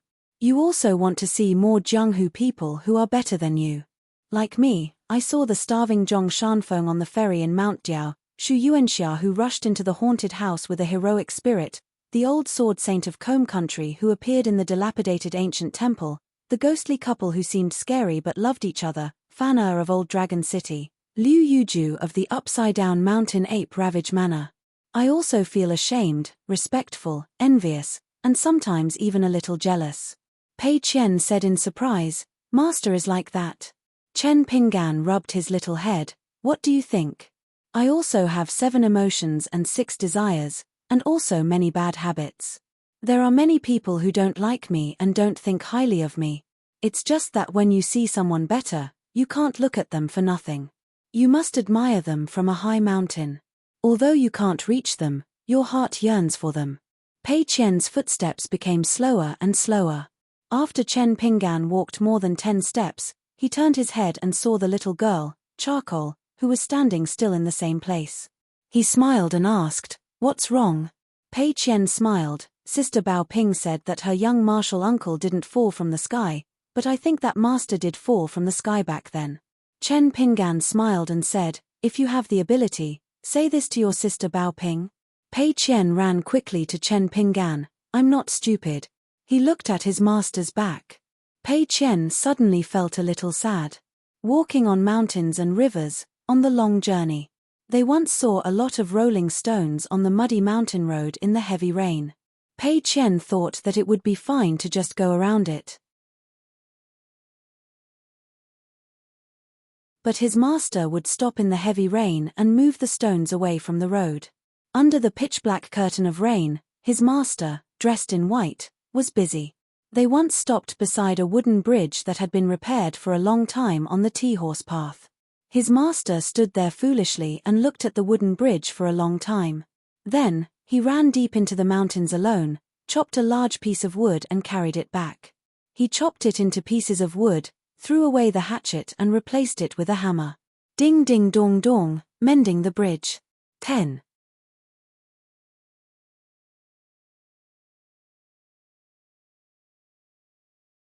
"405. The old master who visited Donghua Mountain was invited by a deputy headmaster of the Cliff Academy.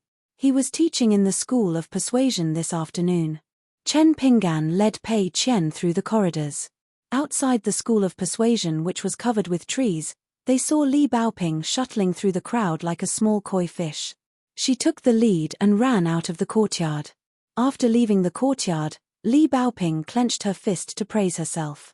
Soon, she saw Chen Pinggan and Pei Qian. Li Baoping quickened her pace.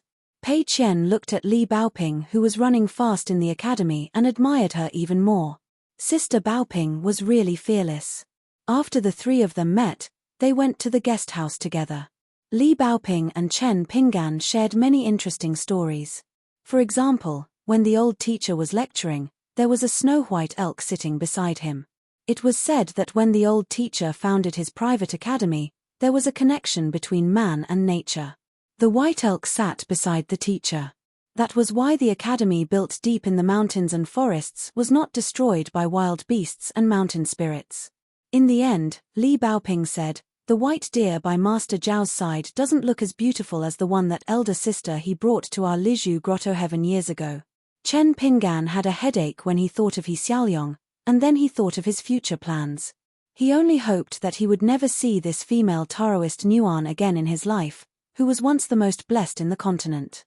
Back then, Chen Pinggan met He Xiaoyong of the Divine Grandeur sect, who represented the unified Dao branch on the other side of the stone cliff by the Dragon Whisker River for the first time.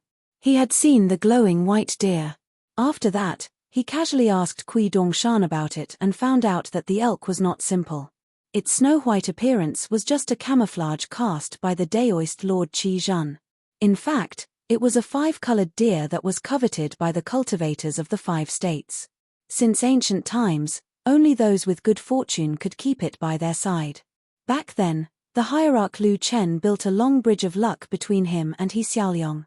After Lizhu Cave collapsed, Chen Pinggan could share the luck with He Xiaoyong.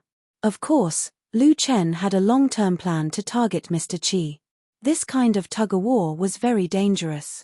If it were someone else, he or she would have been trapped somewhere in the 5 cities and 12 floors of the Beko Keikyang building under the blue sky. He or she would have been a puppet. Therefore, Chen Pinggan had a deep understanding of the phrase fortune and misfortune are interdependent. However, with Chen Pinggan's temperament, although he was not pulled to Lu Chen's side in the Beko Keikyang building, he had left behind many problems.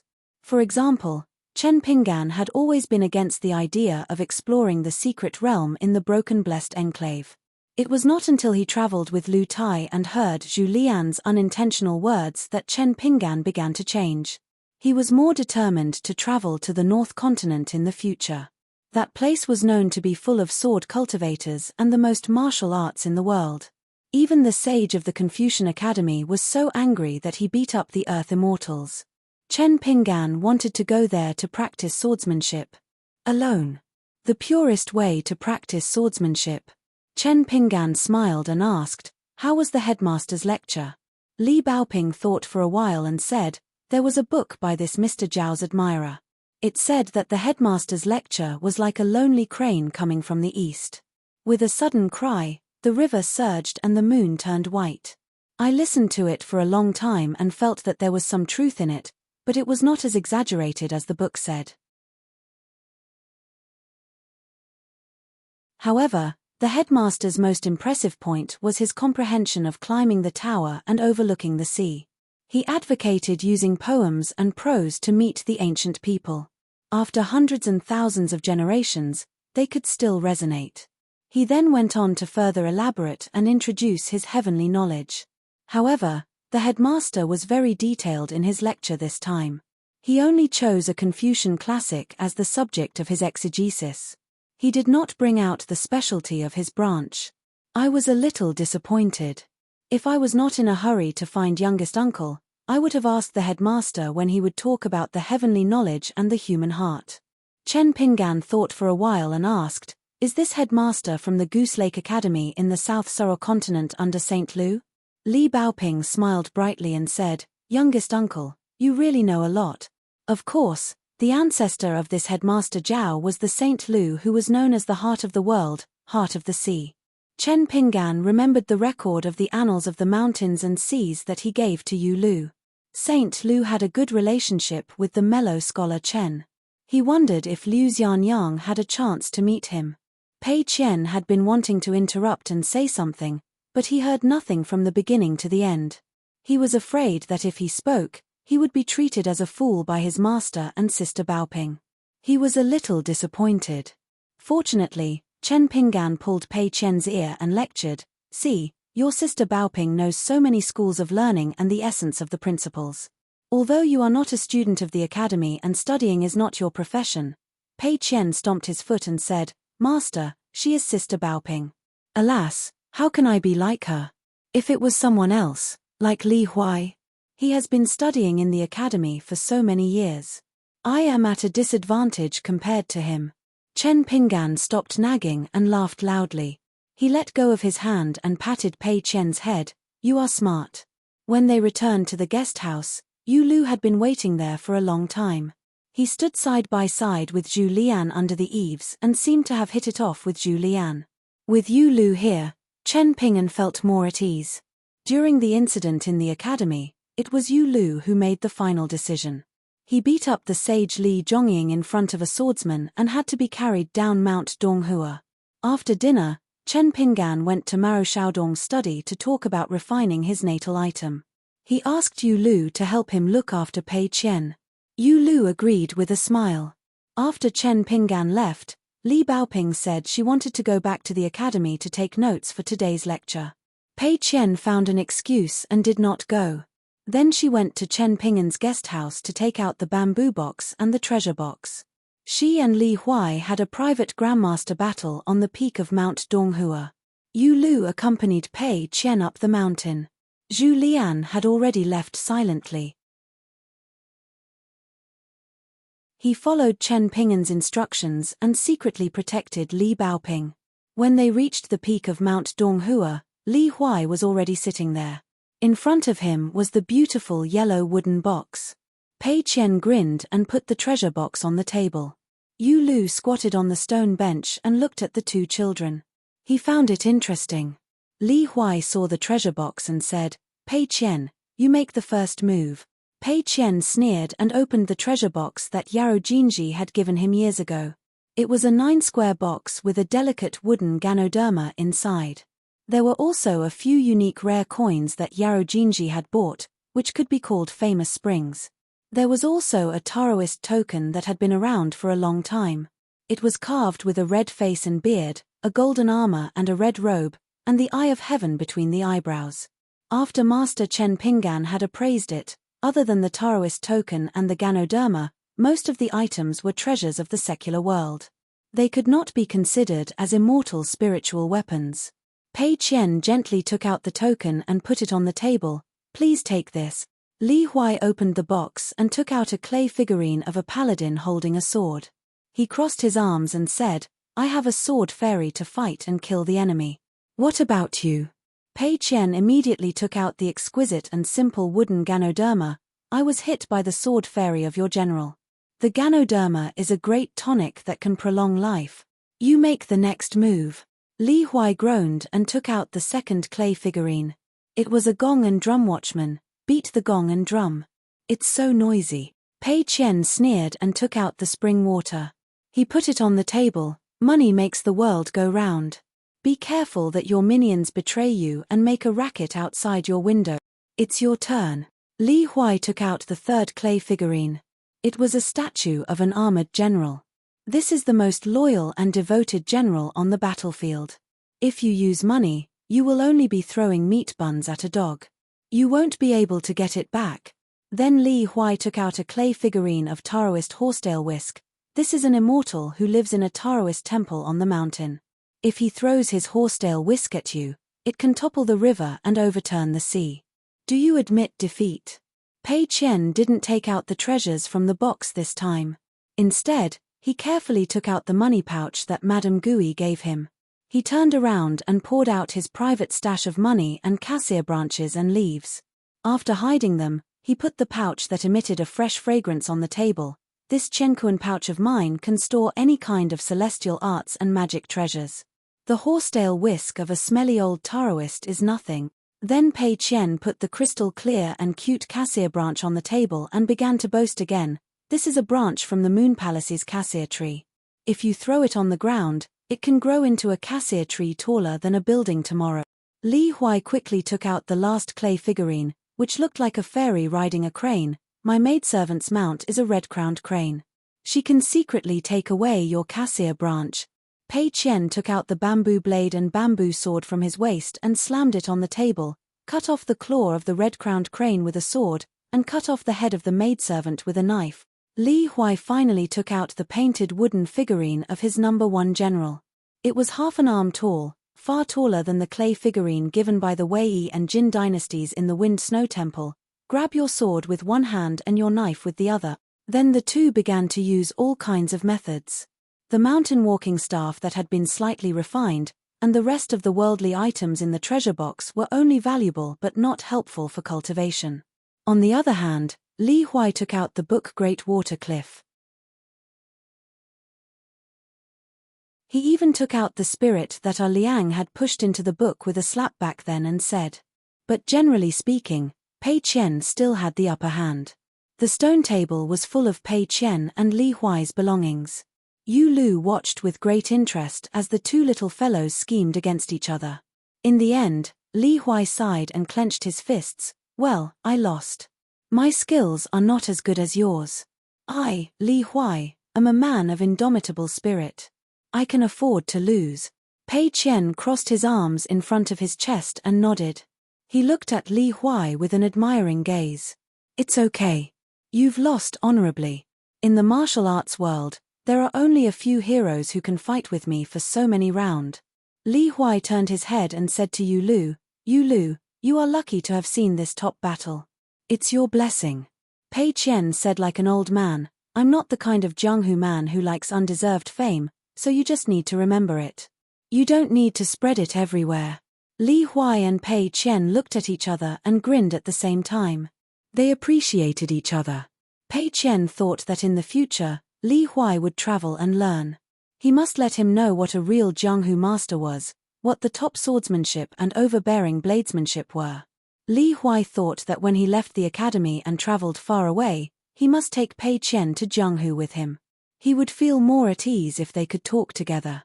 Yu Lu silently squatted aside and sighed in amazement. He was amazed that the two little guys could have so many precious items. He was also amazed by how thick-skinned they were. Because Li Huai skipped class to come here, there were no academy students or visitors on the mountain peak. This saved Yu Lu a lot of trouble, and the two began to slowly pack up their belongings. Yu Lu was the crown prince of the Lu dynasty, and the Lu dynasty was famous in the north of the Aquarius continent for rich treasures. Except for Chen Pinggan, his vision might be better than Shan Xiu's. So Yu Lu knew that the two little guys' belongings were almost comparable to the Dragon Gate cultivators, and even some Earth Immortals of Jindan realm. If they did not take their natal items into account, they might not be so rich. Yu Lu joked to Pei Qian, aren't you afraid that I will be tempted by your wealth? Yu Lu knew Li Huai's temperament very well. He was a big-hearted person, so he would not ask this question. Pei Qian rolled his eyes at Yu Lu and felt that this guy called Yu Lu was not very smart. You are my master's friend, how can I not trust your character? Yu Lu was speechless.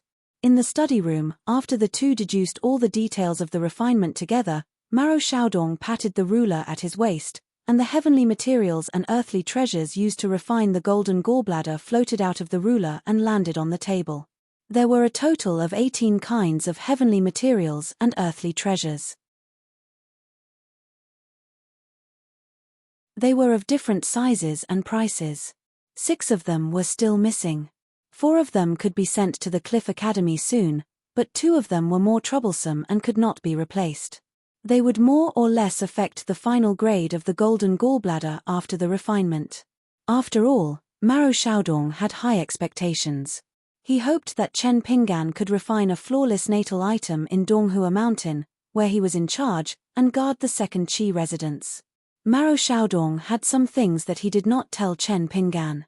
First, he wanted to give Chen Pinggan an unexpected surprise. Second, He was worried that Chen Pinggan would be full of worries and worry about personal gains and losses, which would not be good. Once the golden gallbladder was successfully refined, it would be like a noble opening a mansion or the master of a battlefield erecting a big banner. It could accelerate the absorption of Reiki at special times and places. For example, the branches of the 5 elements of metal were Gang, Shin, Shun, and Yu. The most suitable places to absorb Reiki were the west and the southwest of the spiritual mountains and rivers. Moreover, metal was righteous. If a cultivator was chivalrous and had a strong character and a strong murderous spirit, he would get twice the result with half the effort. Therefore, it was known as when the autumn wind blows, the sound of bells and drums, there is no need to worry about not being famous in the dynasty. However, most of these mysteries were the potential of all the natal items of metal of the 5 elements in the world. Chen Pinggan's golden gallbladder had a more secret lucky chance. Maro Xiaodong only knew the inside story because he read it in a very obscure book. Even Kui Dongshan did not know about it. Refining a golden gallbladder of a very high grade as a natal item was difficult because it was almost impossible to find. As long as the refinement was flawless and heavy, the person who needed to refine this item was not only those who had good luck and were good at killing, but also the person who needed to refine this item had to have a compatible temperament with the qi contained in the gallbladder. Then, he had to refine it with the method of refining items. Every step was linked and there were no mistakes. Only then could the refined golden gallbladder reach a mysterious realm. Being moral and not being tempted by external things, after entering the filthy yin evil land, it was not certain that it could be invulnerable to all evils and make all the otherworldly items and ghosts in the world avoid it. At least it could be innately suppressed and defeated those who were not regarded as orthodox by the world. This kind of effect was similar to the flood dragons that lived in the rivers and lakes of ancient times. They were born to command and intimidate thousands of marine creatures. Maro Xiaodong collected his thoughts. When Chen Pinggan was carefully looking at the treasures of heaven and earth, he said slowly, "In the next few days, we will try our best to avoid people during the day. At night, we will visit the temples in the capital of the Great Sui Kingdom and other places with rich luck. I need to get back and advance some luck from those gods. Some of it is the Cliff Academy's equivalent to depositing with them. To put it bluntly, it is actually equivalent to the dividends of doing business. The Gao royal family of the Great Sui Kingdom and the Yamen of the Ministry of Rights will turn a blind eye to this. After all, it is just to get back Donghua Mountain for me. As you said, Donghua Mountain is still the territory of the Great Sui Kingdom after all." Maro Xiaodong reminded him, "During this period, you just need to stand by my side. You don't need to say anything. The reason why I want to take you with me is to see if there is any luck that belongs to you." "Why? Do you feel awkward?" "Chen Pinggan, you're mistaken. You only know the surface of the struggle between the Confucian factions, and you don't know the meaning behind it. In short, you don't need to worry about these things for now. Just do as I say. It's not like I'm asking you to return to any faction, so don't worry." Chen Pinggan nodded, "Okay." Maro Xiaodong said bluntly, "Now the capital of the Great Sui Kingdom is brewing evil wind and rain. It is very unpeaceful. This time I am taking you away from the academy with an idea. It can be considered as helping you out of the dilemma. However, it will be dangerous and not small. Do you have any ideas?" Maro Xiaodong obviously wanted to use himself as bait. Chen Pinggan said worriedly, "Of course I am willing.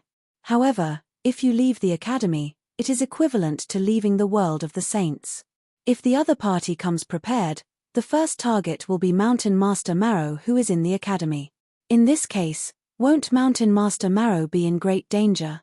If they want to deal with me, even if I leave Donghua Mountain, the other party will need a pure Jade Realm cultivator to be confident." Maro Xiaodong laughed and said, "But do you think that the 5 realms cultivators of the Aquarius continent are like those little toys collected by Pei Qian and Li Huai that can be casually taken out to show off? The only pure Jade Realm cultivator of the Great Sui Kingdom is the ancestor of the Gao family of Guiyang. He is also a storyteller who is not good at killing. He has already gone to your hometowns Mount Biyun. Now that the ascendant realm cultivator of the Tongya continent is dead, the fragments of the glazed golden body are scattered in the world of the Aquarius continent. Those old bastards who are qualified to fight for it, such as the heavenly Lord Qi Zhen of the Divine Grandeur sect, the ancestor of the Jiang family who is rumored to have secretly ascended to the immortal realm, and the pure jade realm cultivator of the wasp-tail Dai Xiu, must be busy fighting with their wits. Otherwise, the rest, like the wind-snow temple's Wei Jin, have gathered in the Aquarius continent and are preparing to fight with the heavenly Lord Xieshe of the North continent. Maro Xiaodong said with emotion, the Aquarius continent has more than 200 kingdoms and vassals, but how many five realms cultivators are there? It can be counted with 2 hands. Before Kui Dong and Qi Jingchun came to the Aquarius continent, when their luck was bad, it could be even worse. So no wonder the cultivators from other continents look down on the Aquarius continent. It is truly impossible to compare with them in all aspects. It should be said that other than the martial Dao, after all, Song Changjing and Li Er appeared one after another, and at such a young age. It is truly shocking. Chen Pinggan then told Maro Xiaodong about what the inverted hanging mountain division saber room had seen and heard about the bounty on Song Jianqiang's head. Maro Xiaodong laughed and said, the world is used to looking down on the Aquarius continent. When you travel to other continents in the future, if you say that you are from the smallest Aquarius continent, you will be looked down upon. When the Cliff Academy was first built, do you know what Qi Jingchun did in those 20 to 30 years? Chen Pinggan shook his head, I don't know. Maro Xiaodong laughed, it was the hard work of nurturing a group of scholars for the Dali dynasty, but all of them wanted to go to the more famous Lakeview Academy to study. For that, Qi Jingchun did not stop them. The funniest thing was that Qi Jingchun even had to write letters of recommendation to those young scholars, to speak good words for them, so that they could successfully stay in the Lakeview Academy. Chen Pinggan was startled. Maro Xiaodong's expression was indifferent. At that time in the Dali dynasty, almost all of the scholars felt that your Aquarius continent sage teachings were better than the Cliff Academy's Mountain Lord. The study room was silent for a long time. Maro Xiaodong turned his head to look out of the window and said self-deprecatingly, so, from our teacher to Qi Jingchun, and finally to me, Maro Xiaodong, no one can say for sure who is the real direct disciple, how many of them are the real inner disciples, and who is the real last disciple. Nobody can say for sure. Chen Pinggan, don't you think it's fun?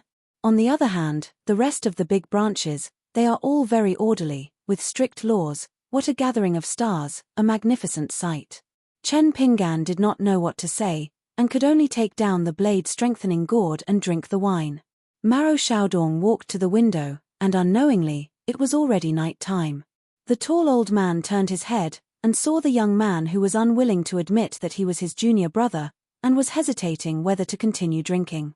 14. You're tuning in to the Celestial War YouTube channel. Don't forget to subscribe and join us on this journey to catch the most captivating stories.